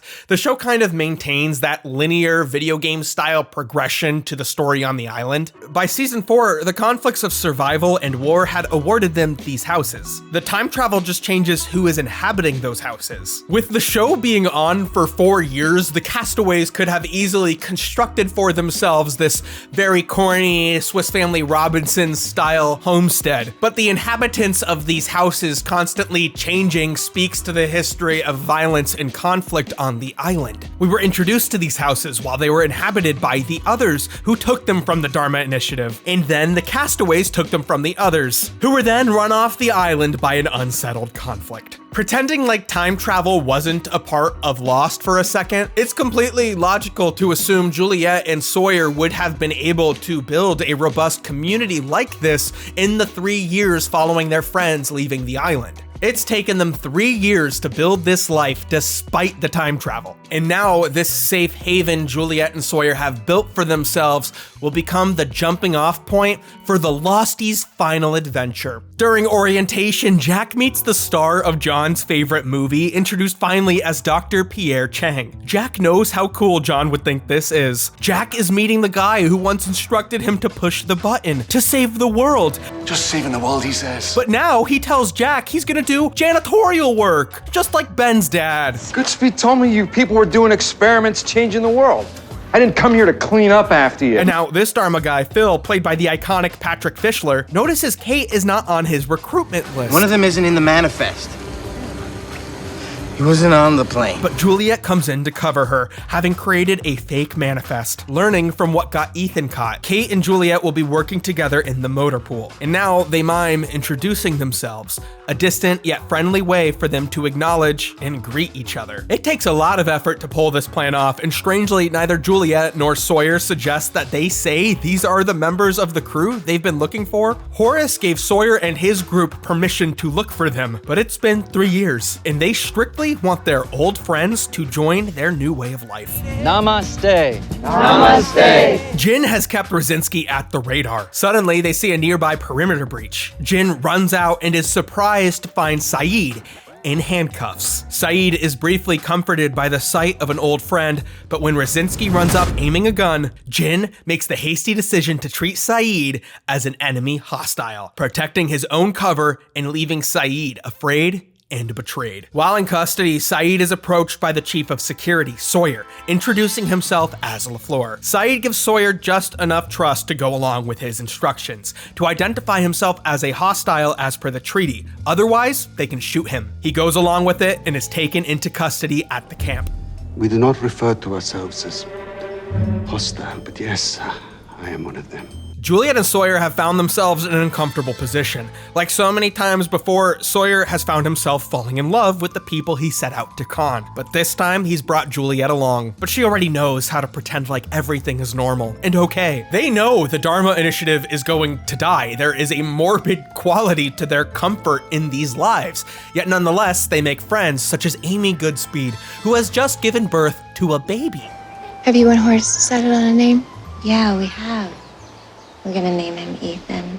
Wait, I know that name. Who is he? Whoever that is. Whoever he is. This whole time, he's been a baby? No wonder why he kidnapped Claire while she was pregnant with her baby. He was a baby.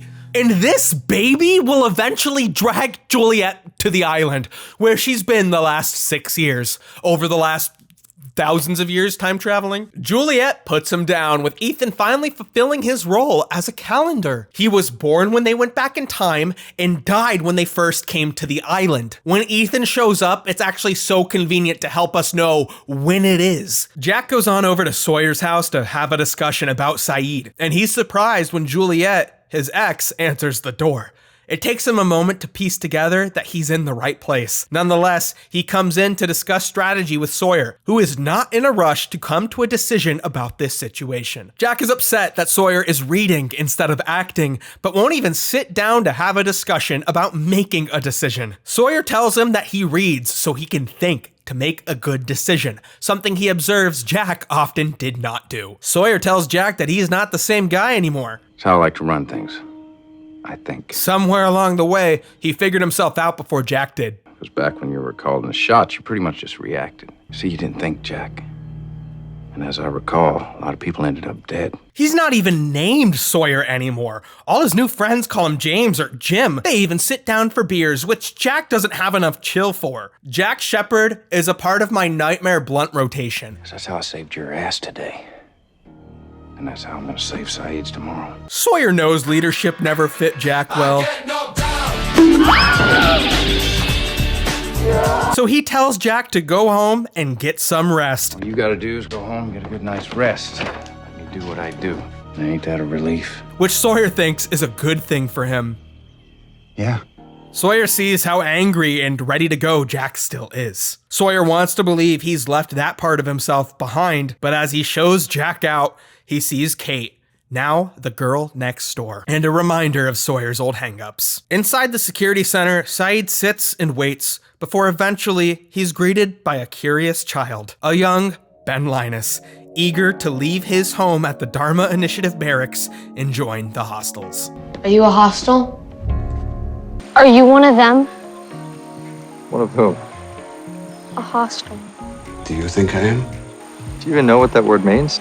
Even when these characters travel backwards in time, their lives seem to repeat themselves. Saeed has found himself perceived as the enemy immediately, just as he has in the past. It's all a flat circle. You think she knows who orchestrated the bombing? That, my friend, is exactly what you will find out. You've confused me with someone else. I am not a terrorist. They. You. And the others like you.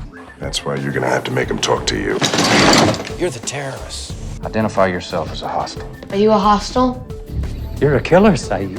I'm not what you think I am.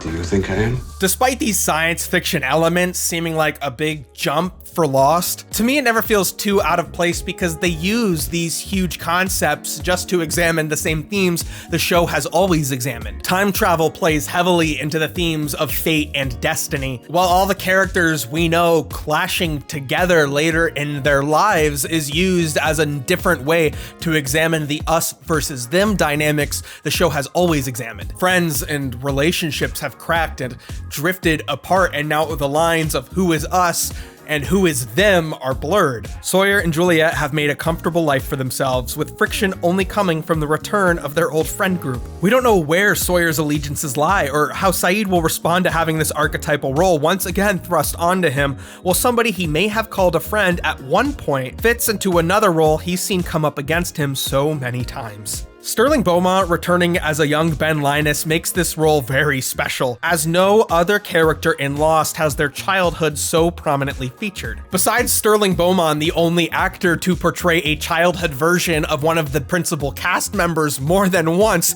is Jeremy Shada as Charlie Pace. Jeremy Shada, of course, would go on to very iconically play the role of Finn the Human on Adventure Time. You all, everybody!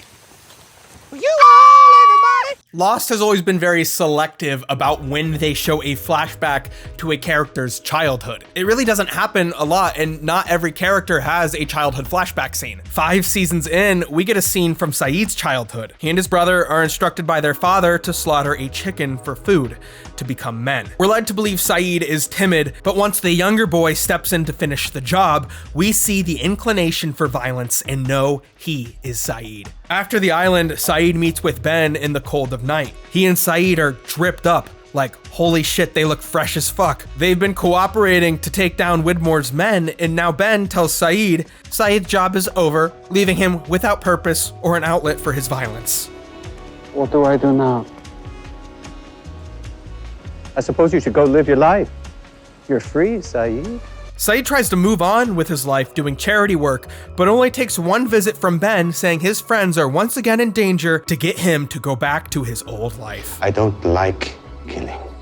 Well, then I apologize. I was mistaken about you. He's not following orders from Ben, but we know he'll end up killing more of Widmore's men once he breaks Hurley out of Santa Rosa. Once Sayid hears that Ben is trying to get people to go back to the island, he once again realizes he's being used and tries to get out.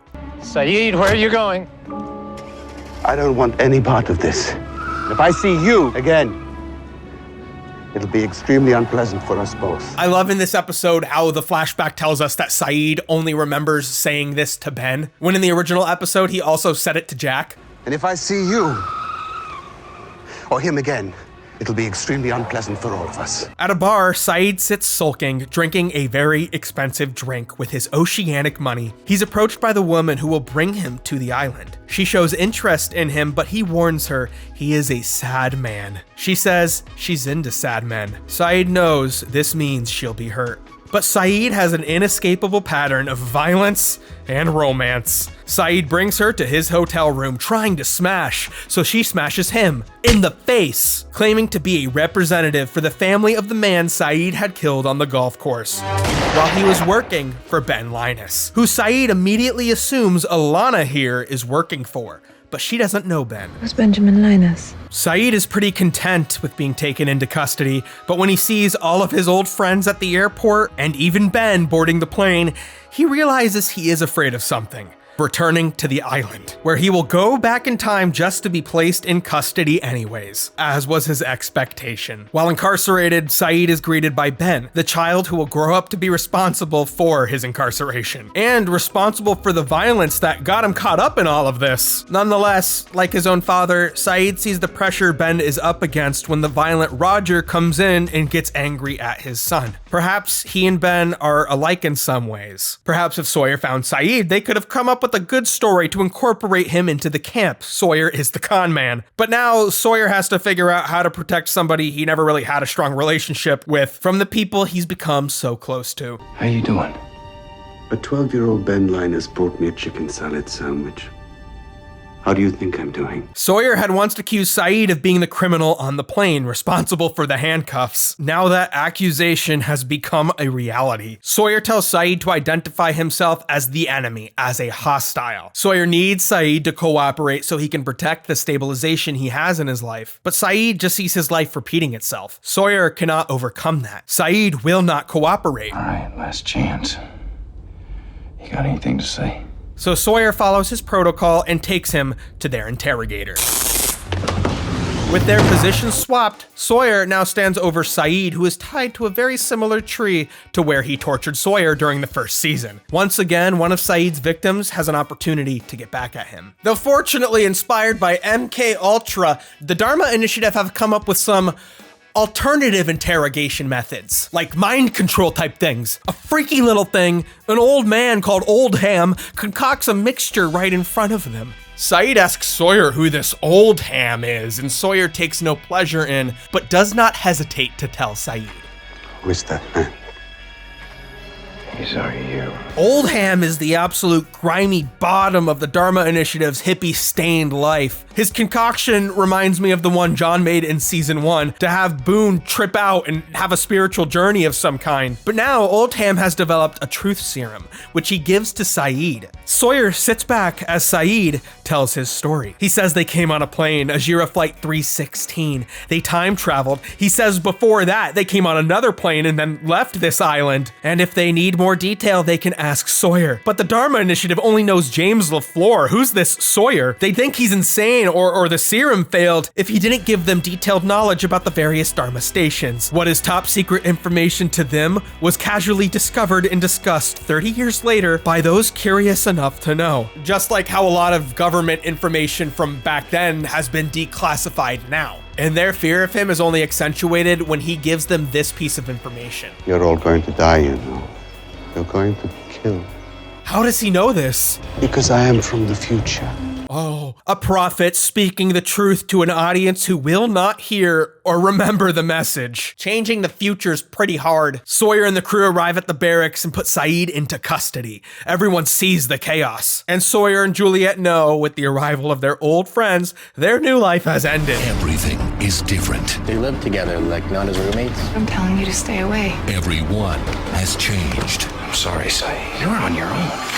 It's survivor versus survivor, and every man for himself. Now I know exactly why I'm here. Later, Sawyer and Juliet meet with the other key members of the Dharma Initiative on the island to decide what to do with Saeed. With their growth, Sawyer and Juliet have made close friends they trust, though it says something that his older relationships are still strained. Saeed and the others knew the old Sawyer, but the Dharma Initiative knows Jim. They've gotten to a more personal basis with him. With his ability to make friends and be a valuable member of the group, however, also comes with a new kind of agreeability. Rosinski is the first to suggest killing Saeed, and he wants it to be a quick decision. You had your chance, LaFleur. Why are we on your clock, Rosinski? Horace. His projects are on the line here. Amy says Rosinski is right. Kill Saeed. This is the woman who Juliet and Sawyer rescued after 2 members of the others killed her husband. They witnessed a death at the hands of the others. They sympathize with and understand her fear. We have no choice. They all vote for Rosinski's solution, except for Sawyer, who knows who Saeed really is. He's massively outvoted. Perhaps he still has another move. But kind old Horace tells him that he would really like to be able to say they made a unanimous decision. To maintain the status quo, Juliet and Sawyer vote to execute their friend, Saeed. With their history, we don't know whether or not we should trust Sawyer to be able to rescue Saeed, and he never gets the chance to prove himself. Later in the night, there's trouble a-brewin'. A Dharma van crashes into the camp on fire, and everyone frantically rushes to put it out. Jack is very happy to get the opportunity to put out someone else's fire. And underneath the distraction, a young Ben Linus crawls in to break out Saeed. Saeed tells Ben that he is in fact a hostile, and that he's there to finally take him away from his depressing life. Ben breaks out Saeed using his dad's keys, and they stage an escape while the chaos erupts. Saeed and Ben are stopped by a security van leaving, but luckily it's just Jin, who's confused for a moment, but leaning toward trusting his friend. Then Saeed ambushes Jin, taking his gun and getting him back for earlier. Saeed has seen Ben's childhood and how it mirrors his own. He knows that both of their fathers pushed them towards violence. He sees Ben holy and understands him just as he understands himself. He knows Ben will kill the entire Dharma Initiative, which now includes his old friends. He sympathizes with Ben, but in hating himself, Saeed has no qualms with shooting the young Benjamin Linus. He will take this evil out of the world. They thought returning to the island was a good idea. I came back here because I was trying to save you. We didn't need saving. But going back, Somebody let him out of his cell. It was one of us. has risked all of their lives. In episode 11, Whatever Happened, Happened, we follow the events leading up to Kate making the decision to come back to the island. Before she and Jack break up, Kate is going to fulfill the request Sawyer made to her before jumping from the helicopter, to go and see his daughter Clementine, who Kate learns belongs to her old friend Cassidy, who knew an even worse version of the Sawyer that met Kate.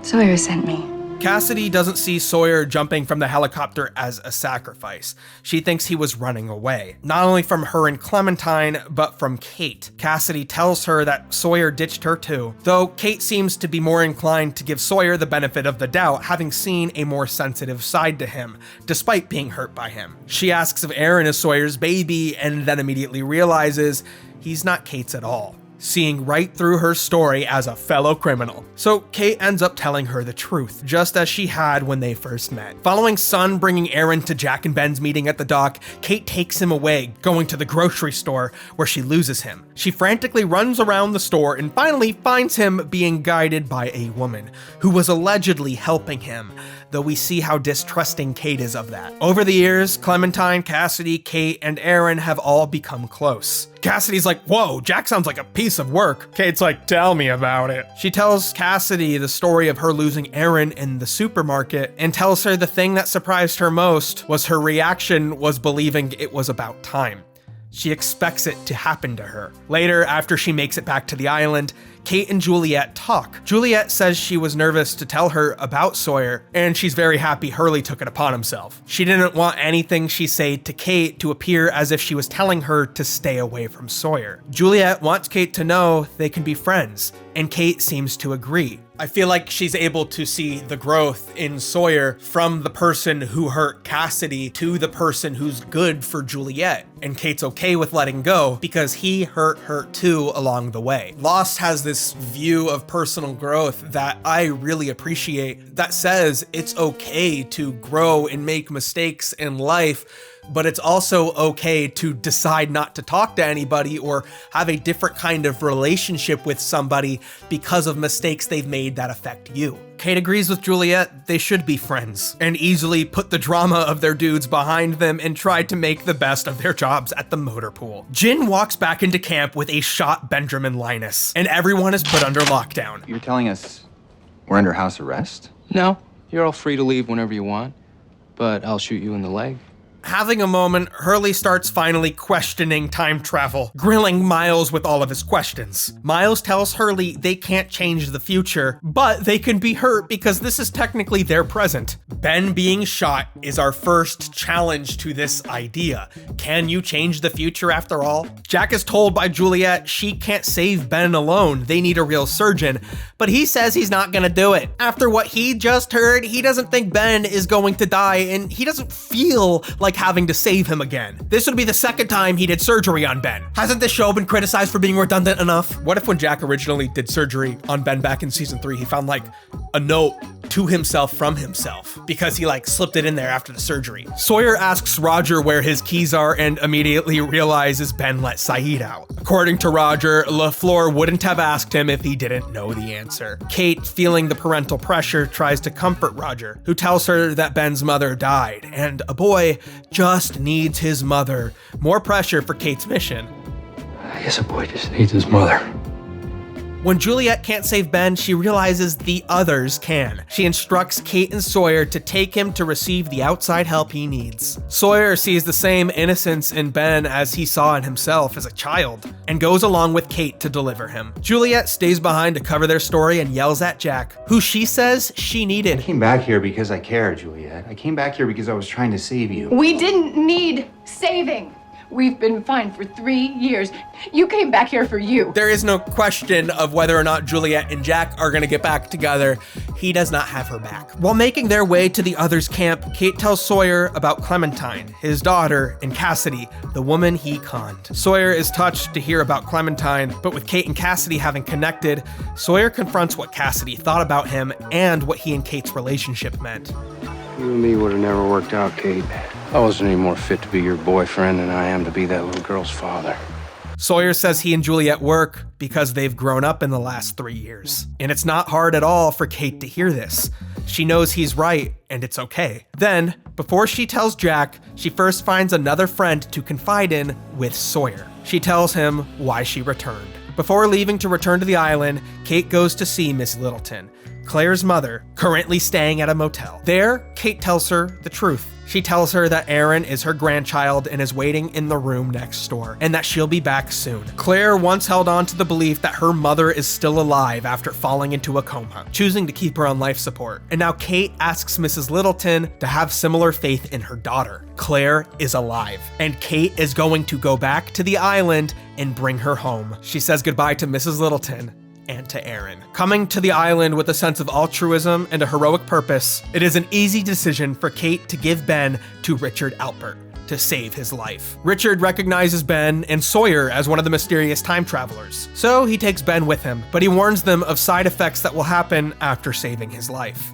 He'll forget this ever happened, and that his innocence will be gone. I'll talk more about what I think the loss of innocence means when I talk about the final season. It's sort of intertwined with the original sickness Rousseau talked about in my perspective, but we'll talk about that when we get there. Richard receives protest over taking him back to the camp, but Richard tells these guys that he doesn't answer to Ellie or Charles. He knows Ben is important. So Richard brings him to the temple where he will be healed. Saeed could not change the future. From the curious child to 3 decades later, a mass murderer with no memory of the time travelers who saved his life so long ago. In the future, Ben has been knocked unconscious and awakens to the face of the man he killed, the resurrected John Lost. Welcome back to the land of the living. You're telling us we're under house arrest? Keep your mouth shut and stop asking questions. ABC's Lost. Through references spread over 5 seasons now, Lost has drawn a direct line from philosophy to science, mathematics, physics, which is fitting because these things have always developed tangentially to each other. Tune in next time when I tell you that Richard Alpert's name is a reference to a guy who wrote an LSD guide to the Tibetan Book of the Dead. Like, you don't have to die to experience it, you can just do LSD. Anyways, mathematics and relativity have always been a part of the development of philosophy. And this is where I continue to lack expertise, but don't worry, I graduated from Lost University. Are you ready to achieve your highest potential? Then Lost University is your future. Speaking of mathematics, you know this fucking bullshit? Graphing, coordinates, parabolas. Yeah, this is called the Cartesian coordinate system.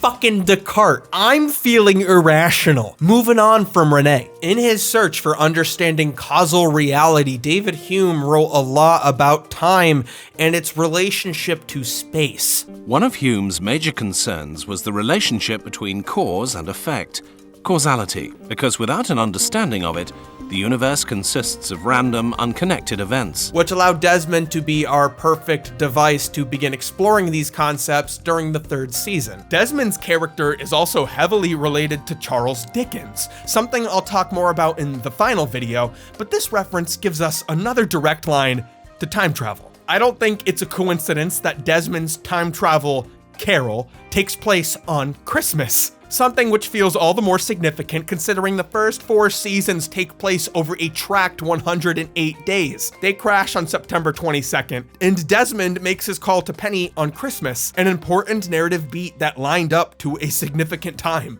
A Christmas Carol is undeniably a time travel classic. In his writings, David Hume postulated that events must be contiguous in space and in time in order to be considered cause and effect. Fucking duh. Hume claimed that we cannot observe causal connection. For Hume, causality is just a succession of ideas, a contiguity of ideas.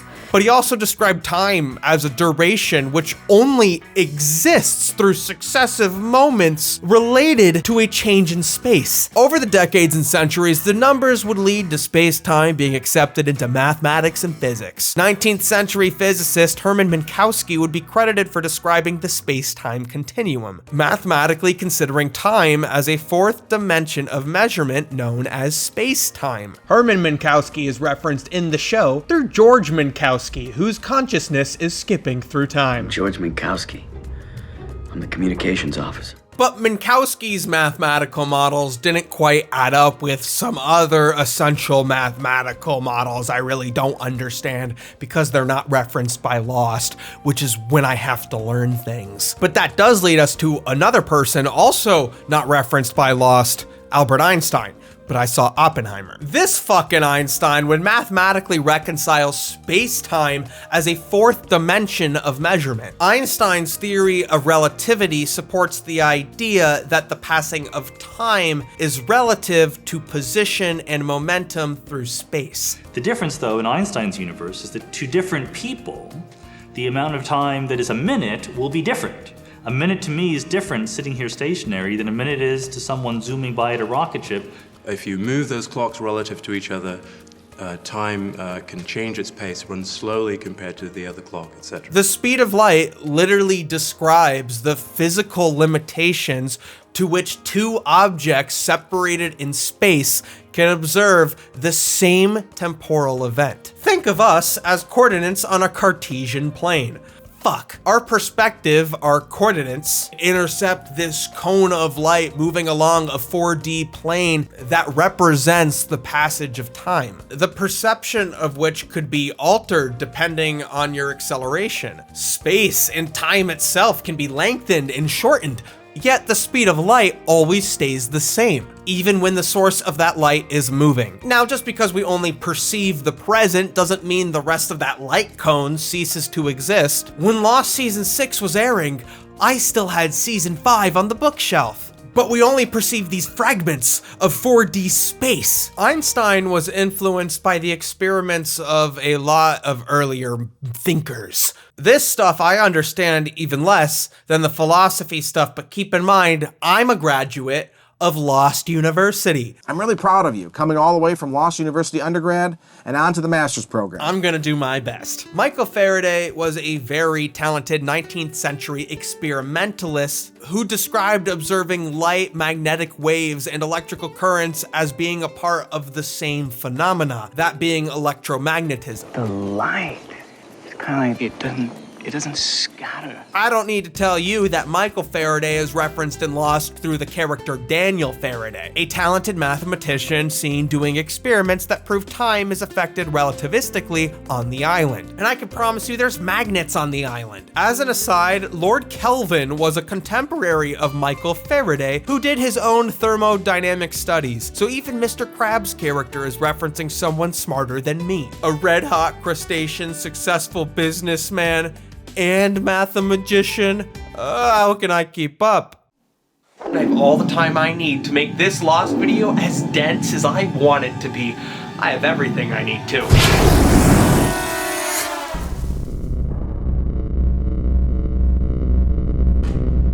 Episode 12, Dead is Dead, follows Ben and his lifelong relationship to Charles Widmore. As a child, Ben was finally brought into the Others camp to be healed. Widmore, now older but still young, middle Widmore, rides in on a horse, telling Richard he should have let the boy die. Richard tells him Jacob and the island wanted him alive, so Charles begrudgingly introduces himself to the young Benjamin Linus. I'm Charles. Charles Widmore. Like Richard before him, Charles affectionately tells Ben he cannot stay with them, but he will be one of them. Though we know Charles's affectionate exterior is just a facade. Decades later, Benjamin Linus has been banished and returns to the island, where he attempts to convince John Lost, the man who overcame being killed by Ben, You're alive. Yes, I am. that this was all in his plan. I knew it. He attempts to tell John he anticipated his rebirth and that because he's ignored his banishment, he must first be judged for this crime. John Lost, having been killed by Ben, is curious about who will be judging him. We don't even have a word for it. But I believe you call it the monster. Oh, fuck. From the moment he came into their lives, I broke the rules, John. Every survivor has prayed this time would come. I came back to the island to be judged. Since being resurrected, John has been gifted with a level of assuredness he's never before experienced. He interrupts Ben, who is reminiscing in his former office. What's that? Just something sentimental. John sits behind Ben's old desk, throwing up his feet in a boastful demonstration. Seems a little He has taken Ben's throne from him. corporate. John asks if they can address the elephant in the room, his murder, and Ben dismisses the entire situation as purely strategic. John needed to die to bring everyone back, but first, Ben needed information from him. Yet mostly, he did it for the island. John Lost doesn't take offense to this answer. Rather, he enjoys it, teasing Ben about his excessive explanation. I was just hoping for an apology. John tells Ben that if everything he did was for the island, then the monster will see that when he judges him, and decides to go with Ben on this quest, pushing him to get on with it, as if he's excited to watch. The two break away from the other Ajira passengers, with Ben taking his gun back from Caesar. Ben claims he has to answer for the crime of returning to the island, but in his flashback story, we see a much different context underlying his guilt. In the middle of the night, Ben sneaks away from the Dharma Initiative to go on a mission. He's a young man, just in his early 20s as you can see, and he's currently accompanied by the son of the Dharma Initiative, Ethan, who has been groomed to the hostile side just as Ben was. They approach Danielle Rousseau's tent. Ben tells Ethan to stay quiet. Shut up.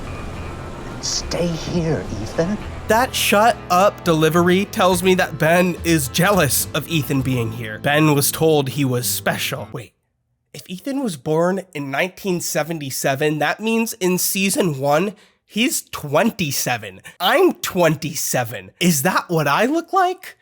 A 39-year-old actor? Anyways, Ben goes inside the tent under the cover of darkness and takes the week-old Alex Rousseau from her mother at gunpoint. Why are you taking her?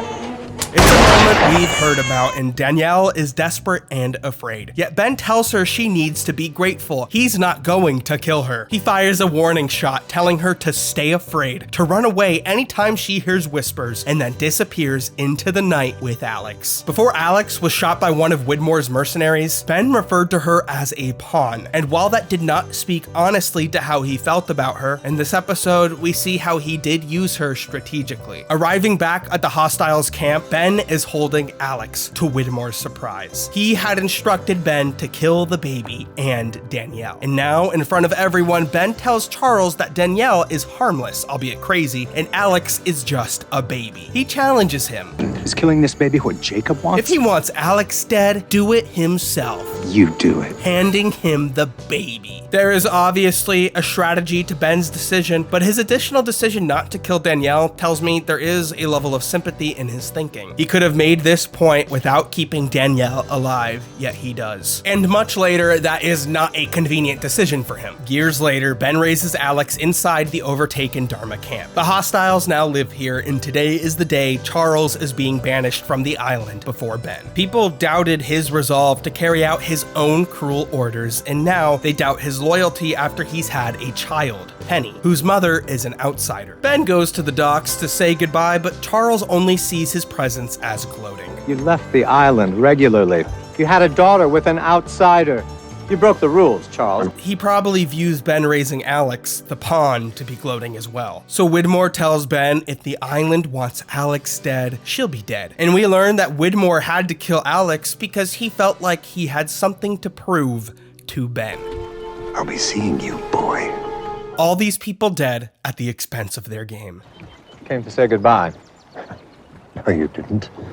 You came to gloat. Ben returns to the Dharma barracks years later with John Lost, surprised to find Son and Lepidus waiting in his old home. Having grown up in the Dharma Initiative, Ben finds himself experiencing a kind of cosmic horror when Son shows him the photograph from 1977. He realizes he has no memory of it. Are you trying to tell me that your friends were in the Dharma Initiative? You don't know about this? Of course not. When playing with the fabric of space-time, the smallest strings can become unwoven, only to mystically retangle themselves back into it later on. Tears for Fears once said, memories fade, but the scars still linger. Why is it that the 27-year-old man, Ethan, who's the same age as me, Billiam. Why is it that that guy doesn't remember who John Locke is? Is it because of the constant conjunctions of synapses in our brain? How about in the Twilight Zone? Christian showed them to the photo and then told Sun and Lapidus to wait for John Locke, who now stands outside. Sun questions John's resurrection, but John tells her to look with their eyes, stupid. There he is, right in front of her. John promises Sun to help her reunite with Jin, but first, he and Ben have something to do. Lapidus, getting absolutely ghouled out by all of this, decides to leave. He tells Sun to watch her back. Crawling into his room, Ben goes into the secret entrance of his secret room, leading us down the deep corridor he must have gone into before to make contact with the monster. In the ruins that lie underneath the Dharma settlement, Ben finds a pool of water that he drains, telling it he'll be outside. Upstairs, John Lost has walked off, and Sun speculates to Ben that Jack must have been lying about John dying. But Ben breaks his facade. John Locke should be dead. Ben says the island performs miracles, but no one is brought back to life in this show. He says dead is dead. So the fact that John Locke is walking around this island scares the living hell out of me. In the monster's place, John Lost walks out from the tree line and proclaims the monster isn't coming. He says they're going to go to it. John knows where it is, and Ben has no choice but to admit John knows more than him. Did it come upon you gradually? Or did you wake up one morning suddenly understanding the mysteries of the universe? You don't like this, do you? Ben follows John, the man he murdered, as John followed Ben before. Sun joins in, hoping to find Jin, and they're all led to a place Jin once came to, the outer perimeter of the temple walls, where Jin had almost been taken to decades ago. Ben has been inside these walls, but John tells them this time they're going under, to the place Jin was almost dragged to, into the monster's den. While Ben has the weight of his sins on his mind, he tells Sun to pass on a message. Find Desmond Hume for me. Tell him I said I was sorry. For the most dangerous man on the island, Be grateful you're still alive. Judgment Day is here. What's about to come out of that jungle is something I can't control. When everyone's coming back, Ben is the only late arrival on Ajira 316 because Desmond revealed his location to Ben when he came to the lamppost station. Charles warned Desmond to keep his daughter away from this, and Desmond walked them right into Ben's sights. Just a few hours before the flight, Ben calls Charles to tell him he located Penny and is going to kill her. A pawn for a pawn, he thinks. He wants Charles to feel what he feels. How can something happen to them? At the marina, Ben is immediately spotted by Desmond, who Ben shoots in the stomach without hesitation. Oh God, something is happening to them. Ben walks right up to their sailboat, our mutual friend, and takes aim at Penny, forcing her to listen to his intention about her death. The declaration of revenge on her father, their mutual friend. You're no relationship whatsoever. Your father is so a whatever. really terrible human being. Just as his reasoning for killing John ultimately seems indiscernible and childish, as does this. Before he can shoot, their son Charlie walks out of the cabin for a moment, and Ben has a second thought. He realizes the pain he would be creating. Anyways, Desmond fucking tackles Ben, beating the shit out of him, and then he keeps beating the shit out of him severely. Desmond throws him into the marina, leaving Ben bloodied and Desmond's fate unknown. What's gonna happen to him? Underneath the temple, Ben tells John he regrets not giving himself up to Martin Keamy, the mercenary. He wishes he chose Alex, taking responsibility for her death. And suddenly and poetically, the foundation underneath his feet gives way. John says he's gonna go get some rope and leaves Ben alone, where his torch illuminates hieroglyphics alongside a relief depiction of the Egyptian god of death, Anubis, alongside images of the Black Smoke, the monster, who has been here for a very long time. Ben hears the monster, and underneath the mural, porous holes spill black smoke, filling the room's air around Ben. At a much closer distance than it had done with Echo before, the monster shows Ben flashes of his life. The monster took all of this time to create a VFX montage, just so Ben can consider his mistakes. Having given his presentation, the monster retreats, and Ben is greeted by his dead daughter. Ben is unbelievably moved and touched to see her. All he can say, he is so sorry for the mistakes he made, for letting her die. And and she agrees with him. She says they were mistakes. She then tells Ben if he doesn't follow John's every word, she will destroy him. And I think it's right here that I am going to spoil a reveal that is not definitively given until the next season. I want to be able to freely discuss the character work that's happening here. Back in season 3, the monster had killed Mr. Echo after Mr. Echo was told that the apparition of his deceased brother Yemi was not in fact his deceased brother. You speak to me as if I were your brother. When Mr. Echo asks the ghost who he is, the monster kills him. The monster can take the form of the dead. And when you realize that John Locke is dead, it doesn't take long to come to the conclusion that Benjamin Linus is being groomed by the monster. A realization that brings to mind Ben's earlier flashbacks when he sees his deceased mother. Was that the monster too? Only after the smoke retreats and Ben's daughter disappears does John Locke return with a rope to help Ben up. Ben is so moved by being granted mercy. It let me live. He doesn't realize the obvious trick in front of him. But while Ben and Son are in the monster's grasp, another group across the island makes their move. Lapidus makes it back to the Hydra, where he's met with new leadership rising amongst the Ajira passengers. Alana, who arrested Saeed, asks Lapidus, What lies in the shadow of the statue? It's a question. A riddle, a password Lapidus doesn't know. So they knock him out and take them back to the island with them. Alana wants him to come along, probably because he's so great. Lapidus is one of the top 5 Lost characters I would chill with. Michael Emerson would officially win an Emmy for this episode, leaving him and Terry O'Quinn as John Locke as the only members of Lost's cast to take home the award. After so many years, Ben Linus had definitively stolen the show. Next Wednesday.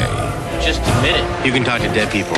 Everyone on the island has a purpose. Are you in some kind of secret mission? When the 4th season had its episode count cut, the backstories of the freighter characters were also pushed back to the 5th season. Charlotte didn't have her own dedicated episode, but over the next 2 episodes, we'll start to piece it all together. First, the backstory of the ghost whisperer, Miles. As a child, Miles and his mom are shown a new apartment after she separates from his father. Miles wanders away when a voice calls out to him, leading him to the door of another unit. His mother hears him scream from across the complex, having discovered a recently deceased man speaking to him, a first-time experience. Grown up, Miles is influenced from talking to all of these dead people, getting all punked out. Nice styles, Miles. He begs his mom to tell him about his father. He wants to find his body so he can talk to it, but she tells him it's somewhere he can never go. They both think his father abandoned them, and Miles wants to know why. Working under Sawyer in the Dharma Initiative, Miles is told to wipe the tape recording of Sawyer and Kate taking Ben away from the village. But Miles forgets immediately when Horace has asked him to join the Circle of Trust. He tells Miles a body,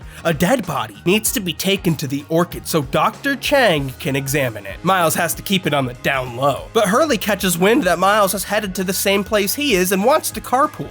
It'll help with global warming, which hasn't happened yet, so maybe we can prevent it.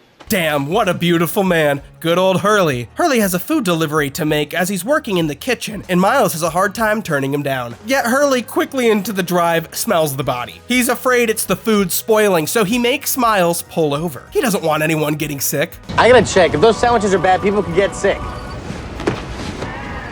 Look, will you pull over? When he finds the body, Hurley is shocked, so Miles explains in detail what happened to him. Hurley asks how Miles could know all this information, and then immediately understands what's going on. You can talk to dead people. Miles is like him. Can we please just go? Hurley also can communicate with the dead, so Hurley tells Miles that he can keep it a secret. When they arrive at the Orchid, Dr. Chang is furious, and Hurley immediately reveals he knows everything when he promises not to tell anyone about the body. So now Dr. Chang is even angrier. To keep secrecy, Dr. Chang threatens Hurley. Well, you'd better, Hurley, because if you think working in the kitchen is bad. I like the kitchen. And ultimately says if he tells anyone, he'll be scraping polar bear turds. As Dr. Chang walks away, Hurley says to Miles, "What a douche." And Miles drops a bombshell he learned a long time ago. That douche is my dad. And his purpose Your instructions were to come alone. Don't worry, I won't tell anyone about the body. could hold the answers Okay, so what really happened? to all of their destinies. They're gonna get killed. Stop right there! ABC's Lost. In his flashbacks, which take place in the timeline's future, Miles makes money on the side relaying the voices of the dead. Since a lot of people don't know his power is limited to hearing the thoughts the deceased had before dying, he has trouble being totally honest with his clients. One of his clients is Hank from Breaking Bad. It's a crossover! In the Lost universe, Hank from Breaking Bad's son has died, and he asks Miles to ask him a question. Did he know I loved him? Miles tries to talk about the lore behind his powers, and now this isn't really possible, but Hank doesn't talk lore. ASAC Schrader offers Miles a sack of money. So Miles pretends to communicate with his son. Your son says he knew that you loved him. He always knew. Miles is sought out by Naomi for Widmore's expedition. She takes him to a body where Miles learns this guy had been killed after photographing a mass grave robbery, as well as proof that a jet had been purchased. Naomi says mass murderer Ben Linus is responsible here, all so he could fake the crash of Oceanic 815. She tells Miles they need his help to track him down, to go to an island filled with people killed by Ben Linus. Dead bodies Miles can get information out of. He's hesitant, but she offers him $1.6 million, and he says yes. Though as we know, there are a lot of players in this world. Before going to the island, Miles was also given a proposition by another group. Bram, who will later board Azure 316, pulls Miles off the street, just to tell him he should join their side instead of Widmore's. Miles says he'll do it for double Widmore's offer, an offer he'll later extend to Benjamin Linus. It's gonna cost you double what they offered.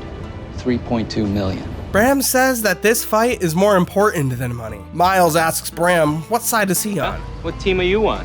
One that's gonna win. Miles is thrown out of the car, and with his money problem solved, he goes back to Hank from Breaking Bad to give him back his cash and a piece of his mind. He tells him he never talked to his son. Hank says he should have just lied to him. And Miles says if you loved your son, you should have told him while he was alive. I don't know, man. On the island, Miles' conflicted feelings about his father are completely undermined by Hurley's enthusiasm that they get to meet because of time travel. That's amazing. With the two of these characters driving around, Lost jumps into yet another genre, like a road trip comedy. That video game style linear progression is maintained as Hurley still gets to drive around in a Dharma van after fixing one up back in season 3. The island feels more traversable than ever as Miles and Hurley run errands all around. Lost has always had a history of throwing unlikely character pairs together just so they could acknowledge that they're more alike than they think they are. Miles tells Hurley that he doubts that he's able to have full conversations with dead people, but Hurley tells Miles that he's just jealous that Hurley's powers are better than his. You're just jealous my power's better than yours. Miles is a lot like Sawyer, having a mean, witty sense of humor and a speedy acceptance of the strange happenings on the island, without much ponderance as to what it means for their lives. Who are you? Where the hell did they go, Tubby? Oh, awesome. The ship sent us another Sawyer. Miles says that his dad and the rest of the Dharma Initiative are going to die no matter what he does, and hasn't thought about getting to know his father since the day he figured out he was his father, a story which he tells to Hurley with a brilliant dry delivery. Third day we were here, I was online at the cafeteria and my mother got in line behind me. That was my first clue. And earlier in the episode, Chang's threat to Hurley is only so threatening. Ship to Hydra Island so you can weigh turds for the ridiculous experiments. Gross. So Hurley invites him along to carpool, the three of them, and is unable to resist the question if Miles and Pierre know each other, if they hang out. Miles says they don't really travel in the same circle, and Chang says, I wasn't aware there were circles. Yet the thing that truly makes this feel like a road trip movie is the use of popular music in montage. Pierre Chang is just a working family man. He's brilliant, but at the end of the day, when doing his math equation, he carries each one for his family. We don't learn much of Dr. Pierre Chang's lineage beyond Miles telling us he's Chinese, but as per Francois Chow's Wikipedia page, the man himself was born of Chinese and Vietnamese parents in Cambodia, and later moved from Saigon to France because of war. So he's been around. As a character who's presumably also an immigrant, the choice to make Pierre Chang love country music tells us about his desire to assimilate and integrate in the society he's living in, and to be amongst what mostly constitutes of white American families. His desire to integrate seems to come from a respectable place of wanting to provide for his family. But his wife loves Miles Davis, which means she must have been pretty cool before Shotgun Willie here abandoned his family. Strange, since the Willie Nelson song that opens up the season says Shotgun Willie is just trying to hold his family down. Shotgun Willie sits around in his underwear. Maybe there's more to the story. Listening to the song Shotgun Willie and thinking about Lost, I'm also tempted to make a comparison between the referenced character John T. Ford, who's apparently selling sheets to the Klan, and our good old American boy Sawyer. Obviously, while it's not stated in this season, Sawyer's history of having racial tension with Sayid certainly must play into their responses to each other when Sayid is held in captivity, something which ultimately undermines the society Pierre Chang is just trying to live comfortably in with his family. Sawyer not wanting to rock the boat and going ahead with protocol when dealing with Sayid is what allowed to get Ben shot. A distrust that will ultimately lead to the Dharma Initiative dying. Had Sawyer or Jin had thought of a better way to help Sayid, had they thought it was worth the effort, had they found themselves able to support their friend, maybe the society Dr. Pierre Chang lives in would still be around in the future. Suddenly, Chang stops the van. They've stopped at a secret gate, arriving at the top secret Swan Station construction site. Hurley sees the hatch door being imprinted with the cursed numbers, and he knows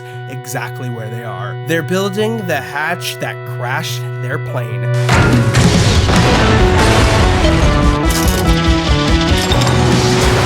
At some point, there's gonna be an accident here, and then they're gonna have to push a button every 108 minutes to prevent the world from being destroyed. A button that has to be pushed much less frequently than Hurley keeps pushing Miles' daddy button. Miles finally stops the car, yelling at Hurley and taking his secret journal, only to discover that Hurley has been rewriting the sequel to Star Wars, The Empire Strikes Back. Hurley explains to Miles that they're currently in 1977. Star Wars just came out, and Hurley thinks he can use what he knows to help George Lucas write the next Star Wars movie while making some improvements. That's when Chewbacca shows up and blasts it away with his crossbow laser. He shakes his fury fist in the sky in triumph. Miles makes fun of Hurley, but Hurley tells Miles he's afraid of his own dad. A much more meaningful and poignant insult. Damn, Hurley. And later, Hurley opens up to Miles about something that's much more difficult to talk about than ghostly superpowers, parental issues. I used to hate my dad too. Yeah? He left when I was 10. But Hurley's very glad he allowed him back into his life because now they have a great relationship. Miles tells Hurley that he never even knew his dad, but Hurley imparts some Star Wars themed wisdom to Miles. He tells him that Luke never knew his dad until he learned it was Darth Vader. Then, the two of them only took the opportunity to see each other as father and son when Vader was dying. And then, all they were left with were Ewoks. Let's face it, Ewoks suck, dude.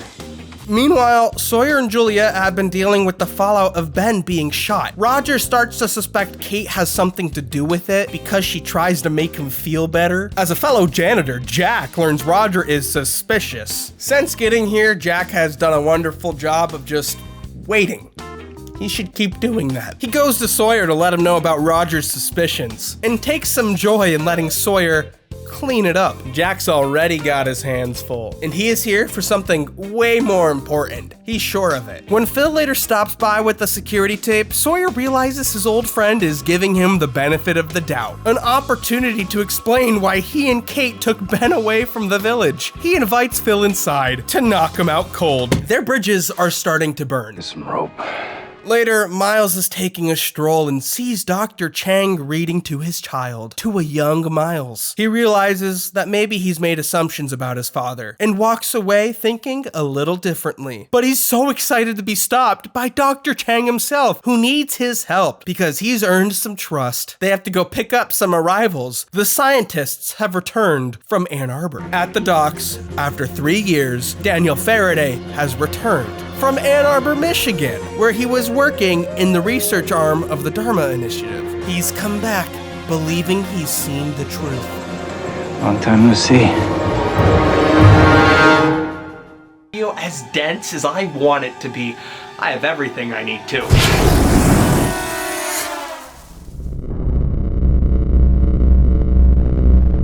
Episode 14, The Variable, holds the prestigious honor of being the 100th episode of the show. You know, it's pretty amazing to be standing here for the 100th episode of any show, but Lost specifically, because I think it's been an amazing ride.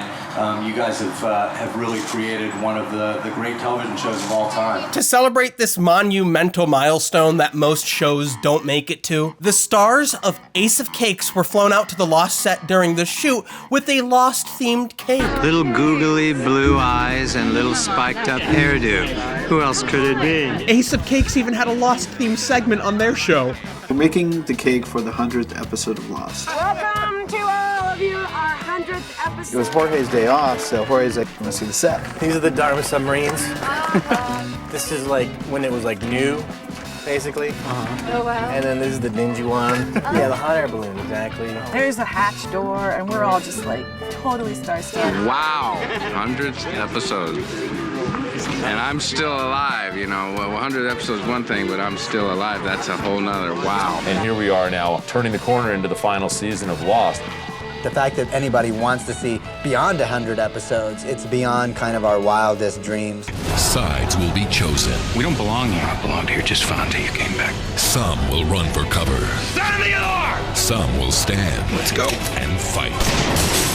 Lost's explosive 100th episode. As the 100th episode, Lost starts to ride its narrative momentum toward its conclusion. At this point in a traditional 5-act structure, we're headed towards Catastrophe. By now, Daniel Faraday and Lost's world has shown us that it adheres to a self-consistency principle. Time is constant, trying to reject those out of place, who can only save themselves by finding a constant in their life as they travel in time. The timeline is constant, it's consistent. You cannot change the past. What's done is done. What happened, happened. What is done cannot be undone. Shakespeare, 5-act structure, Catastrophe. The grandfather paradox states that if you go back in time to kill your own grandfather, you would prevent your own existence, and therefore, you can't go back in time to kill your own grandfather. Yada, yada, yada. Daniel introduced us to this idea of time travel through it being constant. The idea that you cannot change the past has been foundational for the behavior of the people he left behind on the island. Once you left for Ann Arbor, I figured you'd gotten rich inventing the DVD or something. But now he returns with a new message. Daniel says he needs to go see Jack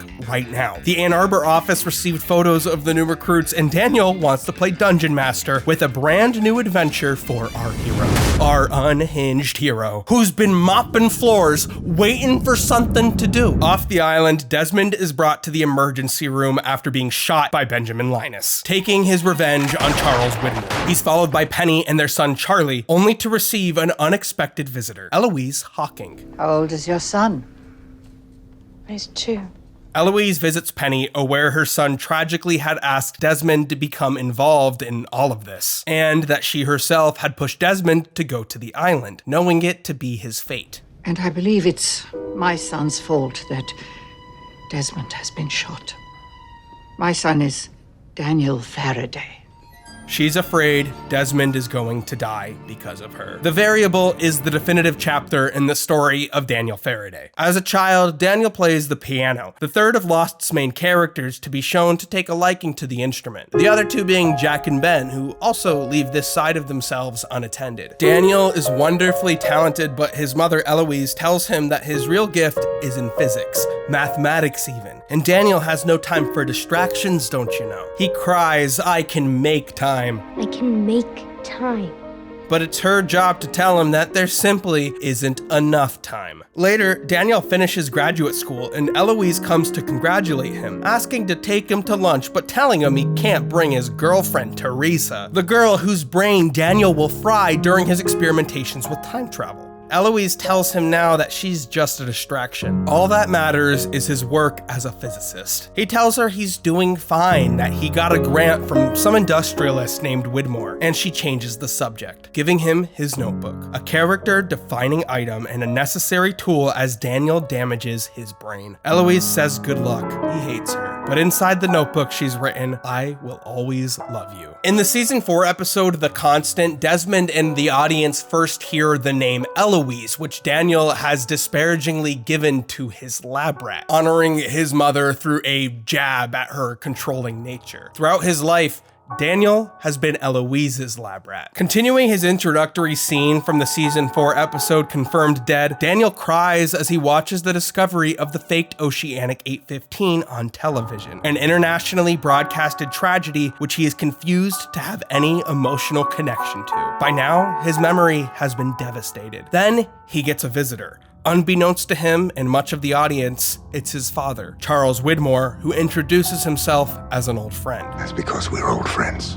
A warm introduction from Widmore, but a very cold one considering he's Daniel's father. He's there to recruit him to come to the island and find the survivors of the real Oceanic 815, who are not actually dead. Taking advantage of Daniel's bad memory, Charles admits something to him. He's the one who faked the plane crash all along. Something that at this point doesn't even feel like a reveal. Charles tells Daniel the place he wants to send him is special and can heal his brain, his memory, so he can continue his amazing work. Later, Eloise hears that Daniel is going to the island at the behest of Widmore and tells him he should do it. Daniel cries and asks her if he does it, will she be proud of him? Will it make you proud of me? It breaks her heart, but she says yes. Yes, Daniel. As he arrives back to the island, Daniel sets out to undo his life's work. He gathers all of the castaways, all of the homies, and tells them he has a plan. He can put them back where they belong. Jack wants to know what he means by this. Juliet tells Sawyer to fill Jack in, so Sawyer shows him Phil in the closet. Phil, Jack.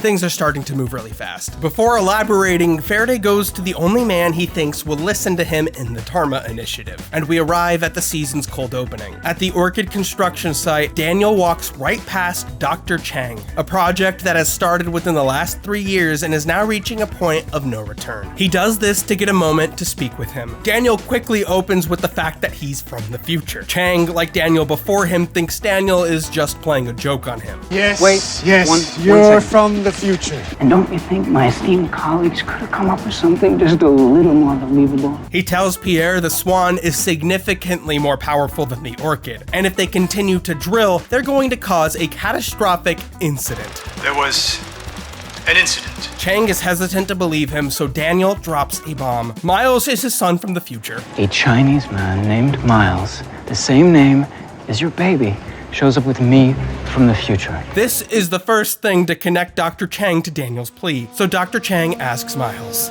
Is this true? Miles denies it, lying, No. So Chang tells Daniel to leave him alone, but Faraday believes he's set his plan in motion. At their house, Sawyer tells Juliet their party's over, and they talk about their options. They can commandeer the submarine to leave, or they can head back to the jungle and start from square one. A knock at the door makes the need for a decision approach faster, but Sawyer is relieved to see Faraday arriving back at the barracks. Welcome to the meeting, Twitchy. Daniel wants to find the hostiles, who have a very tense relationship with the Dharma Initiative as it is. So Juliet asks why. Why do you need to know that, Daniel? Daniel explains that one of them is his mother. She's somebody they met back in 1954. And as he explains it, she's the only person that can get them back to where they belong. Sawyer does not want to tell Daniel where he can go to start a war, believing he'll just make things much worse for everyone. But Jack thinks this is what he was brought here to do. He finally wants to do something. Jack tells them they don't belong here. I belonged here just fine till you came back, Doc. Fuck. Jack asks Kate if she could tell them the hostiles' location. Sawyer tells Kate, Freckles, using her old pet name, not to say a word, and to come with them instead. But Juliet tells Kate she should take Daniel to his mother, away from them.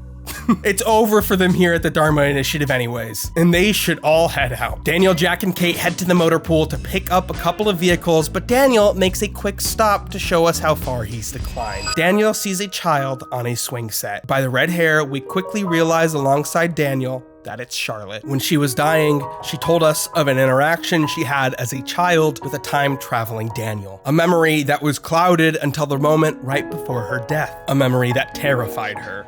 I think that man was you. Like Desmond before her, Charlotte has a lapse in her conscious, a moment where the continuity of her mind gets jumbled somehow. And as we see the child Charlotte eating a bar of chocolate, we realize this is the moment her conscious skipped through time. Sitting on a swing set, she repeats the same line she says before her death as time travel breaks her brain. I'm not allowed to have chocolate before dinner. Have chocolate before dinner. Daniel explains to the child he tried so hard not to tell her this, but he thinks he can change things. He talks to her as if she's the adult Charlotte. He tells her that Dr. Chang will be evacuating the island and that she needs to go with him and never return to this place. As she dies, Charlotte will remember this event traumatically.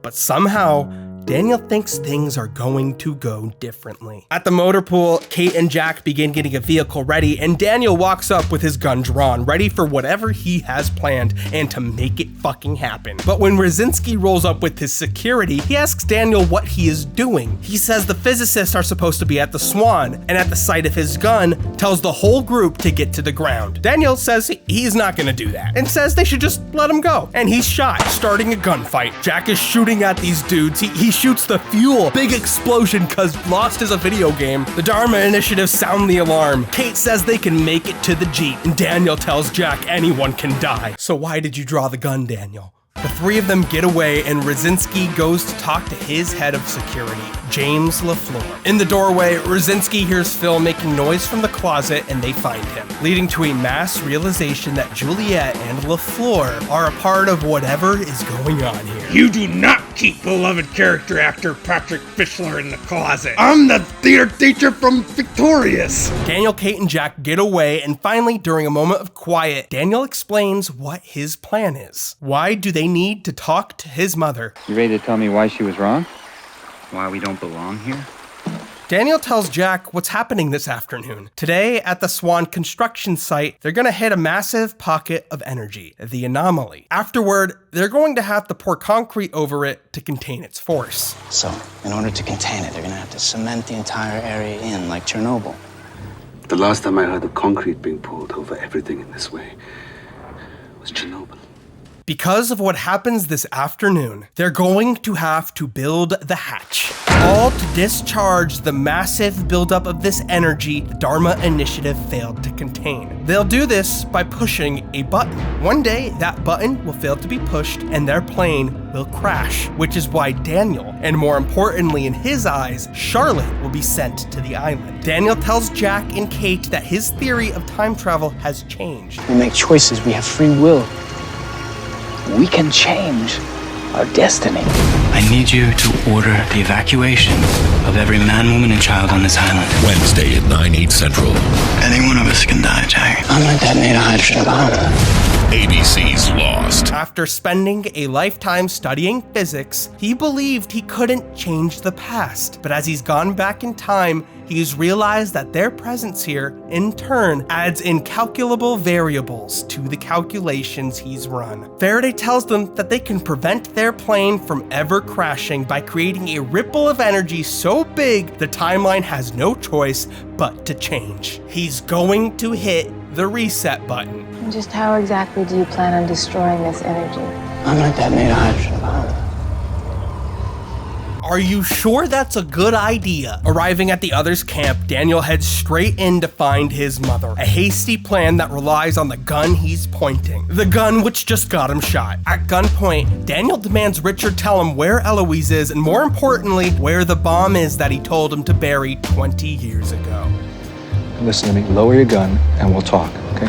Nobody has to get hurt here. Just put the gun down. He's waving a gun around, making everyone around him afraid. And in the middle of the huge fuss he's causing, Daniel is shot from behind, collapsing to the ground and seeing that he's been shot by his own mother, Eloise, who is currently pregnant with Daniel. She has yet to realize who this man is, but Daniel talks to her like she's responsible for what's happened to him. You knew this was gonna happen. You sent me here anyway. Eloise finally sees his face and begins to recognize him, just as Richard had. So once again, she asks him, "Who are you?" And he finally tells her. I'm your son.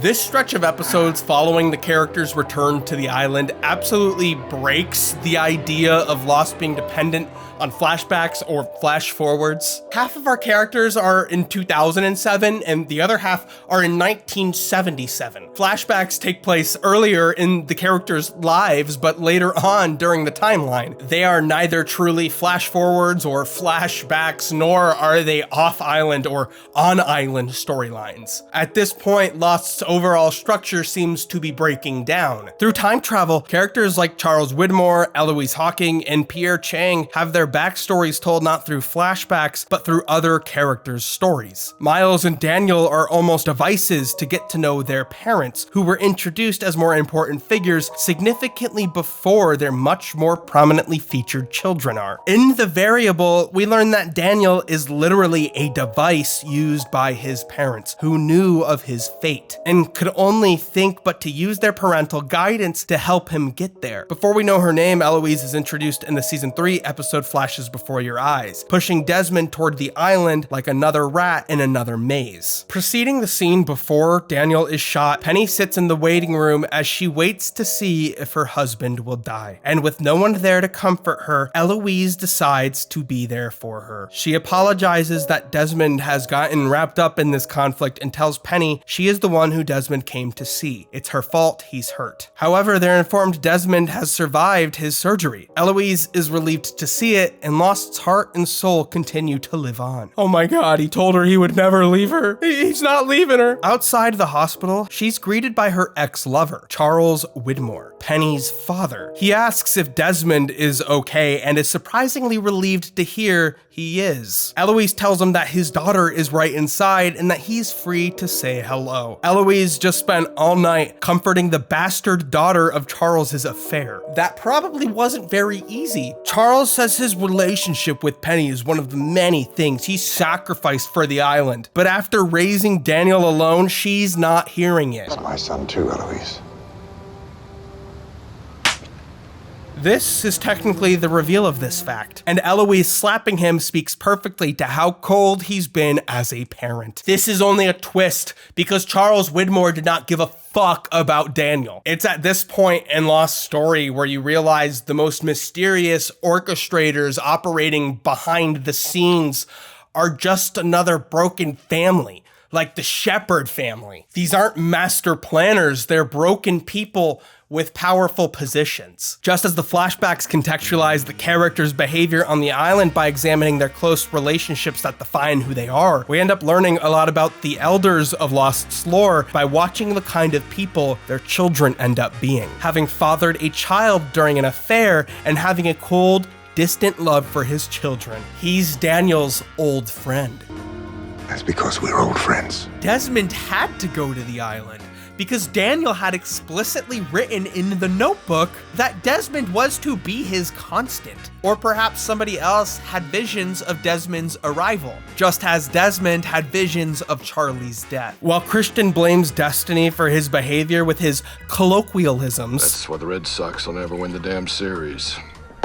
Charles does the same when he writes off his actions as being necessary for his service to the island. My relationship with Penelope is one of the things I had to sacrifice. Eloise and Charles have always tragically pushed Daniel toward his destiny, learning it was inevitable in their lifetimes. And with his changing perspectives on time travel, Daniel learned to push back directly, challenging Eloise and indirectly Charles's view of destiny. Daniel changes his mind in hopes of saving Charlotte, as much as he changed his mind to prove his parents wrong. So we gotta ask, did my mans do the math? Cause we got a nuclear bomb here now that you're gone. Did you do the math? Did you carry everyone into? Or are you going to carry everyone to their death? If we do what's written in that journal, our plane never crashes. Flight 815 lands in Los Angeles. All the misery that we've been through, none of this would have happened. Next Wednesday. need to evacuate the island.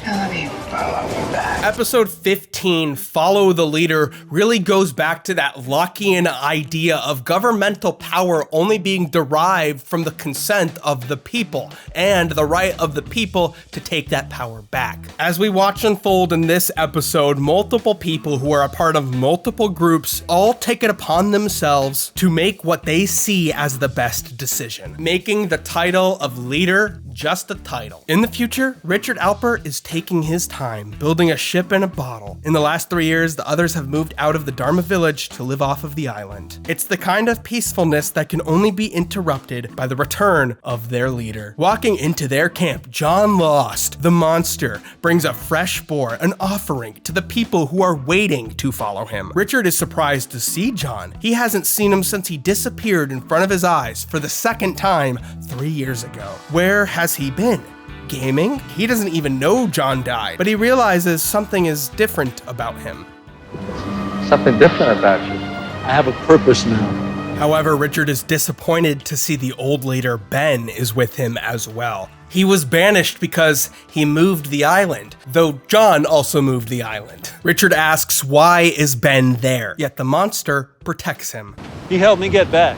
Ben sheds some light on the complicated politics of the others. Ben was the leader, John is the new leader, and Richard is an advisor who has been around for a long time. Sun asks Richard if she recognizes her friends from the photograph, and Richard says he does. He wouldn't forget them. Well, I remember meeting them very clearly because I watched them all die.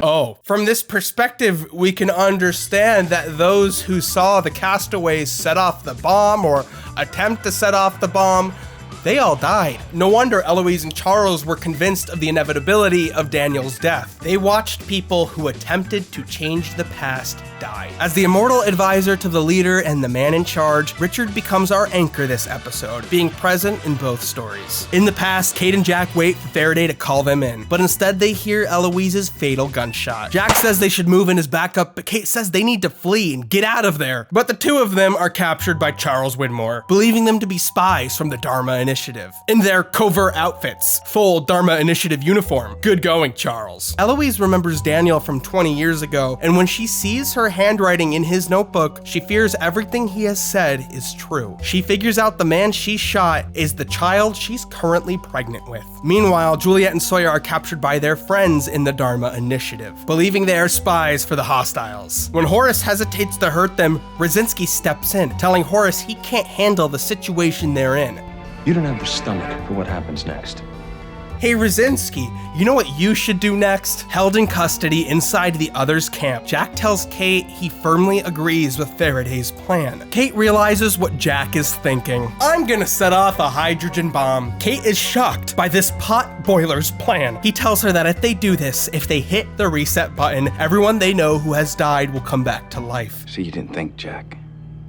And as I recall, a lot of people ended up dead.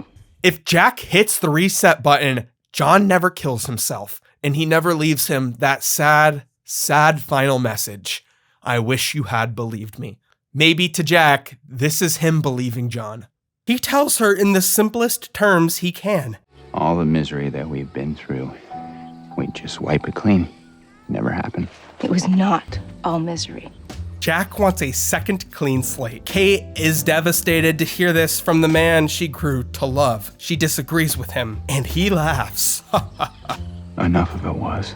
Kate is destroyed. He thinks he's lost her. He hasn't, but because of it, he's gonna blow up a hydrogen bomb. He thinks it's his destiny. Jack, you could have gone to therapy and been with Kate. You don't need to go back in time and set off a hydrogen bomb. You could go to therapy. This is not the future John Locke wanted. Kate goes from needing to convince him to needing to stop him. Eloise comes into the tent, asking them to confirm Daniel's story and what he was trying to accomplish before being killed. Your son came back here because he had figured out a way to change things. If we do what's written in that journal, none of this will have happened. Jack tells her he doesn't have to die, and she's intrigued by the plan. Like so many times before, a new group has found instructions to follow left by a dead dude. If they prevent the incident from resulting in the hatch, they can make sure their plane never crashes and Daniel will never be sent to the island to die. Kate tells Eloise Jack only thinks he knows what he's talking about, yet still, she is going to take them to the bomb, which she explains they buried 20 years ago, and since then, something has been built on top of it. But since that time, it appears that someone's built an entire village over it. Faraday is fucking dead, and Widmore looks over him, having yet to learn this is his son. Eloise tells Charles she has to go, and they argue. As leaders, there's not a whole lot of clarity as to who's in charge exactly, and they seem to have a rough time coming to decisions together. Richard watches them, realizing he would rather not get in the middle of it. It's nice to say love can be complicated. I imagine their dysfunctional relationship meant there was a lot of dysfunctional leadership too, but nonetheless, Richard goes along with most orders, including bringing Eloise and Jack to the hydrogen bomb. In the Dharma village, Rzinski leads the interrogation of Sawyer, who can take a beating pretty well. Juliet pleads with them, saying they've known each other for years and they wouldn't hurt them, but they stop short of telling their story. Sawyer says they wouldn't believe them anyways, leading to Juliet to be hit as well. She can take a beating too, damn. In fact, she takes it like a fucking champ, but Sawyer doesn't like it at all. I'll kill you. Talking, they assume Hurley is a part of their infiltrative group, and he is, but he's just making sandwiches so they can all leave the village. Hurley meets back up with Miles where they've been tailed by Dr. Chang, who trusts he finally knows what's happening. These are in fact time travelers. Hurley tries to deny it, but Chang stumps him. Who's the president of the United States? All right, dude, we're from the future. Sorry. Hurley had deeply feared being asked this question, and as usual, he was brushed off as unserious. If they start asking us questions we can't answer, like, who's president in 1977? It's not a damn game show, Hugo. He tried to be prepared, but nobody took him seriously, and now here we are. He absolutely cannot answer that question. Finally, Miles admits to his father that he is in fact his son, a connection that Miles never knew he and his dad had made. Miles tells Chang they have to evacuate the island of non-essential personnel, not necessarily because of the prophecy Daniel foretold about the incident, and Dr. Chang decides to trust him, to trust his son from the future. Chang tells Rzinski they're in danger and says they have to stop the drilling and evacuate, but Rzinski says they're continuing drilling as planned, leaving Chang to say he's leading an evacuation. So Sawyer cuts them a deal. If you put me and Juliet on the sub with him, we'll tell you anything you want to know. You okay with that, sweetheart? Absolutely. You want on that sub, Jim? Sawyer and Juliet give up the hostiles' location for passage with the evacuees. Moving to retrieve the buried bomb, Richard, Jack, Eloise, and Kate arrive at a crossroads, a pool sitting on top of an underground entrance, another path underneath the island. Kate says she has to leave, wanting no part in Jack's mission, but Eloise's goons hold her up. Eloise says they're not in the business of telling people their secrets and letting them go, but they have support from the tree lines. Saeed outgooning the hostiles' goons. He's back, and perplexed to hear Ben survived. Sawyer and me took him to the others so that they could save him. Why did you do that? Kate, being the one to save Ben, realizes she's had enough from these two psychos. Since when did shooting kids and blowing up hydrogen bombs become okay? That's a damn good question, Kate.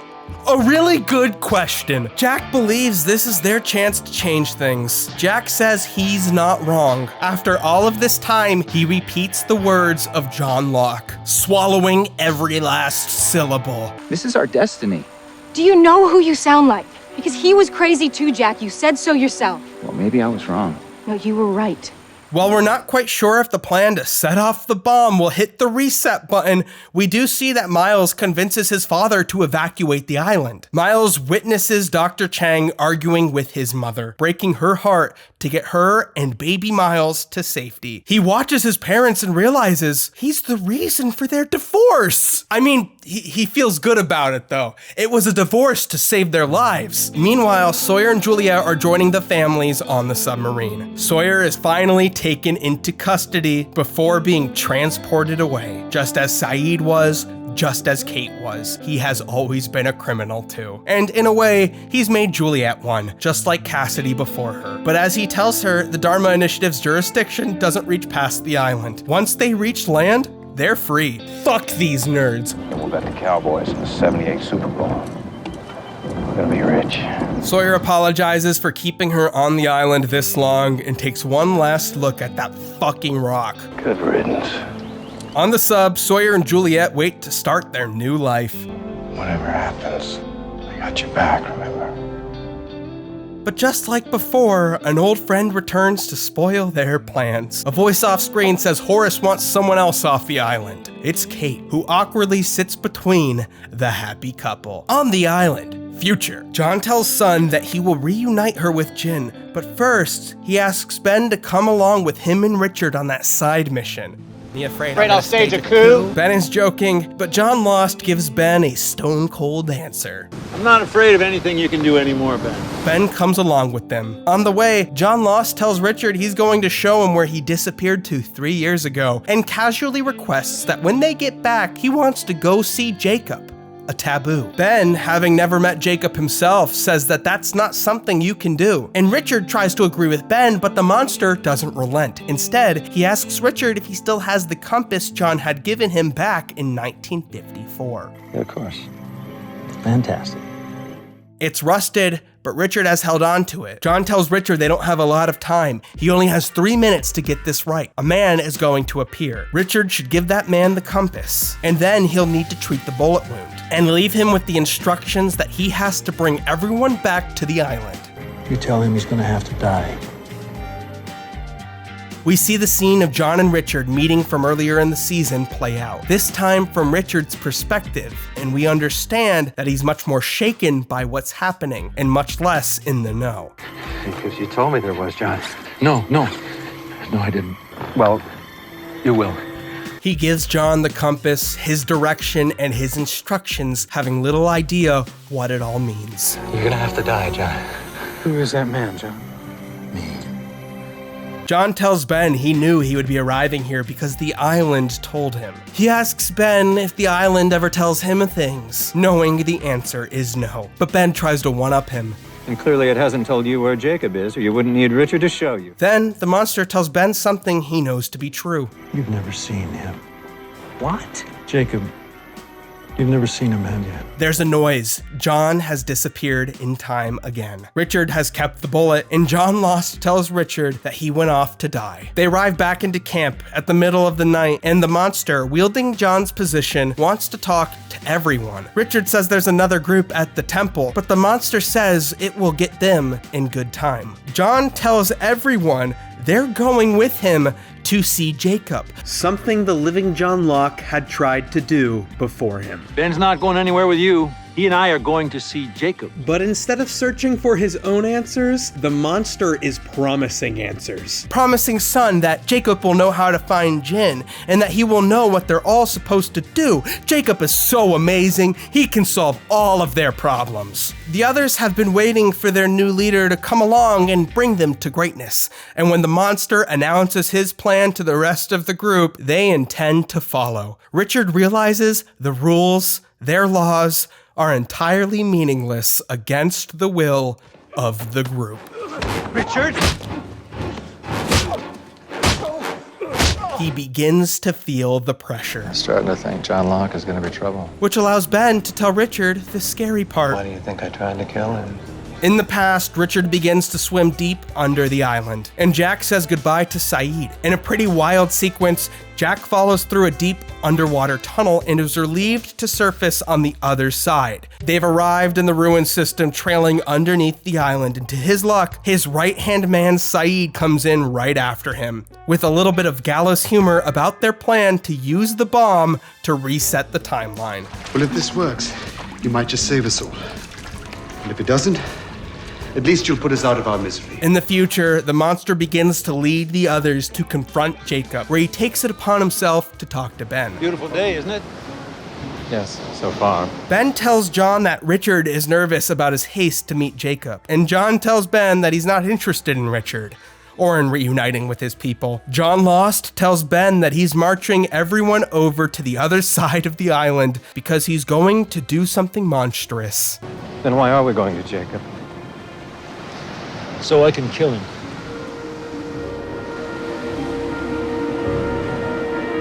Bro, who even is this Jacob guy? Like, is it Karopi?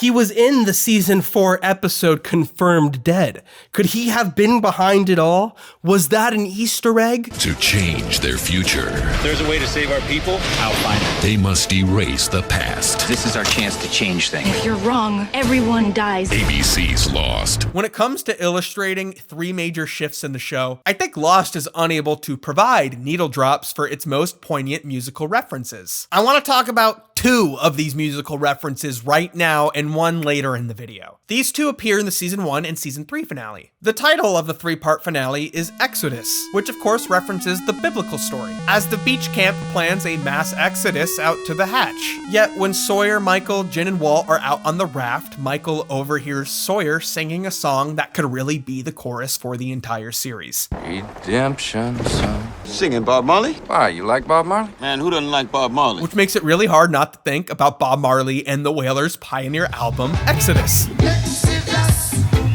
Suddenly, movement of the people becomes movement of ja people. And in the season 1 finale, we realize we're watching another familiar movement that has been acted out again and again throughout human history. A reference and a reference and a reference. And now Lost's perspective of pop culture makes pop culture itself seem as dense and significant as philosophy and history. In season 3, we have the Looking Glass Station, an underwater base station making the island invisible to the outside world. In order to deactivate the station and initiate the second act of the show, Charlie has to enter a code, which iconically corresponds to not the second or first melody you think of when you think of the song Good Vibrations. Like Michael Scott playing the beginning of Staying Alive while trying to do CPR. If I had to play the melody of Good Vibrations, I would like do the beginning of the song, or maybe the chorus, and all of my friends would be dead. But nonetheless, Charlie picks the correct melody the first time. The Beach Boys have an element of sound to them that sounds much older than the band itself. But Brian Wilson and the band's recording and experimentation led to some of the most invented soundtracks to ever have been released to that point. And now, Pet Sounds is truly a revolutionary album, and the Beach Boys followed up Pet Sounds with the single Good Vibrations. This video is recorded by the Barbershop Harmony Society. You start the song and you got your bubblegum pop lyrics in a pretty familiar mood, but then all of a sudden we get the theremin? A musical element which at that point had already heavily been associated with science fiction. The lyrics are just about the good vibrations between a boy and a girl meeting for the first time. But with the theremin and other sounds, suddenly Vibrations so clearly references the music itself, its otherworldly quality, its magic. Like music itself, you can't even touch a theremin. You just become a more talented theremin spellcaster and the music plays itself. That tells us this is about to go from a wholesome community network TV drama to something really weird. With the reveal of the name Eloise Hawking, we get another scientific, philosophic name drop. Obviously referencing Stephen, who wrote A Brief History of Time. Hawking. He described the wormhole as an opening in space-time that connects to distances much greater than the distance between the end of the 2 holes, or tunnel. Folding the sheet of paper. Here I am. The wormhole gets me there faster. But wormholes open and close so fast. Even an object moving at the speed of light couldn't pass through it before it closed. But Stephen theorized that if we were somehow able to do something else physically impossible and harness exotic matter or dark energy, or energy in matter that we can see the effects of but cannot necessarily observe itself, negatively charged exotic matter, then we could theoretically, implausibly hold a wormhole open long enough to send matter through it. We observe an exotic energy phenomena called the Casimir effect. Theoretically, it can be harnessed to travel faster than light and hold open a wormhole long enough. However, this might be an exploitation that reveals errors of sorts within our current scientific understanding. There can be no exceptions. Any energy must cause space-time curvature. If not, you could build perpetual motion machines, for example, using the Casimir effect. A postulate that is referenced in the Orchid Orientation film. Unique properties of this island have created a kind of Casimir effect. Dr. Hawking suggested that wormholes likely happen at an atomic, tiny little scale all the time. These remnant black holes, or Planck relics, may be everywhere. which to me sounds like one of the logical inspirations for how the island might send consciousness through time. And even erase people's memories. Perhaps neurons go through these tiny little wormholes in the quantum sea-like environment surrounding the electromagnetic anomaly decaying out into the waters of the ocean. I'm not allowed to have chocolate before dinner. Time travel is not really something that's discussed as something possible or plausible. So right now, even if we had infinite technological capability, we don't know how you could set about building a time machine. You need very exotic kinds of matter that we don't think really exists in this universe, and also a lot of energy, because that bending of the space-time requires literally ripping a hole in space-time and then sort of gluing it to another hole and making that tunnel. What would you do if you had a time machine? Meaningless question. Discussions of it really are better off in the realm of philosophy, which is why I think Lost delves into it so naturally and so deeply. The kind of time travel that you're thinking of is a scientific impossibility. It's just a thought experiment. Something physicists do seem to accept is that space-time has a relationship to causality. If you went back in time, you physically could not do something that hadn't already happened. Because physics is all about you do something and then stuff happens, and describe it. And when you start playing with ideas of time travel, you can really mess up this relationship between cause and effect. As explained by Stephen, the laws of physics prevent closed time-like curves from appearing. The idea of a multiversal, parallel world existing at the cross-section of every single decision we make is way more rooted in philosophy than in science. It's a thought experiment to think about the ways your life could have gone differently. And before Faraday changed his mind, it seemed like the world of Lost agreed with the physics of space-time. The hell are you doing, Tubby? Checking to see if I'm disappearing. What? Back to the future, man. Little Ben dies, he'll never grow up to be Big Ben, who's the one who made us come back here in the first place. Which means we can't be here, and therefore, dude, we don't exist. You're an idiot. Every reference in Lost makes the point in the direction that the bomb is not going to be successful. What, we're gonna go back and kill Hitler? Don't be absurd. The Hitler paradox is another thought experiment used to explain how time travel does not work. You could not go back in time and kill Hitler. Saeed could not go back in time and kill Ben. Saeed's friends always will save Ben. Your maniac Iraqi buddy shot Linus. That is what always happened. And there are two competing interpretations. There's the classic interpretation called the Copenhagen interpretation, which says, well, when somebody observes the universe, observes the outcome, it collapses into that state and you lose all knowledge, all possibility of the other thing being real. But maybe Faraday is right in the regard that they just need something bigger. As explained in this deleted scene. A creek keeps washing over any pebble thrown into it. The pebble represents a change, a small change. If we believe that we can change the past, then we don't use pebbles, Jack. We use boulders.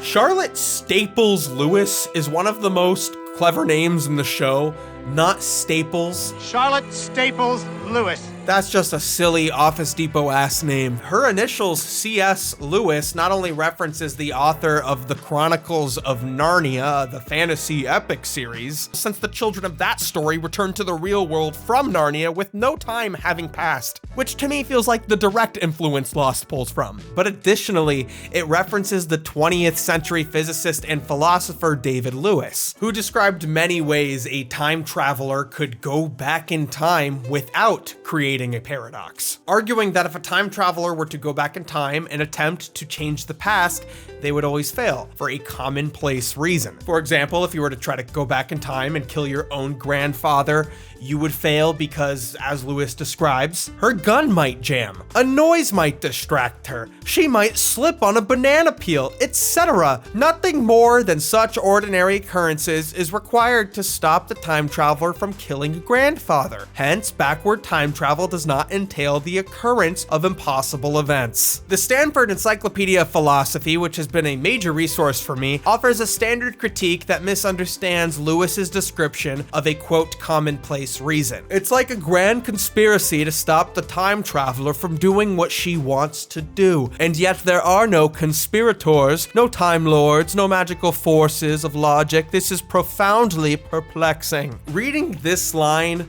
while researching Lost kind of blew me away. In Lewis's writings, these are descriptions of what could happen to stop the time traveler. Because the physical reality is, it's impossible to change the past. Time is a physical fabric. The time traveler can't succeed. The description and succession of events that stops the time traveler is just conjecture. They will fail for any reason, but they will always fail. The most common of which is the time traveler doesn't have a time machine, can't go back in time and change the past if you don't have a time machine. If time travel has happened, we are currently experiencing the effects of it already. If you go back in time, you will be doing something that already happened. We don't know all of history. Written history does not encompass all of human experience. Time travelers may have already been photographed. Yet in the show Lost, there are grand conspirators directing certain outcomes of events.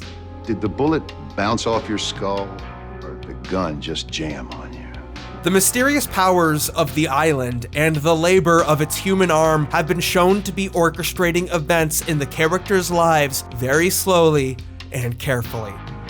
I said that I wanted him to get hit by a bus. The conspiracy was first foreshadowed in the show through the red herring of the psychic Claire goes to see. If he had the gift, and I believe some people do, maybe he knew Claire. Of course, it wouldn't be a conspiracy theory if there weren't a few misdirects. I'm a fraud because I make my living as a psychic. Yet there are paradoxes that are compatible with causality.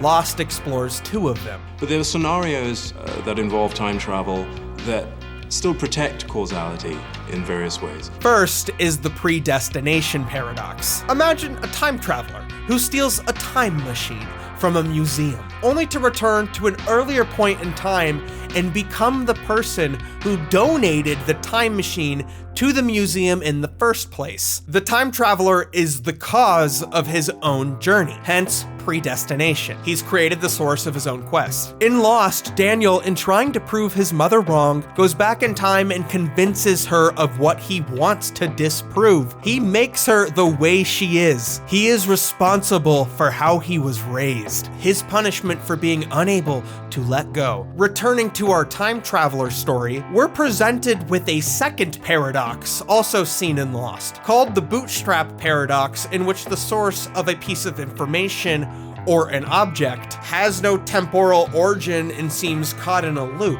Like if you were to go back in time and give Albert Einstein his complete theory of relativity, being the person to teach it to him. The time machine is an uncaused cause in a causal loop, and so is John's compass. However, somehow the monster knows where it is and where it needs to go to continue this loop. The monster provides John with a compass that provides no direction other than to die. Daniel Faraday, a man whose character has no beginning and no end, a cyclical anomaly, a pattern meant to repeat itself within the fabric of space-time. Not to judge Eloise Hawking, but I would have raised my kid a little better. I am judging. Yet, it's with a causal information loop that I think Lost creates its most existential reference to a historical figure. Why is Daniel Faraday named Daniel Faraday? He doesn't take his mother's or his father's last name, and because of his American accent, the reveal that these two are his parents, Charles and Eloise, seems to come out of nowhere. Faraday is the name he arrives at Eloise's camp with. This is the name destiny handed her, a reference to a mathematician who studied electromagnetism, and a clear sign to Eloise that she had to raise him to do what he did so she could do it to him. As Eloise kills Daniel, she's given an endless source of information about him within his journal. She was handed a guide to Daniel's destiny, which seems to have been decided by the universe itself. Is Daniel Faraday a child of destiny, an instrument to ultimately achieve an end? Did it create the compass to guide John Locke to die? Or is the monster omnipotent? Causal loops show us that the future cannot change the past, but it can affect it. This is something called retrocausality, which has been seen throughout the series. Before physical time travel, retrocausality had been introduced into the show through precognition, or as referenced in the orientation film, parapsychology. Precognition is consistent with serialism, the idea that our dreams allow us to overcome the sensory constraints of 3D space and go outward into the fourth dimension and receive visions of the future, past, or other timelines even. Within the first season, a psychic seems to send Claire to the island. John receives a vision of the yellow plane that kills Boone, and Walt warns John not to open the hatch. What's the matter? Don't open it. Perhaps he saw something. What'd you say? Don't open it, Mr. Locke. Don't open that thing. What thing? Just don't open it. In season 3, Desmond remembers that he had a vision of the island and tried to avoid going, a vision which was caused by his direct exposure to the anomaly's energy after turning the failsafe key, sending images back in time. How did Eloise know to guide Desmond to the island? Perhaps she also has precognition, or perhaps her power is connected to Jacob. For the first time in a long time, I don't know what's going to happen next. When Eloise says she doesn't know what's going to happen anymore, perhaps that's because she gets her information from Jacob or her power from Jacob, and something has already happened to him. Then why are we going to Jacob? So I can kill him. Desmond's visions of Charlie show that precognition give the perceiver a choice to change a possible outcome. It's only once it's done that it's written into 4D space. But Eloise and Jacob, perhaps, aren't ones to mess with destiny. Or perhaps Jacob is using his precognition for his own goals. But the show says destiny will get what it wants. But what if we didn't live on a sheet of vinyl? What if we lived on a compact disc? Then everything could just be like erased at any time. In the Twilight Zone. Previously on Billiam. You must make more videos. Get that bread. No more relaxing. This is insane. Just go work. Get stuff done. Go. Great video. The wait was worth it. Take your time making the next one. Finish the video, Billy. Finish the video, or I'll fucking hate you.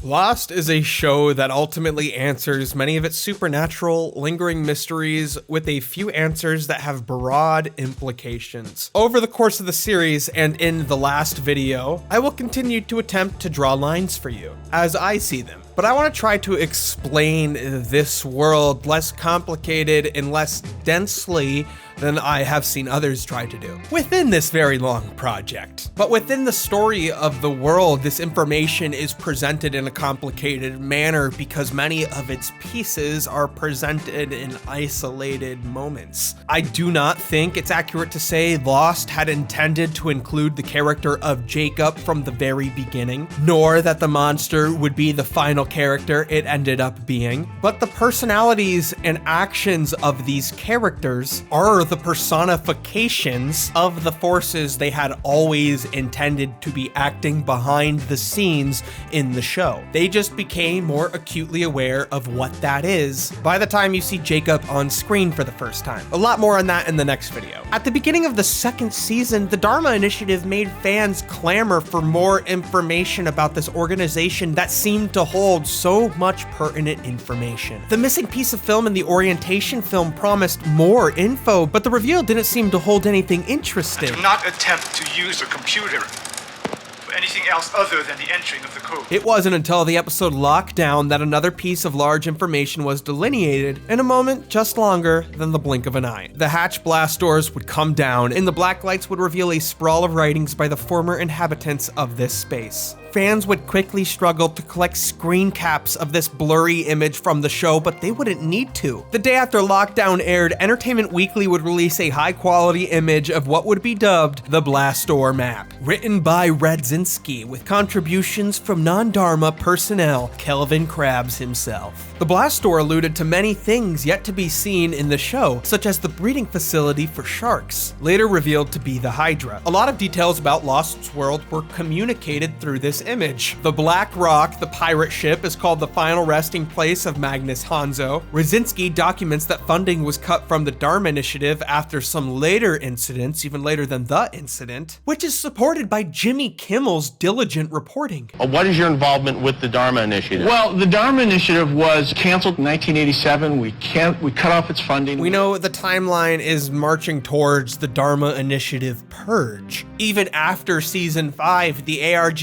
and the Blast Door, which began weeks apart during season 2, become our clearest indicators as to what happened to them in the 15 years in between those events. Examining Entertainment Weekly's copy, which were quickly annotated online, certain locations are marked too far or inaccessible due to the 108-minute protocol. You can only go so far in that time limit. There are labels CV, PRD, DI, HG, EEP, and marked along the way, as well as references to infrastructure, such as a subterranean conduit and their network, DharmaNet, which has loosened connections from across the island. The Pearl being labeled ? Makes sense when you realize the others had gotten it easily. We see Ben and Juliet spying on our gang from the Pearl during expose. Perhaps the film strip discovered by Mr. Echo warns not to communicate with people on the computer because the others had infiltrated their network, which they then used to message Michael pretending to be Walt. Inside the Pearl, the orientation film lies about the nature of the hatch to prevent the others from discovering the Swan's true purpose. In regards to Redzinski's writings about a sickness, the Lost Encyclopedia explains that Redzinski feared a sickness after the other Dharma Initiative members were killed during the purge. He didn't know all the details about it. The Blast Door also contains the only direct reference to the Valenzetti equation in the show. Redzinski labels an area related to fauna and flora research being done by the Dharma Initiative as, quote, low relevance for Valenzetti research. Literally, the only time the name Valenzetti is in Lost is on the Blast Door, which you had to get a copy of Entertainment Weekly to even translate and see clearly, or go online, whatever. Then some phrases seem to allow us to peer into the self-destroying Redzinski. Ut sit magna tamen certi.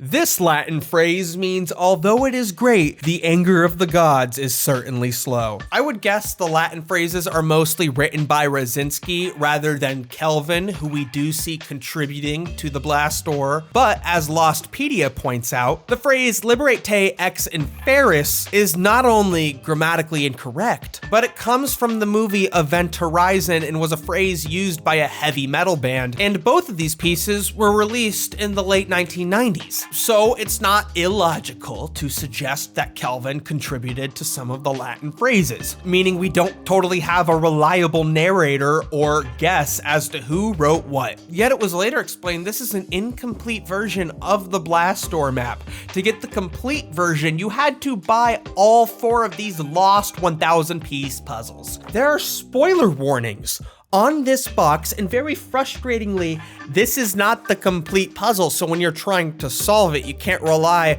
on the box image. If you completed all 4 puzzles and flipped them upside down and connected them, you would complete 4/4 of a glow-in-the-dark version of the Blast Door map, which had additional details. And it's at this moment that I want to thank all the fine work that Lostpedia has provided to the Lost community, including completed images of the back of the puzzle. The most important details included in this version of the Blastor map were solvencies for many of the abbreviations. CV meant Cerberus vent. Cerberus must have been the name the Dharma Initiative gave to the monster. It reminds me how, like in The Walking Dead, the different groups of survivors all come up with a different word for zombies because that word isn't really popular in the universe. Meanwhile, the ancients on the island seem to have once compared the monster to Anubis, a much more benevolent death god. Now that we've seen Ben access the monster through the tunnels, I'm starting to think these tunnels are an interconnected network around the island that allows the monster to get around. Chang becomes an unsung hero, having saved many members of the Dharma Initiative and even attempting to stop Rosinski's mutiny, which ultimately ends up being the biggest contributing factor for the incident. Rosinski locks himself in his own cage. He had to do it to him, and he did it to himself. This Latin phrase means a mouse does not rely on one hole, and that's next to CV4. So what are the vents? Well, after seeing much of season 5, we can assume the vents are the tunnel structures underneath the island, the ruins, the one the monster uses to slither underneath. The tunnel system Ben used to summon the monster. Over the course of season 5, we see these tunnels up close and personal. They were something Rosinski seemed to be tracking and noticed the monster used. PRD means periodic resupply drop, which references the food drop seen in the second season. It seems to be something Rosinski and Kelvin relied on and expected. AH means Alvar Hanzo. Don't need to explain that one. Gary Troop liked him much more than Thomas Middlework. He said Alvar Hanzo was more polite. DIHG stands for Dharma Initiative and Hanzo Group. EEP means Emergency Escape Protocol, a protocol that seems to be no longer viable according to the Blastor map. There were more additional Latin phrases. I'm not gonna read all of them, but we got more mac and cheese. What good is peanut butter and cereal without milk? There is no sickness. Quarantine is a hoax. Okay, so according to these puzzles, perhaps Rosinski, like John Locke and the Button, felt like he was a fool when he realized that there was no sickness, and he took the shotgun and did what he did. And finally, we would get a third iteration of the Blast Door map within Lost Via Domus. In the hatch, in the video game, there are two different blacklight colors you can use to view the Blast Door, and it turns on different pieces of information. There are extra notations that directly reference names and locations that had been revealed a little later in the series, such as the offshore looking glass, the ferry dock, the Hydra, and the Orchid. An interesting character comment here is Kay is behaving strangely. Can't trust, have to watch out. So we must think that Rosinski had become paranoid of Kelvin. Obviously, the K refers to Krabs. Mr. Krabs. Wait! I think ultimately we can see how the Blast Door tells the story of Rosinski's paranoia turned into Kelvin's ritualistic practice. It is Rosinski's documentation of the downfall of the Dharma Initiative, which begets the paranoia that led to his isolation and death. I think, therefore I suffer. Stuck inside the hatch, Rosinski could not observe his surroundings and could only make guesses as to what happened to his people. And perhaps as we start to see that the Swan was his project, the failure of whatever its original intention was created that suffering. Like everyone else, Rosinski seems to be a character responsible for his own suffering. But maybe going back in time and changing the past can change that.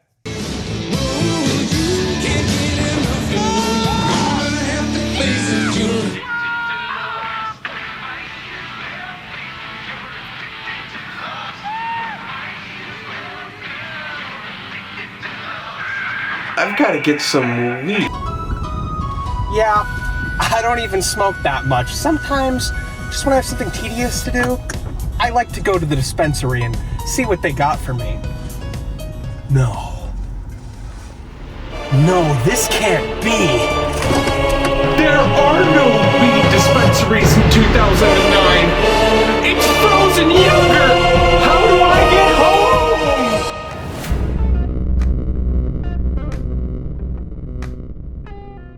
Despite the broken record analogies, Lost Season 5 successfully solved the rerun problem of earlier seasons. All 17 episodes aired week to week, with only episode 8 repeating before episode 9, and a recap special airing between episodes 13 and 14. While airing, Season 5 may not have repeated itself as much as past seasons of Lost, but the two-part finale, The Incident, shares a familiar chorus of season finales past, by ending on a bomb. A kaboom that blasts down the barriers of this world, allowing us to see what lies ahead. With many of the characters physically in the past, they get a moment to directly challenge their destiny. Jack wants to set off a nuclear bomb, a relic from a past era, and John Lost, the monster, wants to kill Jacob, a relic from a previous era, which, big news if true. Jack has a bomb. He could kill everyone on the island. Being here is our destiny. I don't speak destiny.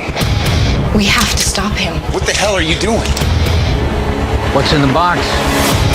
Will you be able to do this? Speaking of which, the episode opens with some mysterious white guy, weaving a tapestry as complicated as all of the different threads in the show. He lives on the island, barefoot and comfortable. He catches the fish, he fillets the fish, he cooks the fish right outside his little home. I'll tell you now, this is Jacob. He's been revealed in the same vein as the Hatch was at the beginning of season 2, showing us his normalcy and daily routine before dropping the fact that this is a massive reveal. As Jacob looks out onto the horizon, he sees a ship approaching, and he's joined by who the script refers to as the Man in Black. This character has been dubbed by many fans as Esau in reference to the biblical Jacob's brother, but I'm going to continue to call him by the same name I've used since the first episode, the Monster. The Monster in Black asks Jacob in white if he knows how the ship approaching them found the island. Jacob plays it cool, pretending not to know anything about it, but he's called out.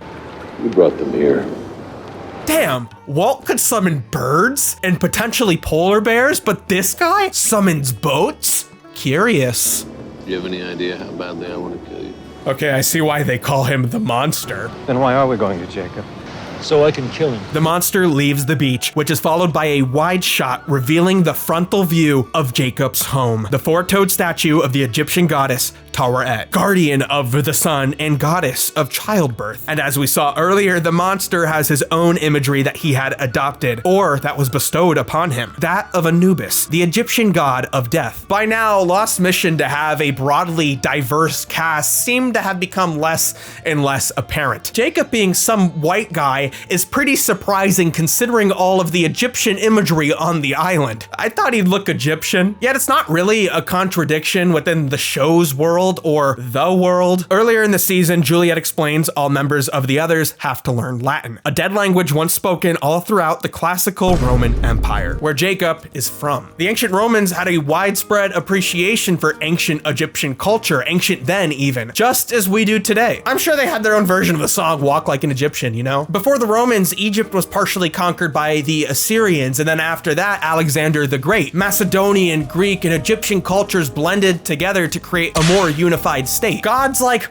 Hermanubis are kind of a shitpost when you realize it's a portmanteau between the Egyptian god Anubis and the Greek god Hermes. Hermanubis united both of these figures as guides of the afterlife. The Romans' official state religion, of course, borrowed the Greek gods, but the rise of Rome didn't mark the death of the end of the Greek gods. Hermanubis was most popularly worshipped during the height of the Roman Empire. What I'm trying to say here is history's really complicated. Things evolve, change, blend, and looking through history, it's very difficult to see which things directly influence each other. It's a moving island. They're probably trying to tell us that it was in the Mediterranean at some point with all the Roman and Egyptian imagery. I mean, there is a history of myths about moving islands and islands that were once mapped only to be discovered as fantasy. They never existed, or did they? The Egyptian imagery on the island could have been before Jacob or after Jacob, because the Egyptian gods continued to be worshipped by many well into the Roman period, only snuffed out when the Holy Roman Empire outlawed paganism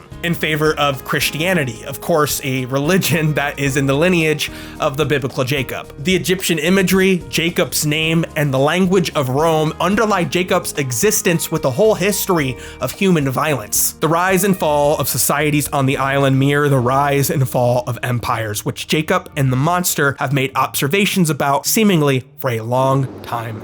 They come, fight, They destroy, they corrupt. It always ends the same. Yet Jacob has a more optimistic take on the island's history. It only ends once. Anything that happens before that is just progress.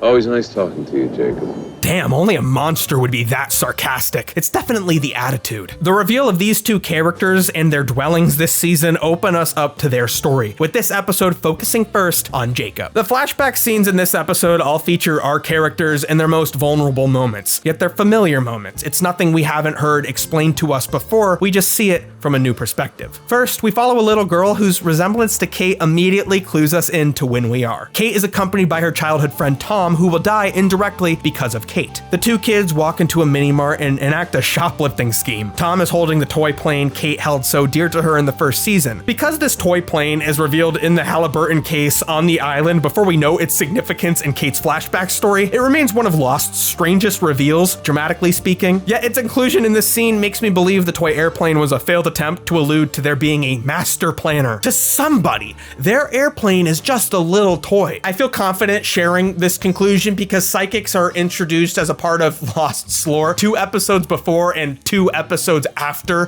whatever the case may be, which introduces the toy airplane. Walt, unknown to himself, summons birds when he thinks about them, a choice that seems so obvious when you consider the fact someone may have summoned their plane. Birds, planes. It's no accident Jacob's first scene is the monster telling him he knew he brought the boat to the island, and in Jacob's second scene, we see the toy airplane. Gripping tight to their favorite toy, Tom distracts the cashier while Kate takes a lunchbox, but they quickly get caught. The cashier threatens to call Kate's mom, but a mysterious stranger steps in to help the situation. Jacob pays the cashier for the lunchbox, and Kate promises she'll never steal again, but we know she will. Jacob boops Kate's nose before leaving. Ew. On the submarine, maybe at the very same time Jacob came to see her as a little girl, Kate tries to convince Sawyer and Juliet to help her stop Jack. But Sawyer says he already made his choice to leave. But Juliet reminds him they're making choices together now, and she says they need to go stop Jack from setting off a nuclear bomb. A very smart choice. We decided to leave this island, James.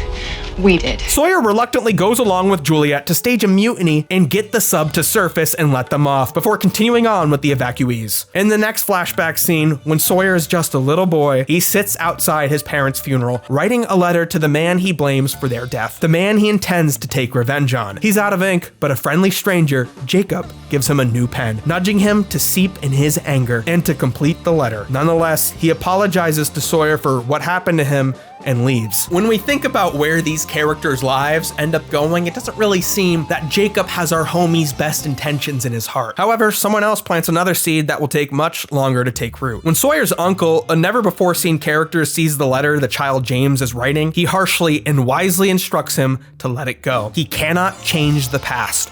What happened, happened. What's done is done.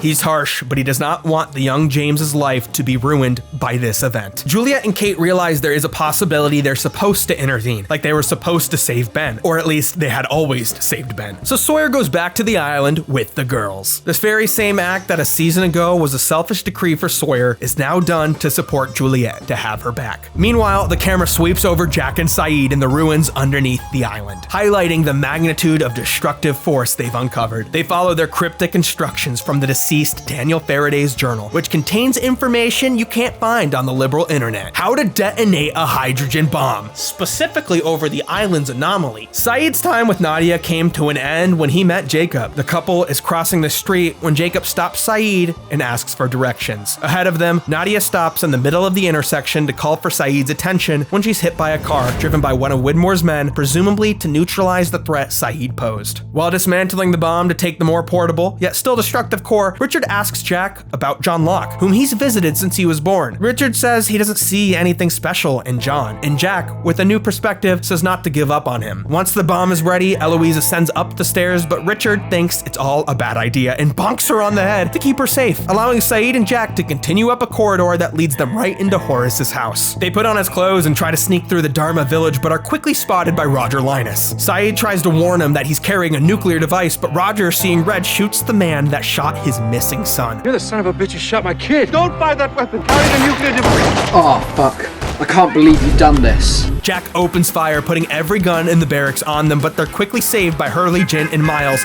in an armed van. Jack instructs them to go to the Swan, and they take him. After all, he's the leader and he will save his people. Who knows how much Saeed really believes they can hit the reset button. His attempt to kill Ben has backfired, so why would this work? Perhaps he just wants to die. You can't stop the bleeding. Nonetheless, he tells Jack how to finish Faraday's instructions. Jack is determined to follow through. When they hit the reset button, they're gonna save Saeed too. Saeed, this is gonna work. It'll save you.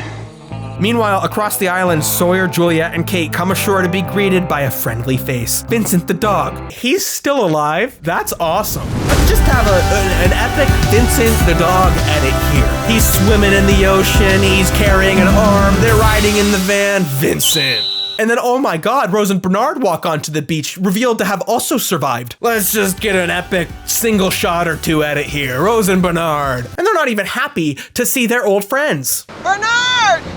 They found us. Son of a bitch. They tell Sawyer they've been avoiding his grid searches to live a more peaceful life, and are so over it when they hear that they have to stop Jack. 30 years in time and you're still trying to find ways to shoot each other? They even say that people will die, and Bernard gives the most hardcore metal response in the whole show. So we die. We just care about being together. Bernard has come so far. He and Rose have carved out a happy life for themselves, away from conflict. Juliet likes what she sees, and they can tell she doesn't want to have to do what she's doing. They ask her to stay for tea. She likes the idea, but she says, Maybe another time.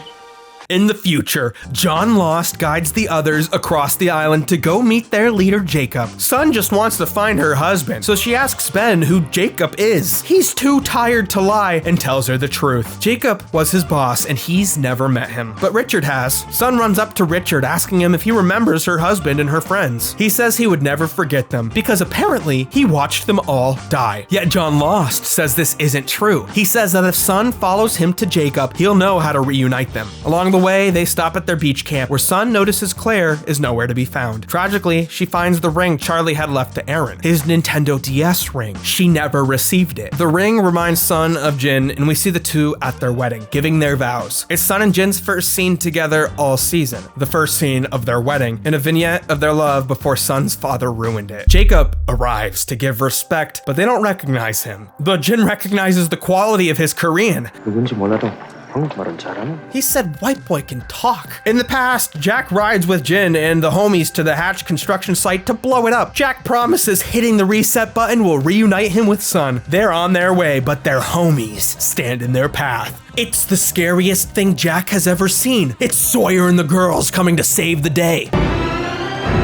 In the first episode, Jack asks Kate to stitch him up after the crash. In a moment that defines how Kate sees Jack, he tells her not to be afraid, recounting a story where he faced his fears. After making a mistake in surgery, he calmed himself by counting to 5 before ultimately succeeding. It lets us see Jack as a vulnerable yet courageous character, but it plays out differently in the flashback. In the middle of a surgery, Jack rips this woman's dural sac in front of his father and in front of his fellow residents, threatening full paralysis. Jack is frozen in fear, and it's his father who gives him the advice to count to 5. He's embarrassed by it, but ultimately takes the advice and succeeds. After the surgery, Jack takes his frustration out on a vending machine that won't spit out his candy bar. And when his father walks up to congratulate him on the successful operation, Jack is pushed over the edge. He tells his father that he embarrassed him. He doesn't want to be seen as a daddy's boy. He tells his father it doesn't feel like he believes in him. Jack's dad looks at him, unable to find the words. He confidently put somebody's life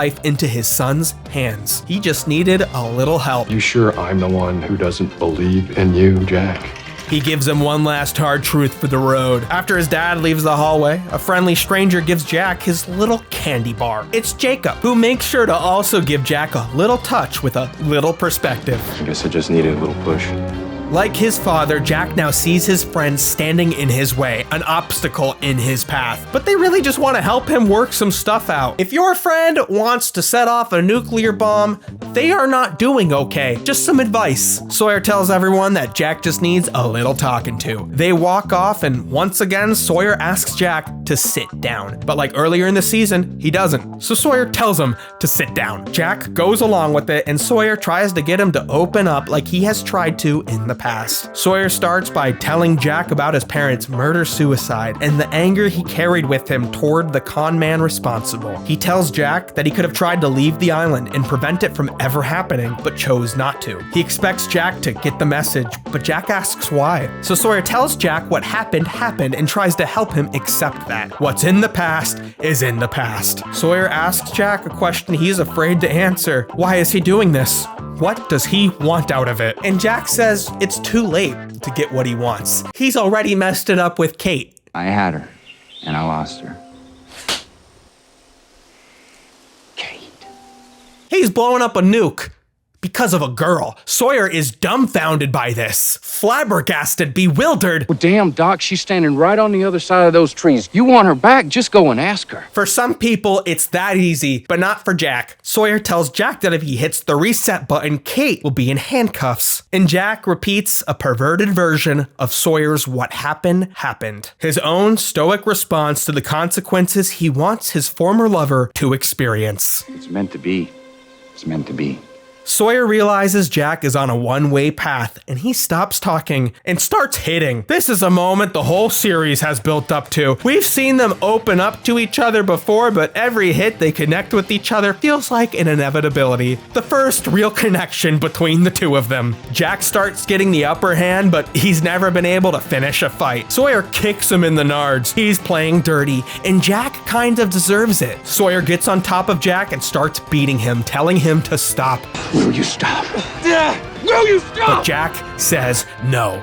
No. Sawyer is going to kill Jack until Juliet steps in, changing her mind. No contest. She tells Sawyer that Jack is right. They have to set off the bomb. Sawyer is shocked, stunned, stupefied. He was stopping Jack for her, and now she wants to set off the bomb too? While Jacob is not in Juliet's flashback, he does have a relationship with her. Jacob healed Juliet's sister's cancer only in exchange for her service to the island. In the only flashback in this episode excluding Jacob, we see a foundational chapter in Juliet's youth. Her parents' divorce and the separation between her and her sister. Juliet is accustomed to rocky boats and gave up on leaving the island. But even when she stepped on the steady ground, she still felt the rocking at her feet. From her perspective, good things always come to an end. Her time with her sister, her solace with Goodwin, her friendships and relationships with the castaways, including Jack, who could not get over his ex Kate. Then her friendships in the Dharma Initiative came to an end. The time loosened with her sister, the friends she loosened to the island, and the deep, painful belief she will be losing somebody she truly loves is too much. So Juliet decides she wants to hit the reset button. Sawyer tries to tell her that what she's thinking isn't true, but the scars he's tending to run much deeper than their experience together. It breaks his heart, but he decides to have her back. After a whole season of being the adult in the room, Juliet realizes she's also fucking crazy. I saw you look at her. I'm with you. There could only be one leader on the island. This is it! Are you with me on this? ABC's Lost. In another scene, Jacob sits reading a book when all of a sudden behind him, John has fallen out the window, breaking his back. Jacob calmly stands up and walks over to him. With a single touch, John has his consciousness return to him, and Jacob tells him everything is going to be okay. Now in the present, the monster parading as John wants to kill Jacob. But the fact that John's actually the monster has yet to be revealed directly. John himself being resurrected doesn't seem so far-fetched when you see Jacob revive John, and when Richard tells John that he doesn't age because he received a gift from Jacob. It's an assumption the monster uses to its benefit as it appears as the dead to manipulate the crowd. Well, I started thinking differently about things when my dead daughter threatened to destroy me if I didn't do everything you said. Ben is left to walk with the face of John, whom Ben had murdered, and has now been instructed by his daughter, whose death Ben feels responsible for, to follow John. I'm not going to kill Jacob, Ben. You are. Yet the monster is comfortable in his role as John Lost and as a leader, indirectly telling Richard they're going to have to kill the miscellaneous Ajira passengers. What do you mean do it? You know what I mean. There's not going to be any background extras in the sequel to Lost. Speaking of those Ajira passengers, Alana and Bram have taken the last outrigger to the main island. Lapidus is passed out, and the bigger dude, Bram, holds a vindictive attitude toward Alana for keeping him alive, dropping some mysterious jargon. What, you think he's a candidate? Lapidus is awake, listening, but Alana and Bram assure him of who they are, repeating that cold, creepy cult slogan the others like to throw around. We're the good guys. But like everyone else who's heard this, Lapidus receives this answer with doubt. People go out of their way to tell you that the good guys are the bad guys. However, he knows he's not in the worst camp when he's shown what's inside the box they carry. Terrific.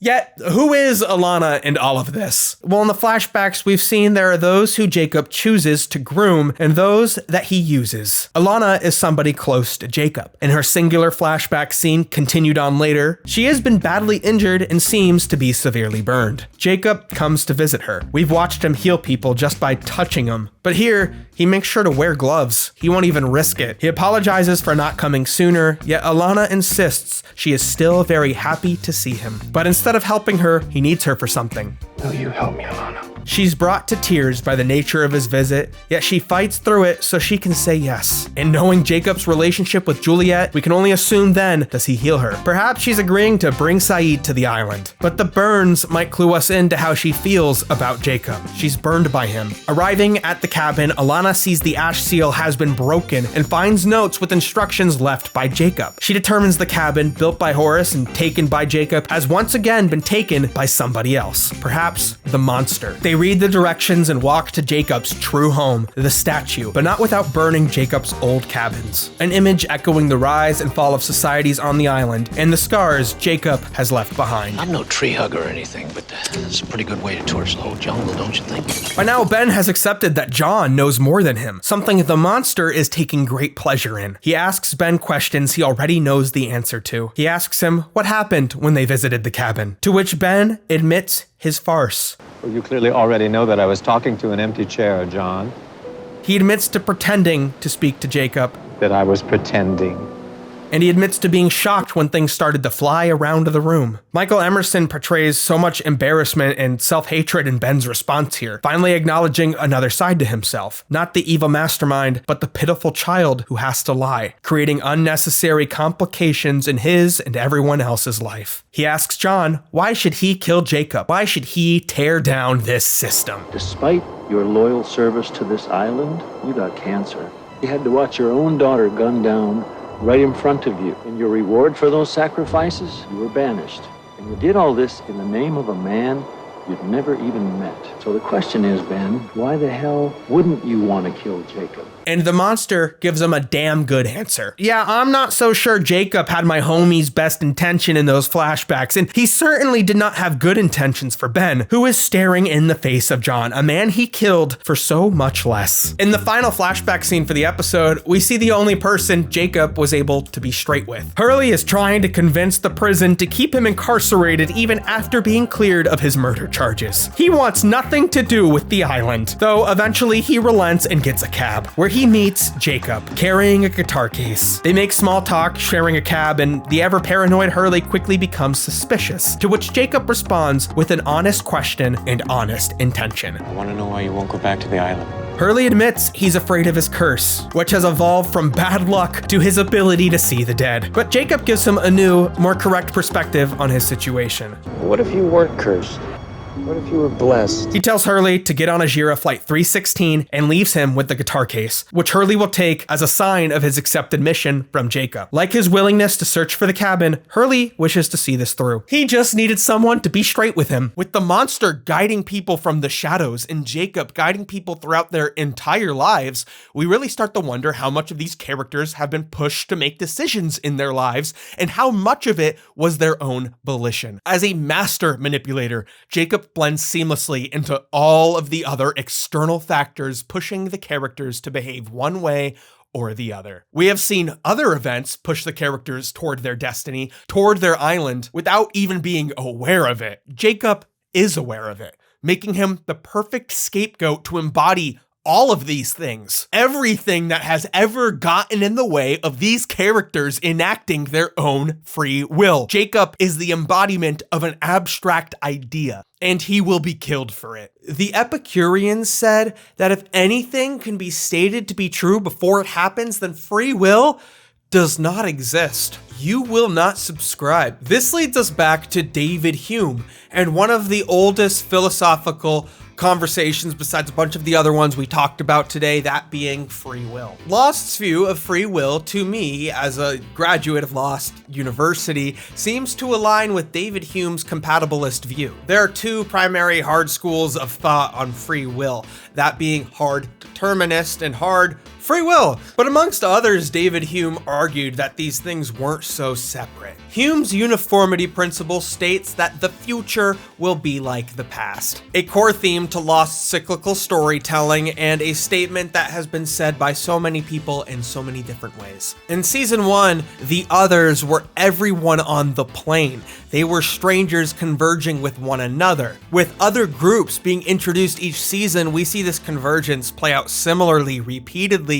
through all 6 seasons. History repeats itself. Hume described a caused will, which allows us to consider ourselves as the cause of our own actions. But it's deterministic in the fact that people are conditioned into habits. And like the constant conjunction, we must become aware of it. You can bet causality and free will became a much easier concept to understand when we started mapping out our brains. Neurons and synapses, yeah, that makes us feel like we're in control. We are conditioned to expect and want particular outcomes, so we persist habitually. We lean on our expectations, our rationalities to practically live from day to day. When I want to turn my car, I turn my turn signal. I don't think about all the mechanisms that turn that light on in the back. I just flip it. And I expect it to happen unless my brake lights break, and then I have to think about it. The thing that puts my free will into question is whether or not I'm really choosing to turn into the 7-Eleven parking lot to go get a hot dog. Is this my body on autopilot? But we can break habits. We have causal power that we can utilize to achieve a new outcome. But of course, like our characters in Lost, will continue to habitually fall into old ways. Old ways of thinking, old ways of doing things. We'll lie and murder like Ben, act out of fear for our self-preservation like Juliet, make a call that puts people's lives in danger like Jack, and even be willing to risk it all for a fresh start like Kate. It's hard for me not to look at the actions of the characters in the show and want to agree with the notion that the only way to exhibit free will is to recognize who you are habitually and to change. But as Rose and Bernard so poignantly put it, these characters don't seem to be able to change very easily. We traveled back 30 years in time and you're still trying to find ways to shoot each other? When I start thinking about frames of reference and time itself being a measurement in space, I visualize space-time as a set of dominoes with impossible patterns, allowing later pieces to hit those earlier in the sequence at an inconceivable fourth dimensional moment that allows it all to work in succession and at once. Even if we can create a mechanism to traverse across time, our actions are already woven into the fabric of this design. We can't break causality lest we destroy everything. This entire chain of events, it's gonna start happening this afternoon. If you've ever seen the movie 12 Monkeys, you may be familiar with the concept of a causal fallacy as it pertains to time travel. No, I have not seen the show, but I love the movie. In that movie, a time traveler goes back in time to stop an uprising that leads to the collapse of civilization, but it turns out they didn't correctly determine the group responsible for society's downfall. They misattributed the cause. So history goes on as it always had, space-time and causality intact. Is the incident really the Dharma Initiative's meddling? Or is the incident the thing that was compared to a nuclear disaster, their nuclear bomb? Something that may be hard for them to rationalize when their passions are screaming at them. Conversely, we have over-determination, in which many causes are attributed to one effect. Or rather, conversely, when many effects are attributed to one cause. Even if they prevent the incident, how different will their lives really be? How much of that described misery will be prevented? And that hatch will never be built, and your plane will land just like it's supposed to. Daniel is a smart lad, but at the end of the day, he's either right or he's failed to recognize that his passions have been guiding his rationale the entire time. Lost might not be hard science fiction, but it puts more effort into connecting its time travel to expert contemplation and thought on the matter than most other time travel stories I've seen. And that's because it does it all. It's every kind of time travel story. And that's especially true as we get into the 6th season. Like, through its naming conventions and practical application of time travel, the show communicates a very thorough understanding of it, and that's something that was complemented by real science educators during the time of the show's airing. I said in my first video that Lost eventually leaned more into hard science fiction, and this is what I meant by it. As a whole, Lost is not hard science fiction, but like every other genre Lost chose to dabble in, it shows a great understanding of the subject matter it chooses to reference and tackle. So I stand by what I mean. Lost does lean into hard science fiction, unless somehow setting off the bomb works. In the past, Hurley follows along with Jack's plan to hit the reset button, believing it will save his friend Saeed. Yet one person outside of the Castaway squad questions their logic: Miles. He says, will blowing up the hydrogen bomb change the future or create the exact thing they're trying to stop? He says perhaps the bomb is the incident. Has it occurred to any of you that your buddy's actually going to cause the thing he says he's trying to prevent? Perhaps the castaways are responsible for the hatch that pulled them in deeper to the island's lore. Yet Juliet and the others steamroll over him with a slogan: live together, die alone. Once a unifying message of hope, now just another cultish mantra. We're the good guys, Michael. She's one of the bad guys. We're the good guys. Namaste. Namaste. Namaste. Live together. We're gonna die alone. Live together, die alone, right? To live together, die alone. You say live together, die alone to me, Jack. I'm gonna punch you in your face. Live together, die alone. The Dharma Initiative scrambles security to wait for the castaways' descent on the Swan, but our guys are already there. Dr. Chang requests they shut down the drilling, but Rosinski is too narrowly focused to see the danger. Edison was only worried about the consequences. We'd all still be sitting in the dark. Jack and Kate sit on the side. Kate doesn't agree with setting off a nuke, yet she still has Jack's back. We just wipe it clean. Never happened. It was not all misery. Enough of it was. As they sit together, it's an oddly calm conversation between the two of them as they wait to move in, as if conflict is their safe space. After some time, Jack understands Kate is finally ready to talk to him about her reasoning for returning to the island, and without hesitation, she tells him she wishes to reunite Claire with Aaron. She answers him because unlike before, Jack isn't prying. Kate told him not to ask, but as we see here, that just means Kate needs some time, something Jack has always struggled to respect. Yet he takes what she wants and he twists it, convincing her the bomb, the reset, will reunite Aaron with Claire. Like when they decided to lie together on Penny's boat, Jack once again asks Kate to be his partner in crime. They're going to break this broken fucking record. Setting off the bomb will not only reunite Claire with Aaron, but it will once again give Kate a clean slate. Sure, she'll be in handcuffs, but all of the pain and drama over the last few years will be gone. The construction site begins to hit the anomaly, so Jack moves in with the bomb. Out in the open with full backup, they're immediately sighted, but they risk it all for the full reset, easily making their way past the gunfire to drop the bomb. They neutralize the unguarded construction crew. Jack stands over the pit, which will become the hatch he and John Locke will look down. With one final breath, he lets go. Everyone else holds on and waits for the boom, but it doesn't come. This don't look like LAX. In the future, John Lost brings everyone to the four-toed statue, and Richard introduces it as Jacob's home. The monster and Ben walk forward, but Richard says that bringing in Ben is against the rules. Though John Lost starts to see the flimsy structure of their society. Who is going to stop him? Richard stands out of the way and lets Ben and John go. Richard prefers to stay outside. Tell him I said hello. Inside, they find a spacious room, only illuminated by the night sky pouring in through the empty roof, where the statue once stood. A symbolic home for a societal figurehead about to die. The openness makes it feel strangely empty, but then, suddenly, right behind the shadow of a pillar, Jacob speaks, making his presence known. You like it? Outside, Alana and company arrive with the package, which will show them what they're up against. Alana asks Richard what lies in the shadow of the statue, and finally, somebody has the answer. Ile qui non somne servavi. He answers in Latin, "He who will save us all," making it clear this has always been a code phrase to signal Jacob's inner circle, a tactic which was similarly used by the Dharma Initiative. What did one snowman say to the other snowman? As referenced back in the second season. So what did one snowman say to the other snowman? Smells like carrots. Richard is surprised to hear this. He does not know these people, but they know him. Then they dump the crate out onto the beach. Richard walks around the crate, the casket, to reveal the body of John Locke. And quickly everybody realizes whoever just went in to see Jacob is not John. Y'all, I've been saying it's the monster. Somebody should have given these characters some spoilers. Hello, Jacob. You found your loophole? Indeed I did.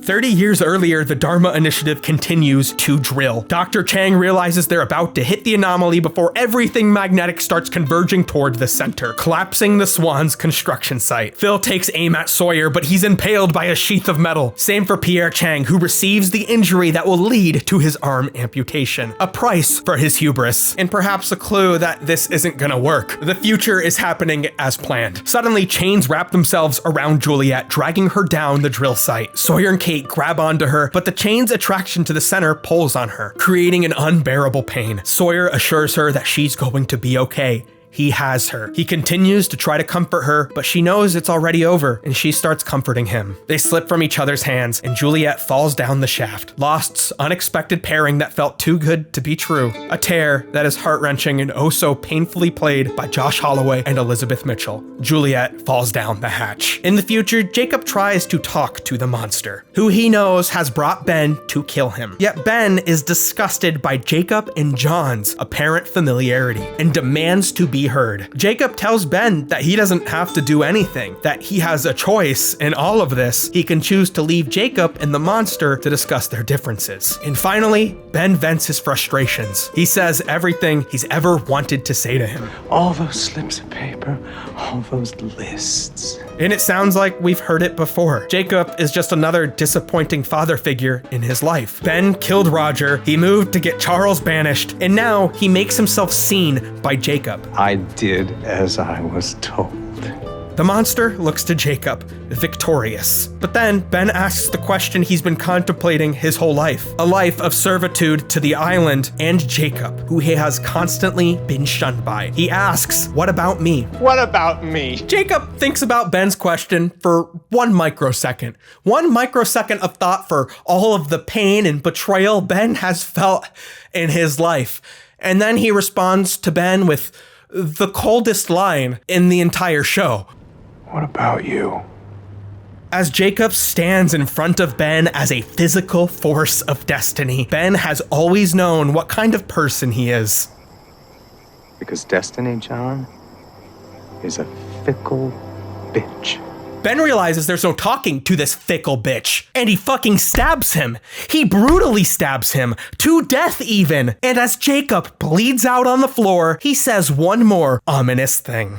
They're coming. The monster's so fucking over it, he kicks Jacob into the fire and watches as he burns away, full of anger that will not be satisfied. He burns it down. In the past, Juliet is revealed to be alive at the bottom of the hatch, and she sees the bomb on the ground with her. She sits in a wet puddle, crushed under the weight of the mistakes of her people, the mistakes of the castaways, of the others, and of the Dharma Initiative. When she's first introduced, Juliet plays a song, Downtown by Petulia Clark. However, she keeps the CD in a misplaced case, the Talking Heads speaking in tongues. Now, there have been some Lost fans who consider the fact that maybe they were trying to get the rights to Naive Melody. This is the place. The song begins with the lyrics, "Home is where I want to be." But as a fan of the Talking Heads, I realized that the first track on the album, the one that would play when Juliet puts the CD into the stereo, is much more fitting for her character, burning down the house. I may have not mentioned this fact in this video, but in the very same sequence, Juliet also tells us her favorite book is Stephen King's Carrie, which very iconically ends when Carrie burns down the house. And this is my favorite book, so... How do you think Juliet's story is going to end? Juliet looks over and sees it. The bomb.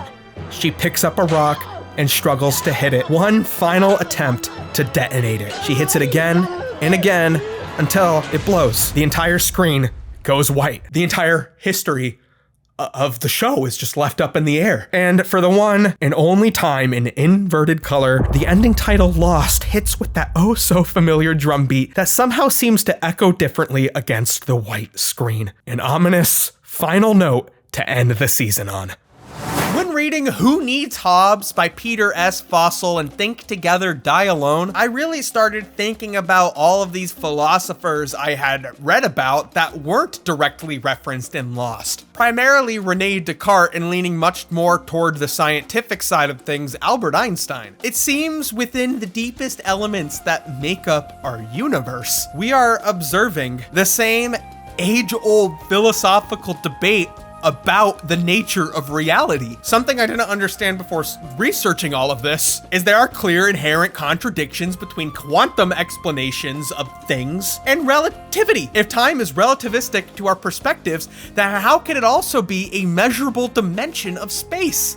Unlike the earlier ideas of Isaac Newton, in which space and time are treated as separate and universal, special and general relativity blend them together into a combined mutable space-time.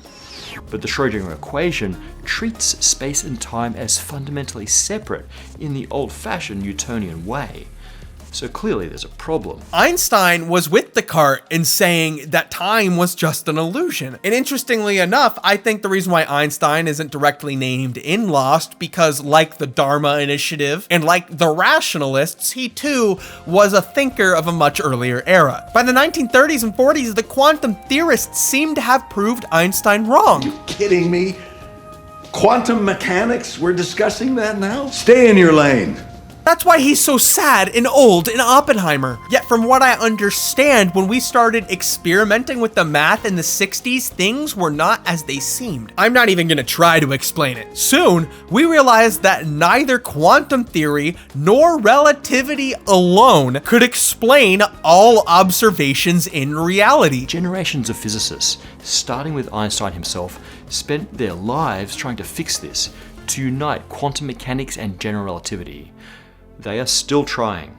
Even though we still lack an accepted resolution, the struggle has not been without progress.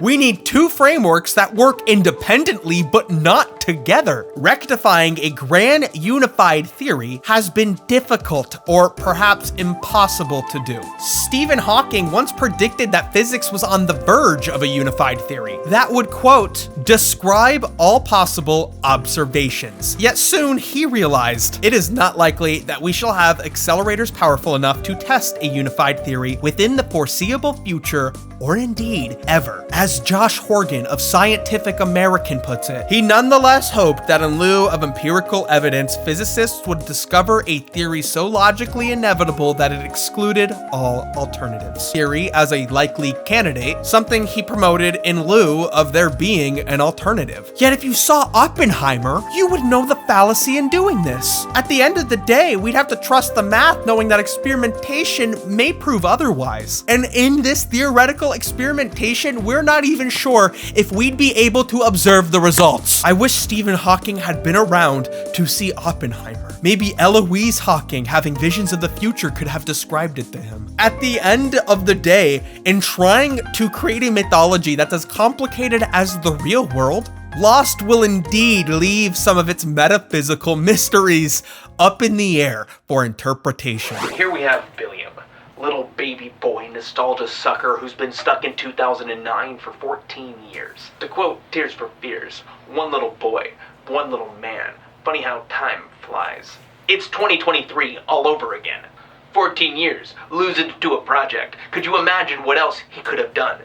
Hey loser, look at me loser. Oh what, stinky, stinky, you won't. Ugh. Rod Serling, I don't know where you get off judging people. Billy, you don't understand. By all accounts, Rod Serling was a sweetheart. I'm not Rod Serling. I'm you. What? My bad Rod Serling impression was just me doing a Rod Serling impression the entire time? I've been stuck 14 years in the past for 14 years doing this? Talking about Lost? Speaking of which, Finishing up here, I really do want to spoil quite a few things from season 6, because while time travel isn't heavily featured in season 6, it does affect the entire season. I originally intended to talk about seasons 4, 5, and 6 in this final one video before splitting it into 3 different videos, because I did want to mention quite a few things outside of just the core narrative. Ultimately, time travel is such an interesting concept philosophically because it permits us to discuss our own lives and history in an enlightening, scientific, and creative way.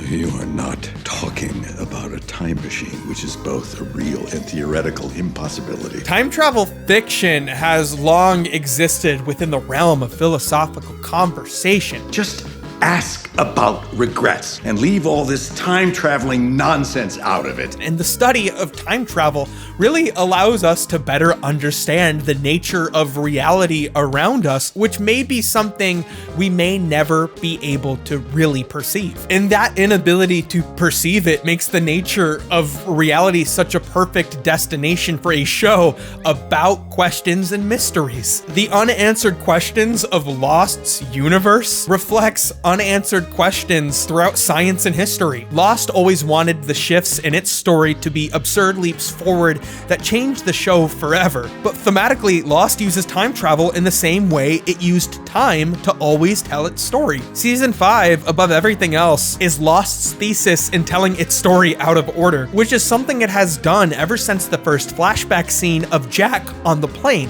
which we see after we see the aftermath of the crash on the beach. We know the plane that they're sitting on is going to result in that destruction site. The flashback scenes always inform the character's behavior on the island, and it's what allows us to see whether or not they're capable of moving on from their past troubles or whether or not they repeat them. Time travel turns this theme into a setting, and the bomb becomes this huge poetic symbol to showcase how being stuck in the past can lead to self-destruction. The next season has a few core themes, amongst which are redemption, life and death, and the ultimate response to the theme of going back, which is moving on.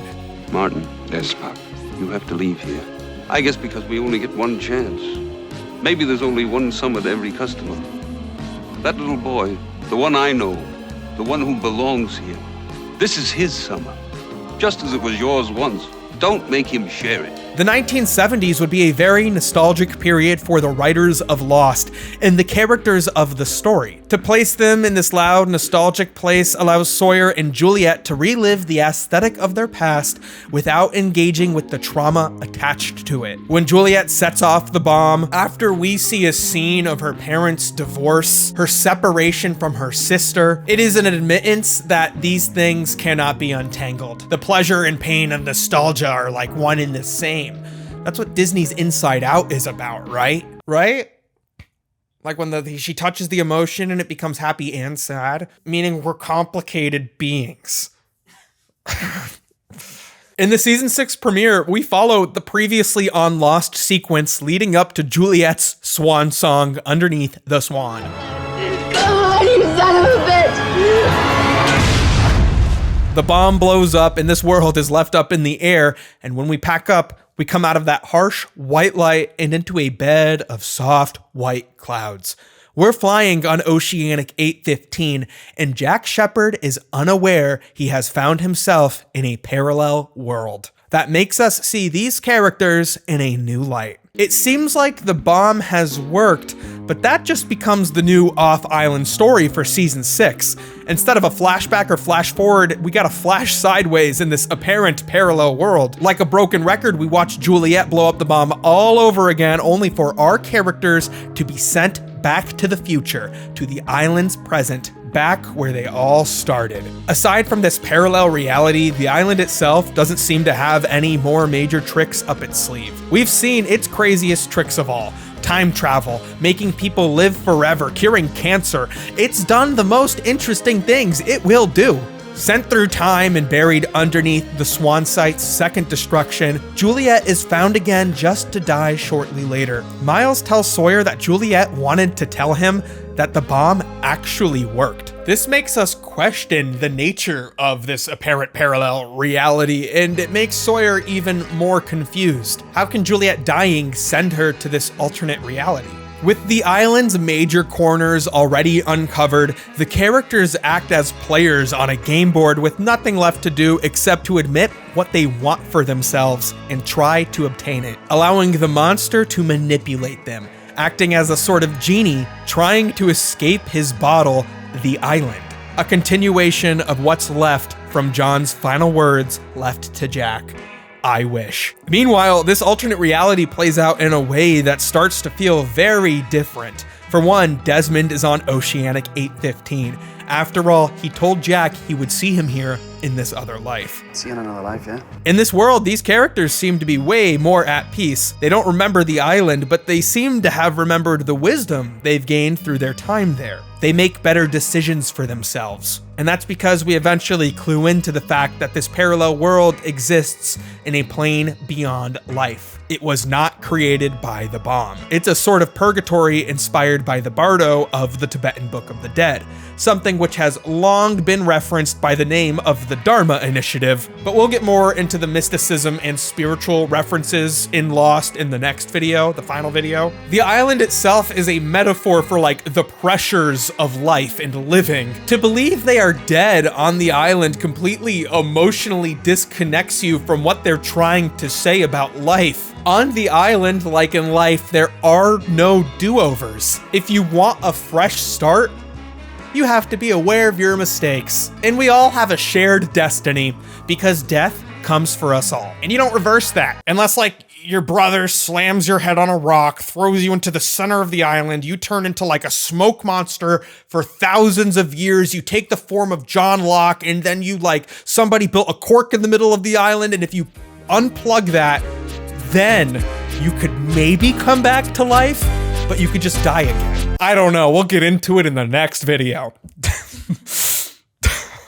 If we consider the anomaly, the light of the island, to be where the flash sideways takes place, which I believe is the most logical conclusion, since the sideways disappears into this bright white light and the center of the island is a bright white light, then perhaps the reason why the anomaly affects our plane of existence is because it exists outside of life and death. What's down there? Life, death, rebirth.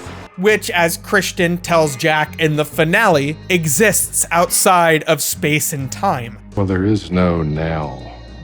Here. It's a concept a little difficult to explain, especially when you start describing the parallel world in which they are all dead. So I can understand why somebody who maybe popped in and just watched the finale could mistakenly come away with that, despite there being dialogue trying to explain that's not what it is. But saying they were dead the whole time is just factually untrue. Narratively, time travel and life and death are the perfect places for Lost to go as they tell a story about destiny.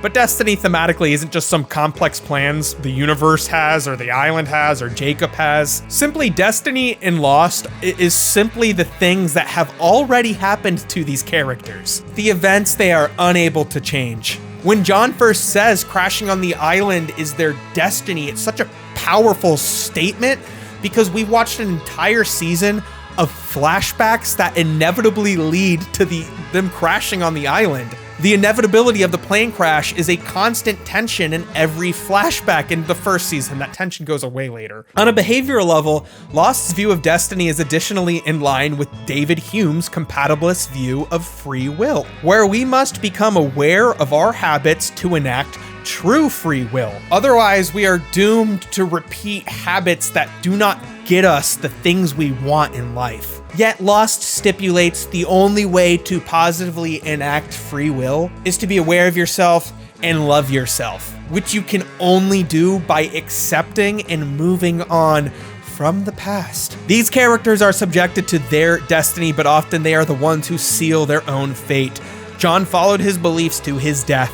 The bomb did not work, but the person who set it off became the cause of her own downfall. The statue on the island is revealed to be a masculine depiction of the Egyptian goddess of fertility, Taroet, a tribute to Jacob which celebrates the life-giving nature of the island. The average male sperm count is between 60 and 80 million, but on this island, it's 5 times that.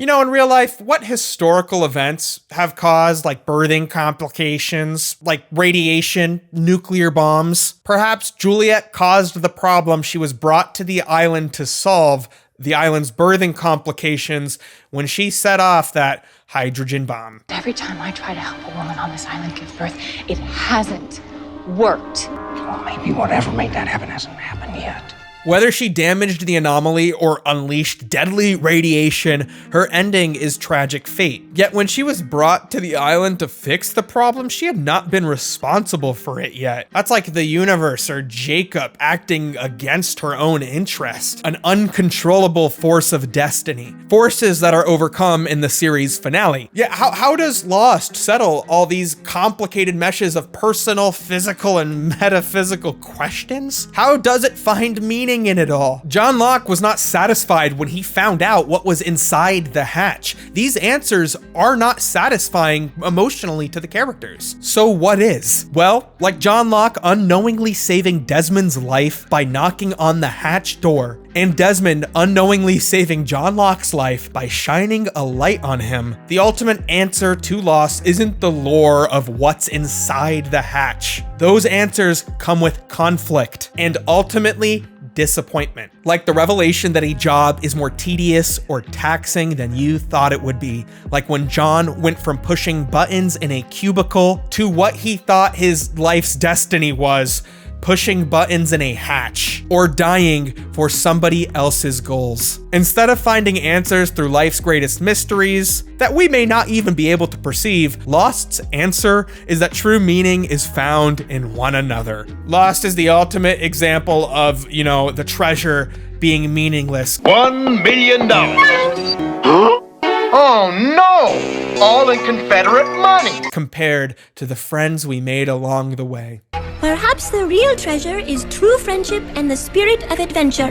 But instead of treasure boxes, Lost had mystery boxes, which, after being opened like a treasure chest or like Hurley winning a lottery ticket, brought no self-fulfillment. At its heart, the root of these characters being lost is their social dysfunctions that make it so hard for them to see what they have in front of their eyes, each other. They reject the logical conclusions their passions lead them to. Juliet wants Sawyer, but she believes she can't have him and live a happy existence. But in death, they are reunited and able to see past all the things that clouded their judgment before. They see each other and immediately understand their love and intention without words, which were so often hard to find before. It's a very beautiful sentiment. I'll have a lot more to say in the finals video about the final season. I think it's very misunderstood and a lot of people don't give it the credit it deserves. But like the rest of the series, there's also a lot of flaws. And it's way more interesting to discuss those flaws if you get past the conversation of whether or not they were making it up as they go along. So next time, we're gonna dive back into the writer's room of Lost, specifically covering a lot of retrospective material about the show's creation that happened after the show ended. I think there's a very interesting parallel in the story of Lost and the story of the leadership in Lost's writer's room. So next time, we have no choice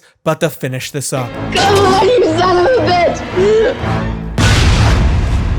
Thanks for indulging me for 6 fucking hours. See ya. I've frozen in time because I stopped talking about Lost. You can save me by liking, subscribing, following me on social media, sharing this video, and staying tuned to the next part. Thank you.